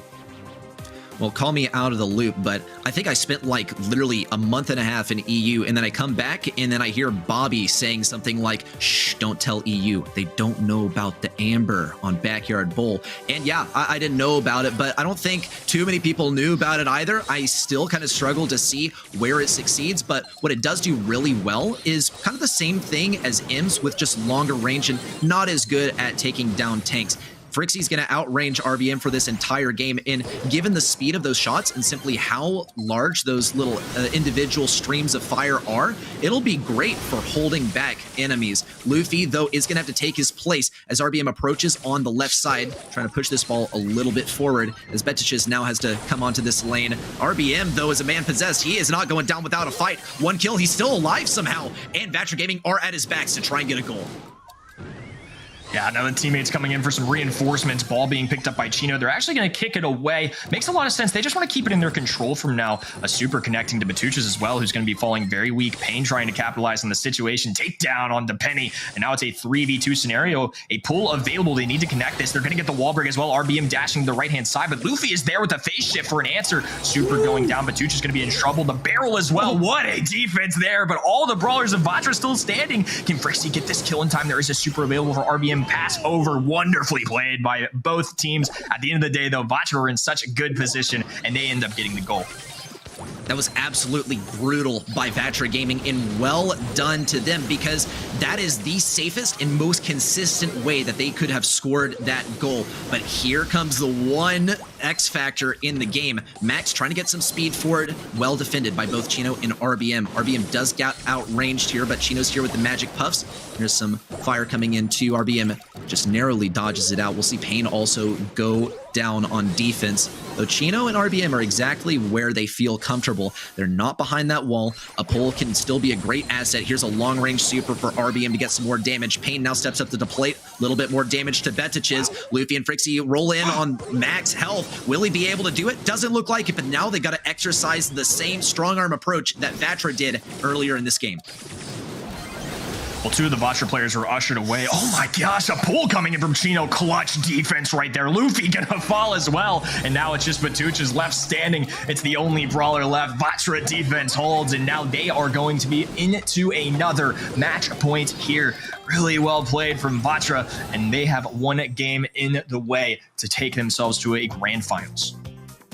It's hard to pick a favorite brawler on the side of Vatra Gaming, a favorite player either, because they have simply played this so well so far. Especially the Colette gameplay just came in out of absolute nowhere. I thought for sure Amber was going to outrange her the entire game, but Colette doesn't seem to care, because when Amber can't back up anymore, Gotcha Gadget is there to help. Chino is going to pass things around to the right side though. Some damage from Pain onto Betiches.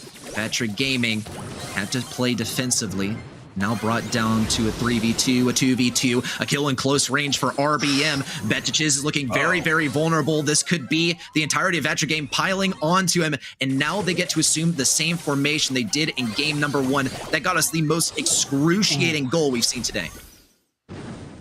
Yeah, I feel like Pain's been such a major factor on this right-hand side. I feel like he's oftentimes beating out the Penny lane, and however, Penny being a big part of that kill right there. Nicely done, and now it's going to be Vatra forced away, max speed inbound as well. Luffy picking up the ball, dribbling down the right-hand side, kick off to the right here, in a little bit of a dangerous position as Vatra should be able to grab this if they so choose, and a pull coming in from Batuchas. Oh my goodness, interesting choice. He actually ends up surviving due to the Penny gadget, and now Luffy's going to be able to grab this ball, face shift forward, and an excellent goal coming in from Luffy. My word, Vanguard Gaming are not going anywhere quite yet. Beautifully played so far by Vanguard. I think one of the biggest developments that we've seen in strategy from this game is that Betches on the Penny has been laser focused on Chino because he knows that he can tank a pull if he needs to. He also knows that enemies are going to be standing right next to Chino. He's on such low health. Pain has to take some damage in order to defend this goal, and it looks like they will be able to do that, even with a good portion of their wall missing, which isn't necessarily devastating, but it's not too amazing either. Chino hangs on to this pole to prevent himself from getting pushed too hard, though Luffy can face shifter out for a pretty easy bait. Luffy will have to back up a little bit more. A good kill from Pain onto Frixie. A 3v2 is here. How long can Vanguard hold on until their third shows up? Well, they need to hold on for about 30 more seconds, and now that ball going to be pocketed in the top left-hand side. Interesting decision there from Vatra, as that ball's going to be very much out of the reach. RBM, though, with a very pivotal super coming in, but two just trying to defend. Another one picked up for RBM. Super available for Chino, too. Things looking very tough here. Chino just continuing to walk forward. Not enough DPS to get the job done. We've got an overtime situation approaching. And Luffy respawns without the speed. That's the most powerful position for Max in all of Brawl Ball, is when you've just respawned and you're so close to mid. It's the easiest way to rush an enemy. He has no phase shifters left either, which means not only is he pretty much outranged by Chino, but he can get pulled too. He's a solid candidate. Pain is going to continue to push this backline back to playing one of the most controlling brawlers in the game, and RBM needs to decide very, very smartly when he's going to use the super. Some burn coming in, doesn't contact anyone. Vanguard approaches the goal. They're getting so close. Yeah, this is going to be really frustrating to play against Vatra in overtime, though. Chino on the Gene, it's so easy for him to fan out shots and make connections. Good tags coming in from Squeak 2. All of a sudden, things looking very scary for Vanguard. Luffy is falling weak and forced to go away. There are only two brawlers up right now. Amber returning 15 seconds ago. Chino and RBM both with supers in hand. They're approaching this ball looking for anything. RBM with a good super. Oh my god! Chino! Oh my gosh, he ends up making the bucket. And Vatra Gaming celebrating. They're going to a grand finals. That is insane. What did I just witness? Threading the needle right between the legs, and I feel bad for Vanguard. That is devastating, and you can see it on their faces too. Vanguard, they still sit pretty well with those points, but Vatra, the disbelief on these guys' faces is absolutely warranted. They popped off. And congratulations, you're going to the grand finals. This is such a big month for them. This is one of the things I was saying earlier. They've already made it to a semifinals. They're the 5th seed in the region currently. They're taking on the 2 seed. Not only are they taking away points from them, we've also got Stamina out of the picture too. It's just Tribe Gaming left in their way. We very well could have a possibility of a 3rd champion in the NA region. I want to see Vanguard Gaming strut their stuff versus Tribe Gaming. I really think that if there's anyone to upset Tribe, it's either going to be STMN or Vatra. And STMN is a little out of commission right now, so Vatra is next in line to take things from the kings of the region so far. Just that's beautiful right there. I could watch that on repeat for actually, I mean, I don't know, it'd probably be a while before it drove me insane. Let's give it 2 minutes. I'd say that's pretty impressive for me to watch it. That said, though, just look at the gameplay so far. Vanguard Gaming got shut down this set, and Pain, RBM, and Chino got to pop off, but especially Pain. Wow, and when you look at things too, I mean, that set was a 2v1, but it was 8, 8, and 12 for the side of Vatra Gaming. I mean, that's kind of wild that they had so many more kills. I mean, I can't wait to see what F-Dot has to say about this. What a crazy semifinal to watch. Amazing stuff. I cannot wait to see how this one progresses either. So far, Vatra looking super dominant, and if they're able to show up Vanguard Gaming like this, number 2 in the region so far, then that, I think, says a lot about how they're going to do versus Tribe in the grand finals. Yeah, I think this is going to be a really interesting one, and welcome back to the stand, F-Dot. What a fun one we had in our hands for 2 very good semifinals. I'm excited to watch some finals action. Yeah, absolutely. I think that we've really kind of set the table here. Vanguard showed us moments of brilliance, and Vatra ultimately kind of had to earn their right there, and I think that was kind of the semifinals that we really root for. And I mean, I I got to just watch Stamina Tribe. I walked over there and watched on the big screen, just had a great time. Stamina Tribe was 4 sets, excuse me, and 4 games rather, and Tribe Gaming just comes up on top. Stamina though, I never get tired of watching Tribe versus Stamina. We could do like a best of 31 and I'd be like down.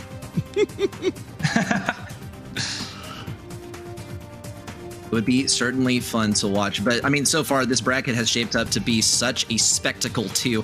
Tribe Gaming NA looking as dominant as ever, shutting down some pretty key teams in the process. I think West Coast still had a chance to upset them, but Tribe Gaming, they got their eyes on the prize. They are focused on winning those grand finals, extending the streak even further. I think the most impressive storyline today has been Vatra Gaming. They've come out of pretty much nowhere. And look, for a spectator, it was kind of out of nowhere. Now, when it comes down to the players themselves, once again, quote Bobby, they really knew that this team was gunning for a world final spot months ago, and now they're making that final stretch to ascend to top 3. I mean, a lot of people have seen kind of the writing on the wall here. When you talk about an up-and-coming team like Vatra, the pros are going to hear, the pros are going to play. Like, these teams earn their right to scrim. Like, if you show up tomorrow and you have no competitive experience, you're not going to be able to go scrim Bobby. But after a while, you get a couple of games together, people start whispering, then yeah, there it goes. And also, secondarily, just like when you start looking as a top-end player, you can look down and see who's out there, and you know what to compare it to. Tribe Gaming, perhaps one of the strongest teams around, a great barometer to compare players to, and that's who Vatra is going to have to go head to head against. As Livy, Zulon, Tyrant, Zulon very loud. We know these guys. We've seen them a zillion times, and now they have to keep going. They, unfortunately for them and their fans, they won't be able to sign their ticket to Worlds tonight, but they'll just have to play again next month. Oh, well. That said, they certainly don't want to go to sleep. They don't want to lose here. There's a lot on the line as far as just competitive momentum is concerned. And so with that in mind, I think Tribe Gaming have a lot to, we're gonna still see some strong sets. Yeah, this should be really interesting to watch. I mean, Tribe Gaming are the Titans of the region right now for a reason. They're the Kings on top, and they have another opportunity here to get another monthly finals. I'm really excited to see what they can do, but Vatra are no slouches. I think this could be a really interesting one to watch. Certainly really excited to see Payne, RBM, and Chino again. Obviously, back-to-back, just got a chance to see him. And RBM is always my guy to watch. I know a lot of Payne fans out there for sure, but RBM I find consistently on the utility selections, and that's always where I kind of get excited ready. Absolutely. I like to see RBM with the aggressive plays on some of these really technical brawlers, and check him out on Daryl actually versus the Anime Lovers earlier today. This was just consistent gameplay too. Here he was on Stu. These are not the tanks that just go in and take the big hits. Payne, that's your guy when it comes down to the Ashe and some of the tanky heavy hitters, but really, RBM has it locked down when it comes down to some of the more frail, very technical brawlers. Mortis is definitely one that rings a bell that we haven't seen as of late, but one day we will. And we'll see the true silver Mortis sweep the enemy. Technical. That's the phrase. I like technical a lot better than utility. And then this happened. I just got to get another look at it one more time. The boy is having an absolute blast. Woo. All right, well, now you got to do it in the finals. We'll see if the guys are going to be dancing after this, because as I said, they have a tall task of Tribe Gaming NA standing in front of them. And so it's not going to be easy. However, I don't think it's out of the realm of possibility whatsoever. You know, Kenny, what's your take? How realistic? Give me a percentage number. That's what I want. I want a percentage chance that Vatra winds up winning tonight. They've been looking really good, and I feel like they're such a good team with a good chance here. I'm going to say something like 60-40 in Tribe's favor. Look, a Tribe are so consistent throughout the year. I believe in them a ton, but I definitely don't think it's out of the realm of possibility that Vatra have a great day, a great match against them. I think overall this should be pretty competitive. like the 60-40. I think that feels right. You know, you're giving a lot of the flowers to Vatra that they deserve, but also, listen, Tribe Gaming, they like gap the other people by like 200 points on the leaderboard, if I'm not mistaken. So there's something to be said there. Ready? Are you also 60-40? I actually completely agree with Kenny here. I was thinking 60-40, 60-40. That's what's going on in my head as Kenny is saying that, because, well, here's the deal. I think Vatra can totally upset these guys, and they've proven just how skilled they are. The other thing is that Tribe Gaming in it, yeah, prize money is cool and all, so if you can take first, that's awesome. But I think more important than anything, they just need to make sure that they qualify and ensure themselves some safety, and they had some tough matchups today. I think West Coast is a worthy opponent, STMN especially, and maybe along the way lost sight of the grand finals. Of course, I'm just putting my words in their mouth. We'll let them talk with their gameplay. That's ultimately what we've got to do and what we've got to see for sure. At the end of the day, Tribe Gaming the default victor, but Vatra, especially after that last set, I think they might have some gas in the tank. I mean, this is a squad that I have come and really shown a lot of people, Kenny, what they are capable of. And also that they're willing to kind of do things a little bit different. They're willing to kind of like follow the meta up into a certain point and then try to bring something out themselves. Yeah, I think that semifinals was a great demonstration that they've got a lot of options. These guys are professionals for a reason. It's not just a bunch of tanks on their side. They're not just relying on RBM to get the job done on all those kinds of brawlers. They can play a wide variety of things, and I expect to see them to do the exact same thing in our grand finals. Well, thank you so much for that insight, Kenny. For now, we bid you adieu. We'll say hello to you once we have a victor for our August monthly finals. But for now, it is time to party. And Frank bringing us the tunes. You ready? I'm absolutely ready to break it down. Tribe Gaming NA and Vatra Gaming is going to be an absolute banger. The question is, will we get to see these guys in their usual form? And if so, how will that fare against each other? Because Vatra Gaming are kind of playing a different style than we would usually see them play. And hey, maybe that's what lends their success, right, to these kind of brawlers that they go for. But also, let's acknowledge that Vatra Gaming almost pulled off an upset versus Tribe Gaming in the previous months, and now they're coming back with a vengeance, and they're gonna run the 8-bit on Safe Zone. I'm loving it already. The Colt, not so much, but we'll see what they do with it. Well, I'm here for it. Listen, Safe Zone, anytime we see Heist, Colt is, you're reminded that he exists, does a ton of damage to the safe, and absolutely can make him, can earn his keep. That's the phrase I'm looking for. And you power him up with an 8-bit. I mean, somebody out there do the math. I'm not going to look at chat, but Kenny will message me. I'm sure it's a very small amount of ammo rotations with an 8-bit power-up that Colt needs to really, like, just win. So across the way, Tribe Gaming, we've got a couple of long-range shooters. What do you want to see paired up with these two? I mean, it is a little complicated. I feel like something that can go in and play super aggressive, like a tank or something, is completely on the table, because Vatra do have the 6th pick at their disposal, and Daryl is banned by Tribe Gaming NA, but that doesn't narrow everything down entirely, as Libby's going to be playing the Piper here, and that is one of his feature brawlers. Zulon on the Brock, Tyrant on the Rico. They're playing within their comfort zone. The only problem that I see maybe with the Rico is that once the walls are broken down, which is an inevitability when you have Brock, Piper, and Colt all in the same game, he's basically going to be a worse version of Colt and could get diffed on the matchup. That is actually something that you've got to think about for sure. I was not thinking about that. I was thinking about the Lola. I think Lola here is an excellent kind of brawler to run in tandem with the 8-bit. So right now you've just got your 8-bit flanked by 2 machine gun brawlers, and I think that it's a very sort of like hammer to nail type approach. There is no finesse, there's nothing fancy, they're not being technical, but I don't need that to happen all the time. You know what I mean? These two brawlers are going to shoot really fast and hard, and Payne's going to help them out. I think this is a great composition. Tribe Gaming across the way, kind of a similar strategy, just more long range, more brawler oriented damage, I think.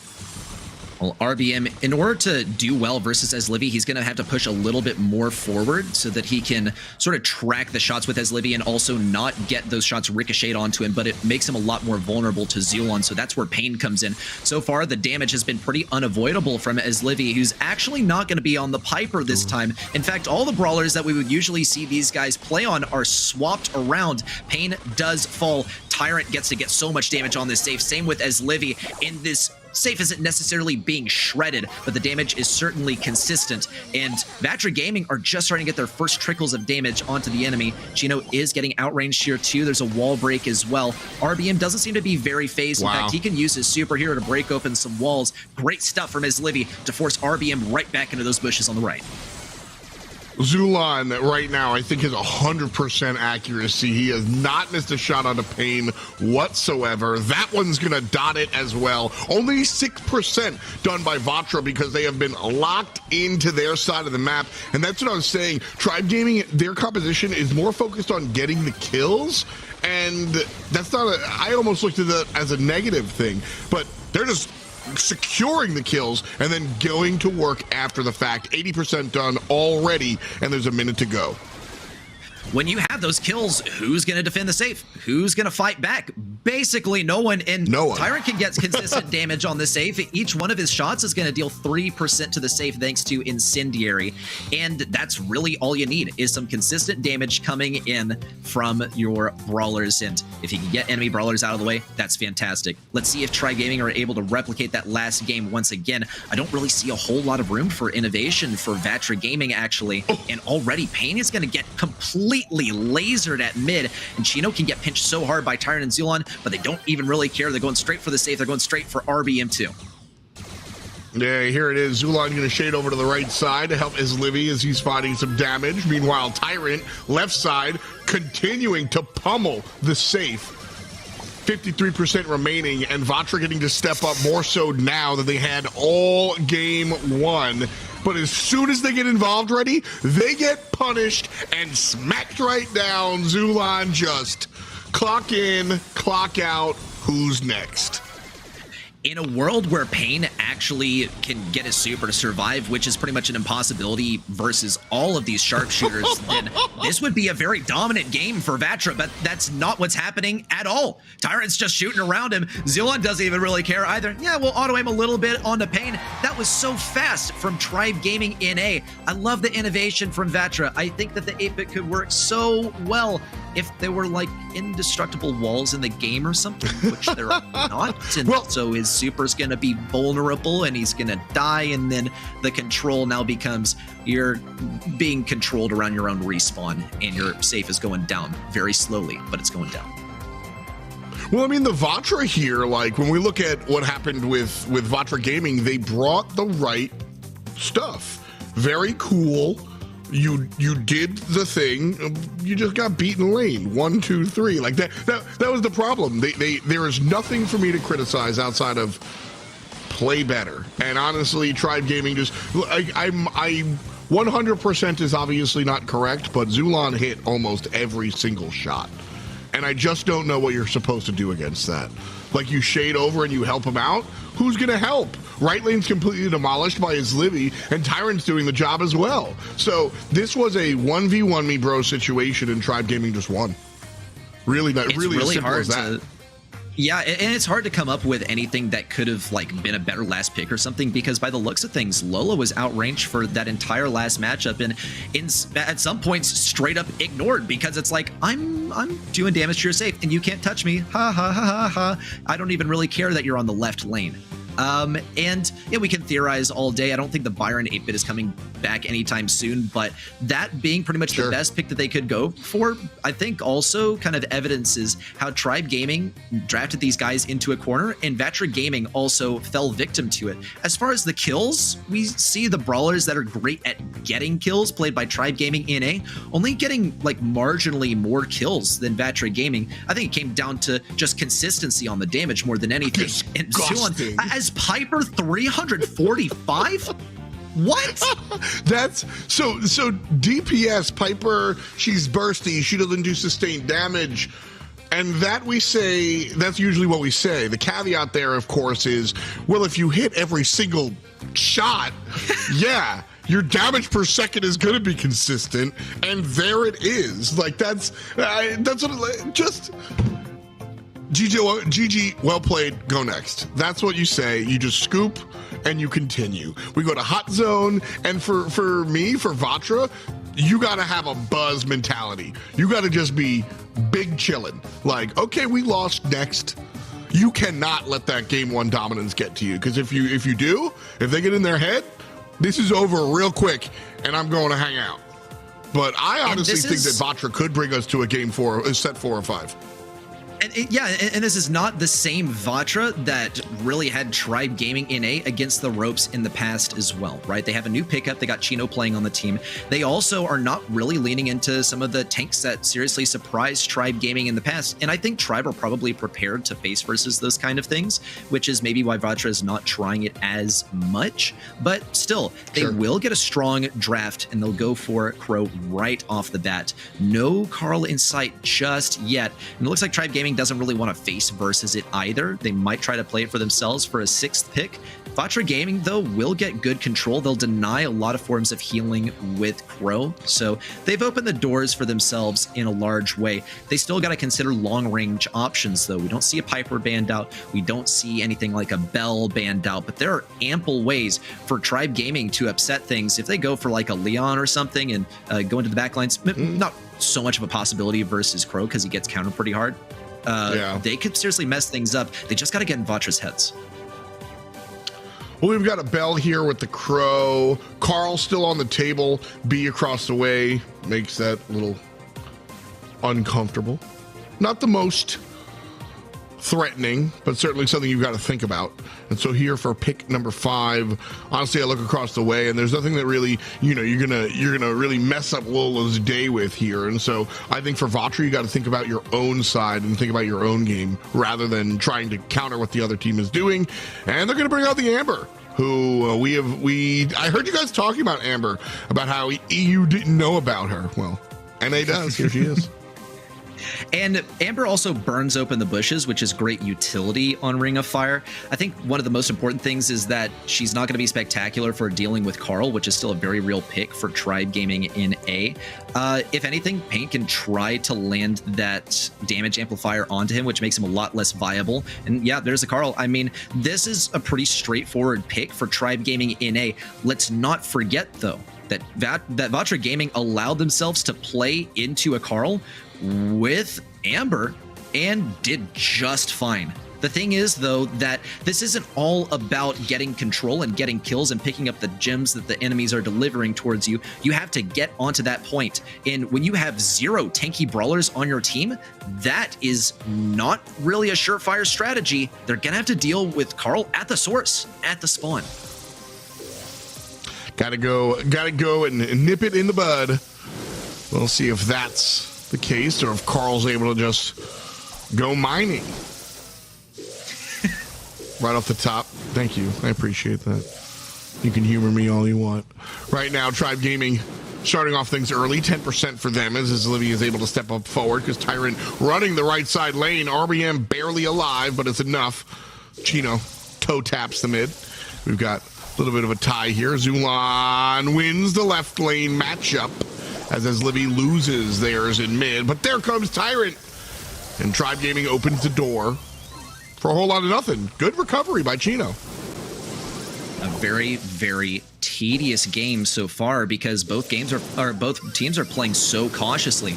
A great pinch there by Pain too that kept Tyrant on the right side for a free kill there by Chino. Pain's still going to try and get Zulon to back up here, but is going to get outranged. He's going to play this very, very cautiously. Chino still establishing some pressure versus Livy. Thing is, if Chino goes down, then RBM 100% wins this. How does RBM win this fight versus Tyrant on the right side still? And these bushes are going to get broken down by RBM. This lane is extremely predictable now, and that's going to be a good advantage for Vatra Gaming, as Livy also had to block a shot by Chino. This guy just doesn't miss. We will see as Livy get one more shot on a Chino. He has that charged up shot, but with Chino and RBM combining forces, it's hard for Livy to step in and out of the point, given that RBM's shots are frequent, they're large, and they travel slowly. Big moves by Pain, maybe a pinch here. Vatra continues to play so dominantly.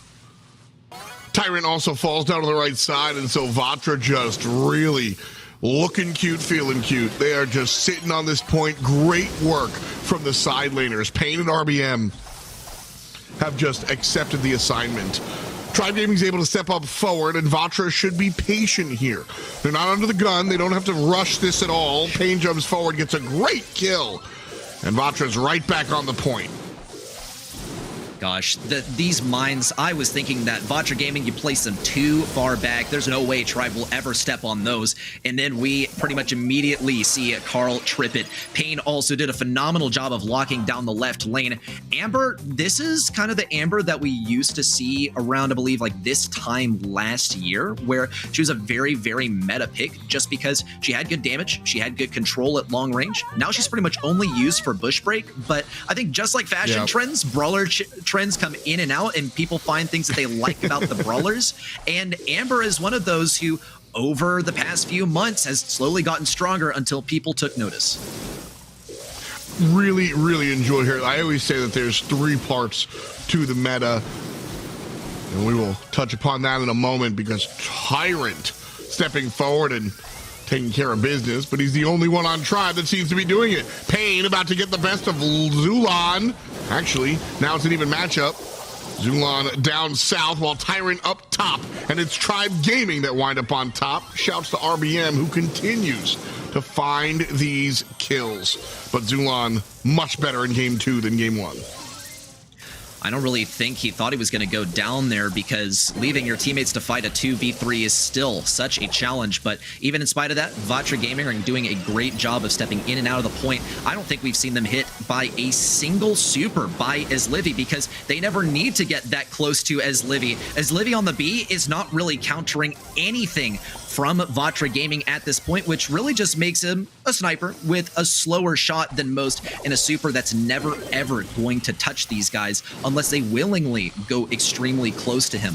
RBM on the right side gets the push break. That's going to make this so much more vulnerable for Tyrant. And despite Tribe Gaming's lead, it's looking good for Vatra. They got to take down Tyrant. Looks like they'll be able to do so, and they now surpass Tribe Gaming in capture percentage. Zulon here getting chased out of the left because he had a good angle on Cheeto. RBM makes a fantastic path from right to left. RBM, again, you know, I can't mention enough how much this player impacts his team. At the moment, 30% lead here for Vatra, but Tribe Gaming stepping forward, and now all of a sudden the winds of change in the sails of Tribe. Pain jumping forward to stop it, and Tyrant will survive for the moment and then trade out long range. 2 versus 2 as Vatra steps forward, 20 away from the win.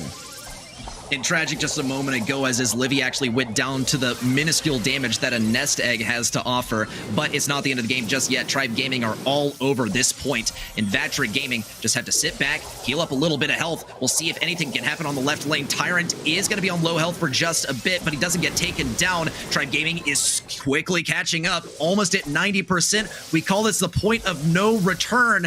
Will they be able to get Tribe off the point, though? 95, 96, counting all the way up to 100. The damage just isn't there, and Tribe Gaming in A will barely get away from this one with a win, and we're heading into a game 3.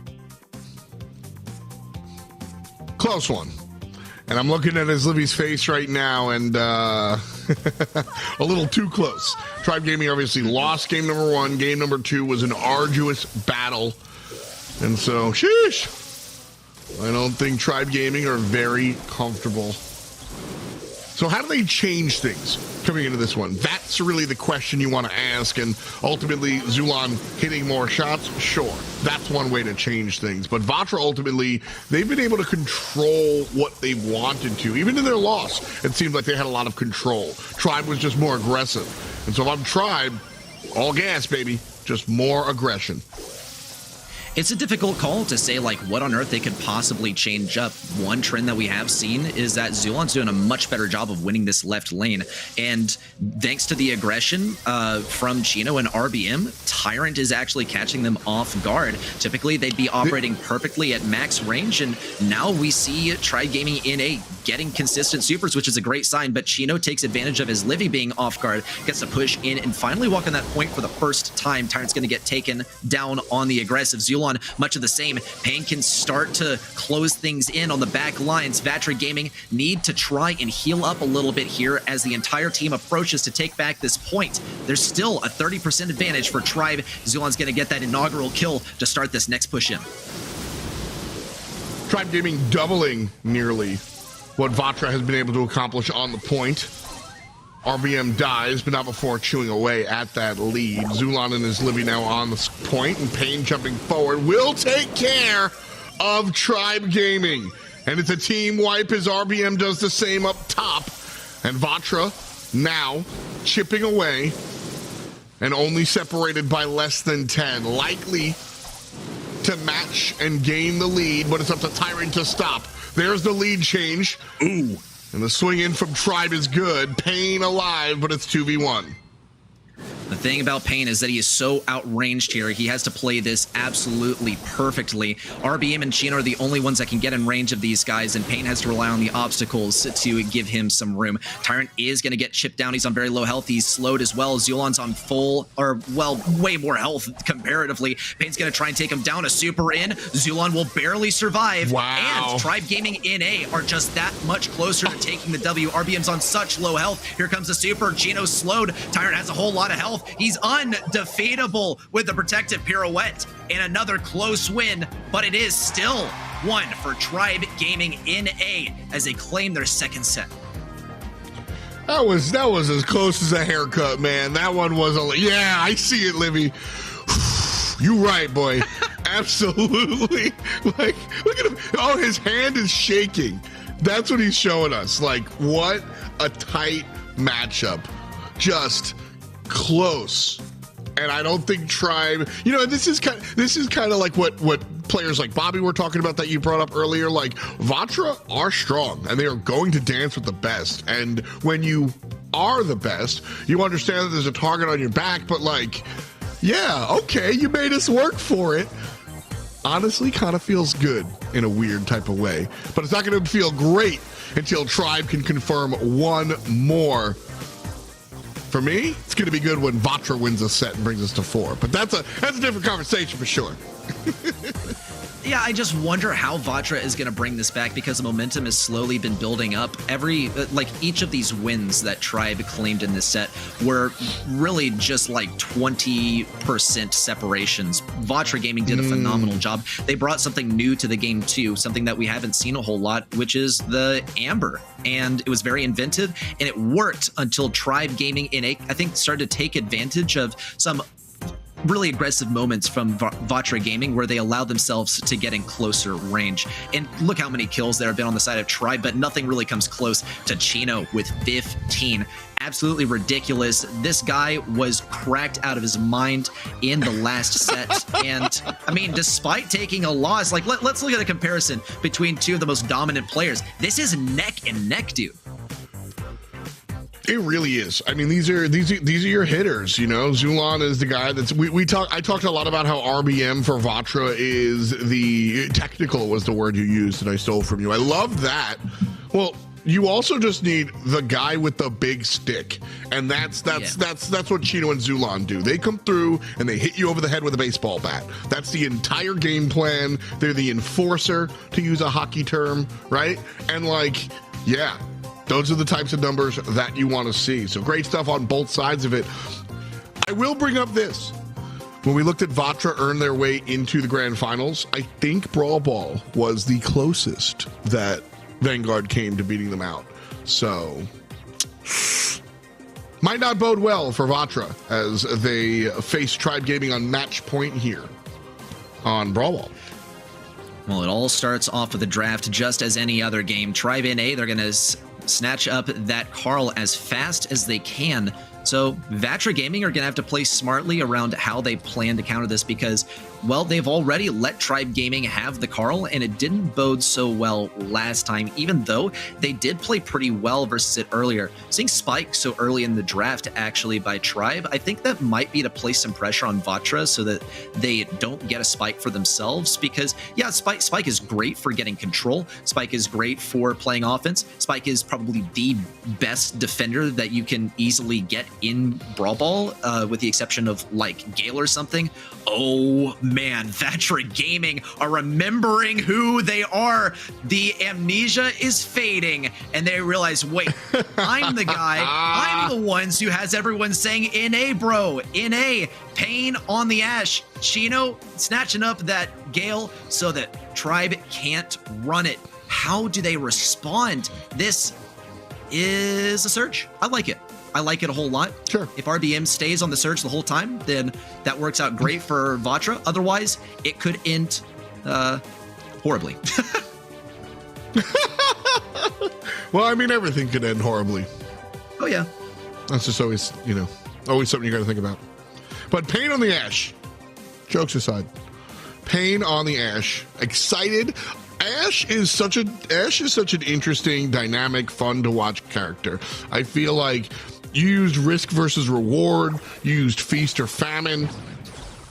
That's Ash. Either he's able to do what he does or winds up not really getting involved. And so it's up to Tribe Gaming, I think, to kind of limit how much Ash can go to work. And by double teaming him here, Zulon in the mid, that's a good look. Well, Pain on the Colonel Ruffs is definitely going to be one of the counters of that Surge will have to play into. Chino can also throw down a Twister if he so desires. He can wall peek versus Zulon fairly well.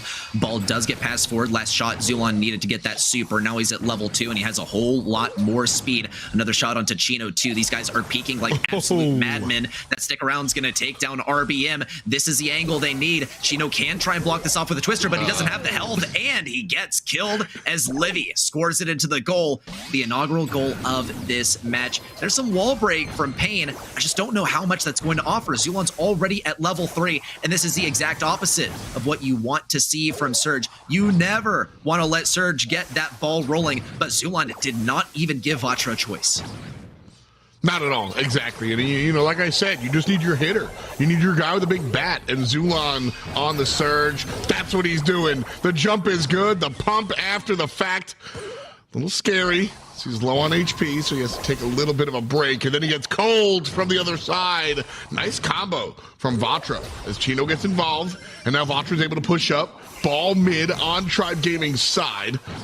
As Livy and Zulon here trying to push on up, and it's Tyrant distracting the members of Vatra Gaming, but only for the moment. Zulon pushes up left side and wins the left lane.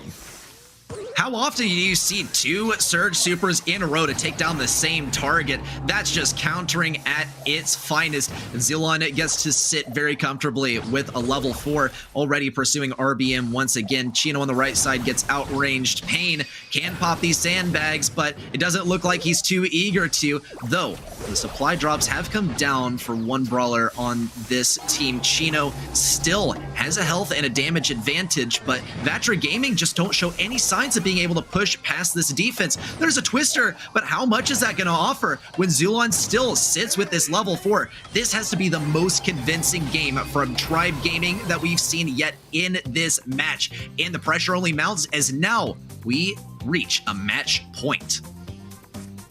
That's kind of what I was talking about with respect to Vatra Gaming. Last set, they didn't look that smooth on Brawl Ball, and Tribe Gaming comes in after just barely taking out set number 2. And, well, set 3 seems to be anything but the same old song and dance. Tribe Gaming take one in emphatic fashion, and Vatra have to change almost everything in order to win this one, I think.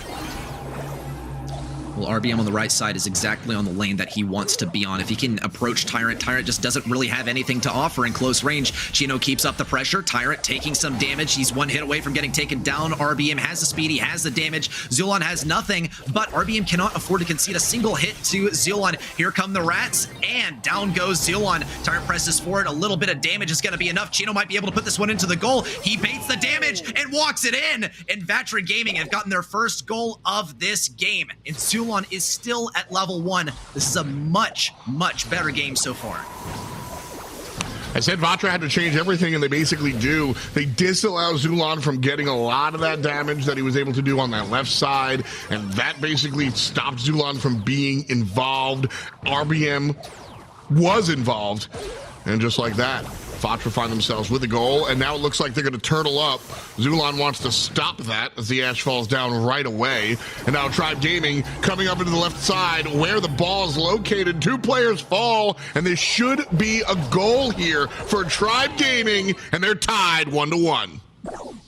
1 minute left on the clock till we head to overtime, and with a score line tied up, that's a real possibility. RBM's going to be forced out of the mid lane by Livy with the super. He has to press forward. Zulon is also super hungry for that level 4, but here come the rats, and RBM continues to press forward, healing himself up in the process. Free shots for Zulon and some CC onto RBM2. He ends up getting the kill as Livy almost threads the needle. He's going to come around the right side. This could be an open goal. Not quite. He's going to keep the control at mid. 30 seconds remain. Vatra Gaming are looking quite strong here. Pain is all powered up too. On the right side, Tyrant is going to have to play this long range versus Chino. RBM just can't seem to escape Zulon, but with a supply drop, they'll be able to push in just a little bit more effectively. The clock ticks down. Vatra Gaming is actually pushed up pretty far. They take down Tyrant. It's a 3v2. Well, Zulon left side will have the ball if RBM lets him. Trouble as Gale shows up. Beautiful play, and that's all she wrote. Vatra Gaming brings us to a game 3. Oh man, this was very, very challenging for Vatra, and you can absolutely tell through the gameplay because both of the goals, they were not really in the typical like Ash gameplay fashion. I think Ash is a comfort brawler for RBM, and yeah, that's about it. Because he gets countered so hard here, not just by Surge, but also by Spike. Versus Tyrant, that's okay. He can just kind of walk in. If Vatra are able to afford RBM consistent swaps onto the lane with Tyrant, then this is a very consistent strategy for them. The problem is that it's so difficult, and Zulon just does his thing. He just marches forward. RBM tries to ignore him. Zulon survives with 48 health, and Pain has to back up, though he does still have a super. He just got to stop this very quick push from Tribe. Well, that right there pushes them. That is a from one side of the map to the other push. Not enough to bring it into the goal, but certainly earned their right to step up 2 steps on the step ladder. Chino freezes. This could be it. Zulon here has to avoid a little bit of the... All right, and we're just going to walk it on in, and Zulon finds goal number 1 here for Tribe Gaming.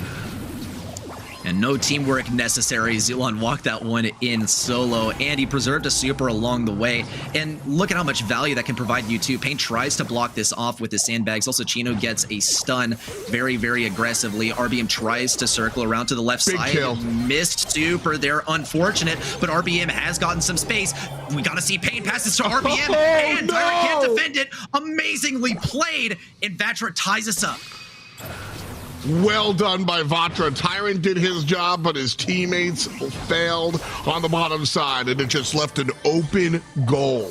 I like Tribe Gaming's decision they made there. Unfortunately, only half of the combo really worked out. Tyrant looked good, but the rest of the team wound up not. And so we're tied here at 1. Just over half a minute to go. Nobody really with momentum, but RBM real up close and personal here on the left-hand side as the right lane seems to be going Tribe's direction, but the ball being pushed up forward, and all of a sudden it's red team with the momentum.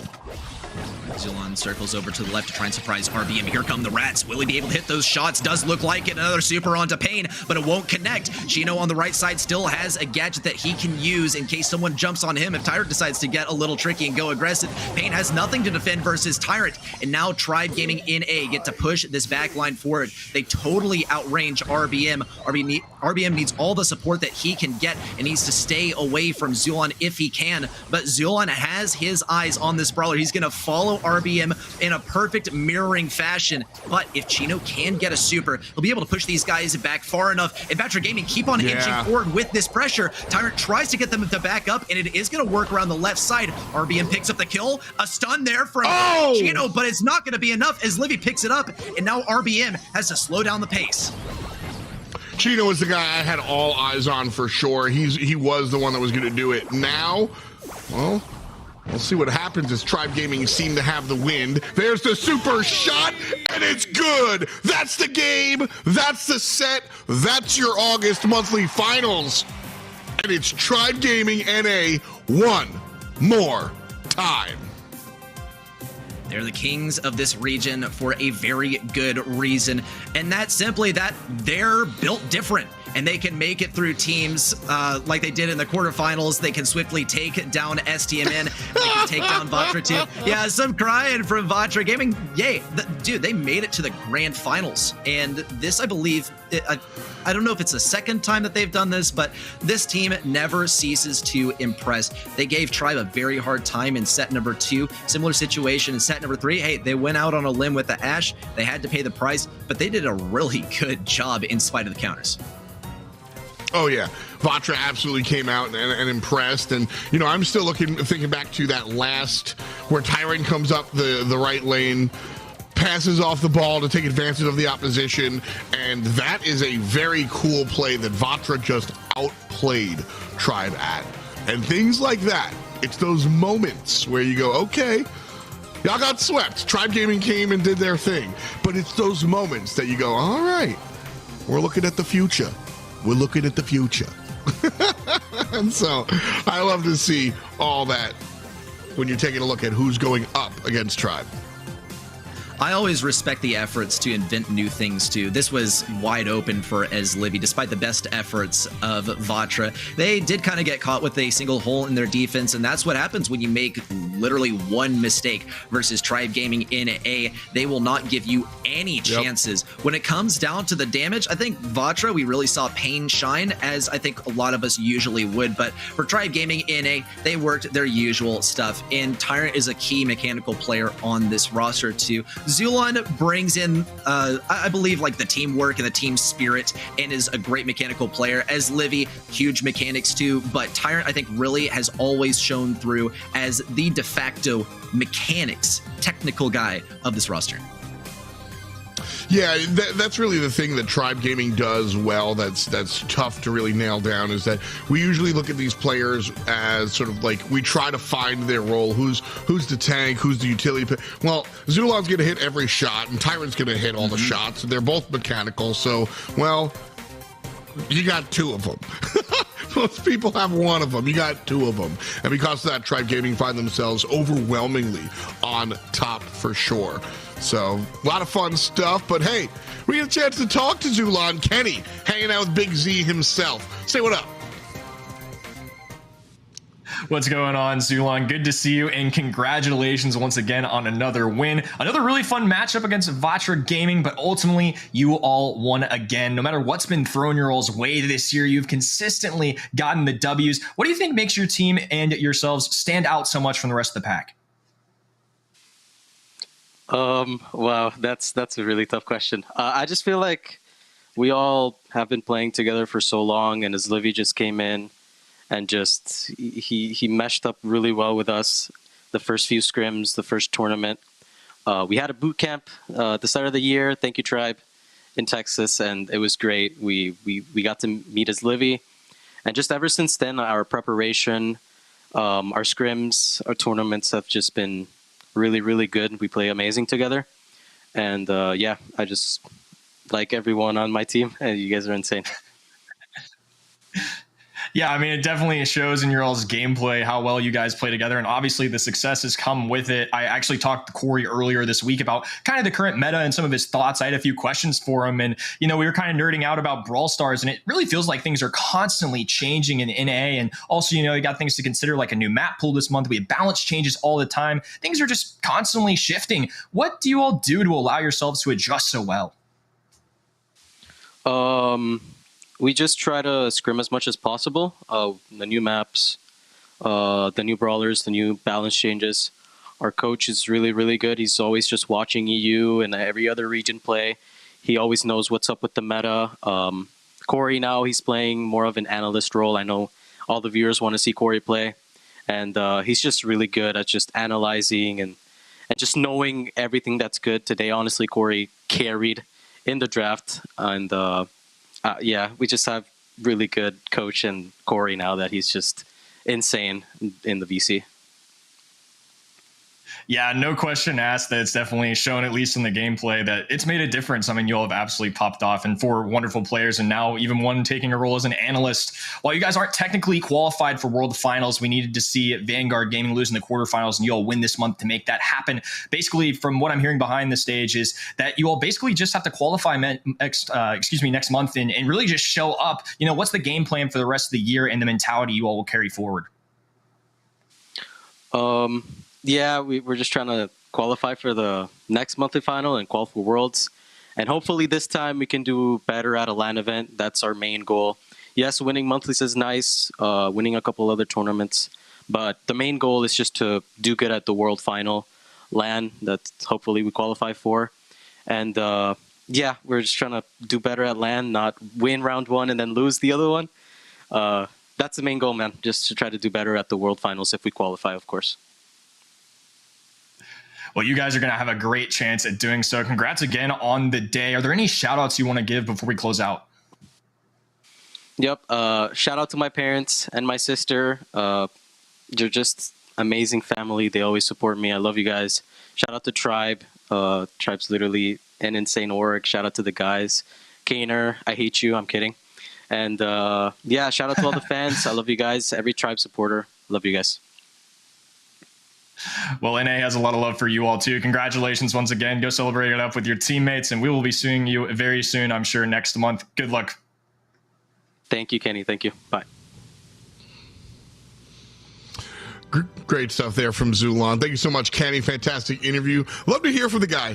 One thing I never get tired of from Zulon and kind of all the brawlers is the love for the fam. Always shout out the family. Zulon, a family-oriented guy, and I love to see that. You got to have the support in order to be a winner. And so, thumbs up to Zulon and the Tribe guys. Ready? It was cool hearing Zulon talk a little bit about the behind the scenes and how much work Corey's doing and how much help Tribe, the organization, has really been giving the squad for sure. I absolutely agree. Here's the deal is that you have all these resources behind you to support you and keep you at your absolute prime. That is an amazing tool that you can have at your disposal. But I mean, it's not all just the people that you have behind you. It's simply that Zulon and the rest of the Tribe squad are just great at having this kind of teamwork and having this kind of synergy. Not only is it plain to see, but it's something that kind of warms your heart as well. With them consistently winning first place in this region, you'd think that a lot of people want to be their enemy, but you can't hate just the wholesomeness and the humbleness from this team too. Humbleness, really? I don't know. Sometimes Zulon gets a little loud, but we'll give it to the boys for sure. But you want to talk about getting loud? Time to get loud for play of the day. We saw a lot of cool things going on here today, but this is the one that we voted already. Absolutely. This was absolutely insane. Clock ticking down. Vatra has to make something happen. There's the slot right between Luffy and Betich's. It was picture perfect. And we even said after the fact, Vatra Gaming, who knows whether they would have won this set had they not pulled off the play right now. Just so perfect. I did not think it would make it between those guys. Words cannot really do this play justice. Well, this is the cool part, you know, I always bring up the fact that Brawl Ball is 2 different disciplines. You got to be good at Brawl Stars, like, period, end of story. But then, the aspect of Brawl Ball, like between passing and knowing how the shots are going to work and how far the ball is going to roll with a regular shot versus a super shot, that's a completely different set of disciplines that have nothing to do with bounty. And so it's such an exciting game mode, and I think it winds up being really, really fun to watch, giving us moments like that. So fantastic stuff coming out. Great to celebrate all the victories here today. Tribe Gaming with the big victory as they wind up with the 3-0 in finals against Vatra Gaming. They've all but clinched their ticket to the World Championships. All they got to do is show up again next month, which does have to do with qualifiers, but like, yeah, we'll see them, and we'll see them at Worlds. You can quote me on that, even though it's not technically locked in just yet. Still got to do some work, but across the league, Kenny, it's been a lot of fun watching these North American squads. Looks like you got all of your predictions correct. Yeah, that's pretty hard to do in NA as well. I don't know if this is my first perfect score for NA yet, but I'm pretty proud of it. Look, I think overall, things were pretty much according to script. I called out a little earlier that I really felt that Vatra would be a good candidate to make the semifinals, and I think they definitely showed that here today. I expect good things for some teams in the future too, though, like Vanguard, STMN. It's always just so entertaining to watch this region. Well, as I said, Tribe 1 step away from clinching their trip to the grand finals. And so let's take a look towards the leaderboard. 747. I'm sure they're going to hop on a plane pretty soon, but it's Vanguard and Stamina that are fighting for their spots. Those 2 squads, Vatra biting at the heels, CMG right there as well. Reconic also, I mean, number 6 there ready, very, very close and those second and third spots not guaranteed to anyone at all. Reconic Esports is such a phenomenal team that we can certainly expect to see more from in the months. This is the closest, actually, that North America has been the entire year. And with just a couple more monthly finals on the way, it's only going to get that much more exciting. And with the North American monthly finals, we've actually concluded this month. So at least for this month, these are the standings around the world for who's qualified for Worlds. Some funky action going on in East Asia with Zeta 1 and Zeta 0 both being pretty much neck and neck. We also saw our first qualification in LATAM South with AC Milan Clash already locking in their spot. EMEA close as ever. Same story for NA and LATAM North. Fun stuff all around. Over there in LATAM South, AC Milan Clash, they are going to Worlds. They have solidified their trip. The only team here that is guaranteed going. Everybody else have to kind of fight for it. I don't know the math, but nobody else is qualified yet. And that's the important part. AC Milan Clash, number 1. Many teams will be joining them for sure. So a lot of fun stuff across the world, across the league. Honestly, it's just been a really strong month, Kenny. I think a lot of the teams coming out have kind of like been going into that next gear.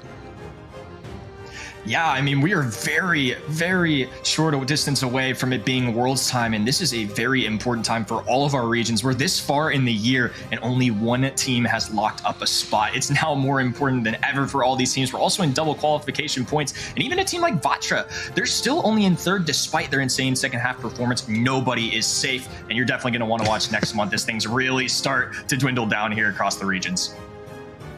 Nobody is safe for sure. I love the way you say that. You sounded so threatening, but I promise it's all fun and games here, folks. Nobody's safe in the game. We're all family. We're all going to have a lot of safe fun going forward. But going forward, we've got more stuff coming at you next month. September 3rd is going to be the CESA and ANZ monthly finals. You don't want to miss any of the action. Ready? It's been an incredible month again of Brawl Stars action. The BSC trudges on. We got a couple of more months of monthly finals. What are your thoughts on the future? It's not the end of the season just yet. Plenty of upsets to be had, and it's not too late in the year either to try your own hand at making it here in the monthly finals. We saw the anime lovers try their best too, and so many, kind of curveballs come out of left field too. So I think Zulon also spelled it out for everyone pretty well. You want to succeed in Brawl Stars, you got to have commitment, you get those scrims in, and you get yourself a good support network to rally behind you. That's the idea for sure. Who knows? Maybe you could be like Anime Lovers and be the next unknown players to find yourself in the BSC monthly finals. But that does it for us here. We'll see you on September 3rd. Keep on brawling, baby. But instead, Tyra just one more time walking into trouble. And there's a little beep, 2 kills. But at this point, I think it's pretty safe. Yeah, you got about 98% of the point. I think you can thumbs down. Tribe Gaming, go ahead and take game 3. Damage over the top, and 0-2 in trouble. Can't find the last shot, but what Carlos does. Bell's the only one up here for AL. Yeah, and it starts to be a tough spot here. Vatra Gaming, the whole squad together for a good win there. Well played. And oh my goodness, a little celebration. Yes, sirs. They need to be careful because Daryl can get a ton of damage as well. Zulon now jumping in on the action. 5% to 37. They have a chance here for STMN, but they need to play a perfect defense. Bobby's decided he's going to go for offense. Tyra connects on the safe, and just like that, it's over. Tribe Gaming in A will take the victory. Very scary for Vanguard. Luffy is falling weak and forced to go away. There are only 2 brawlers up right now. Amber returning 15 seconds ago. Chino and RBM both with supers in hands. They're approaching this ball looking for anything. RBM with a good super. Oh my god! Chino! Oh my gosh, he ends up making the bucket, and Vatra Gaming is celebrating. We'll see what happens as Tribe Gaming seem to have the wind. There's the super shot, and it's good. That's the game. That's the set. That's your August monthly finals.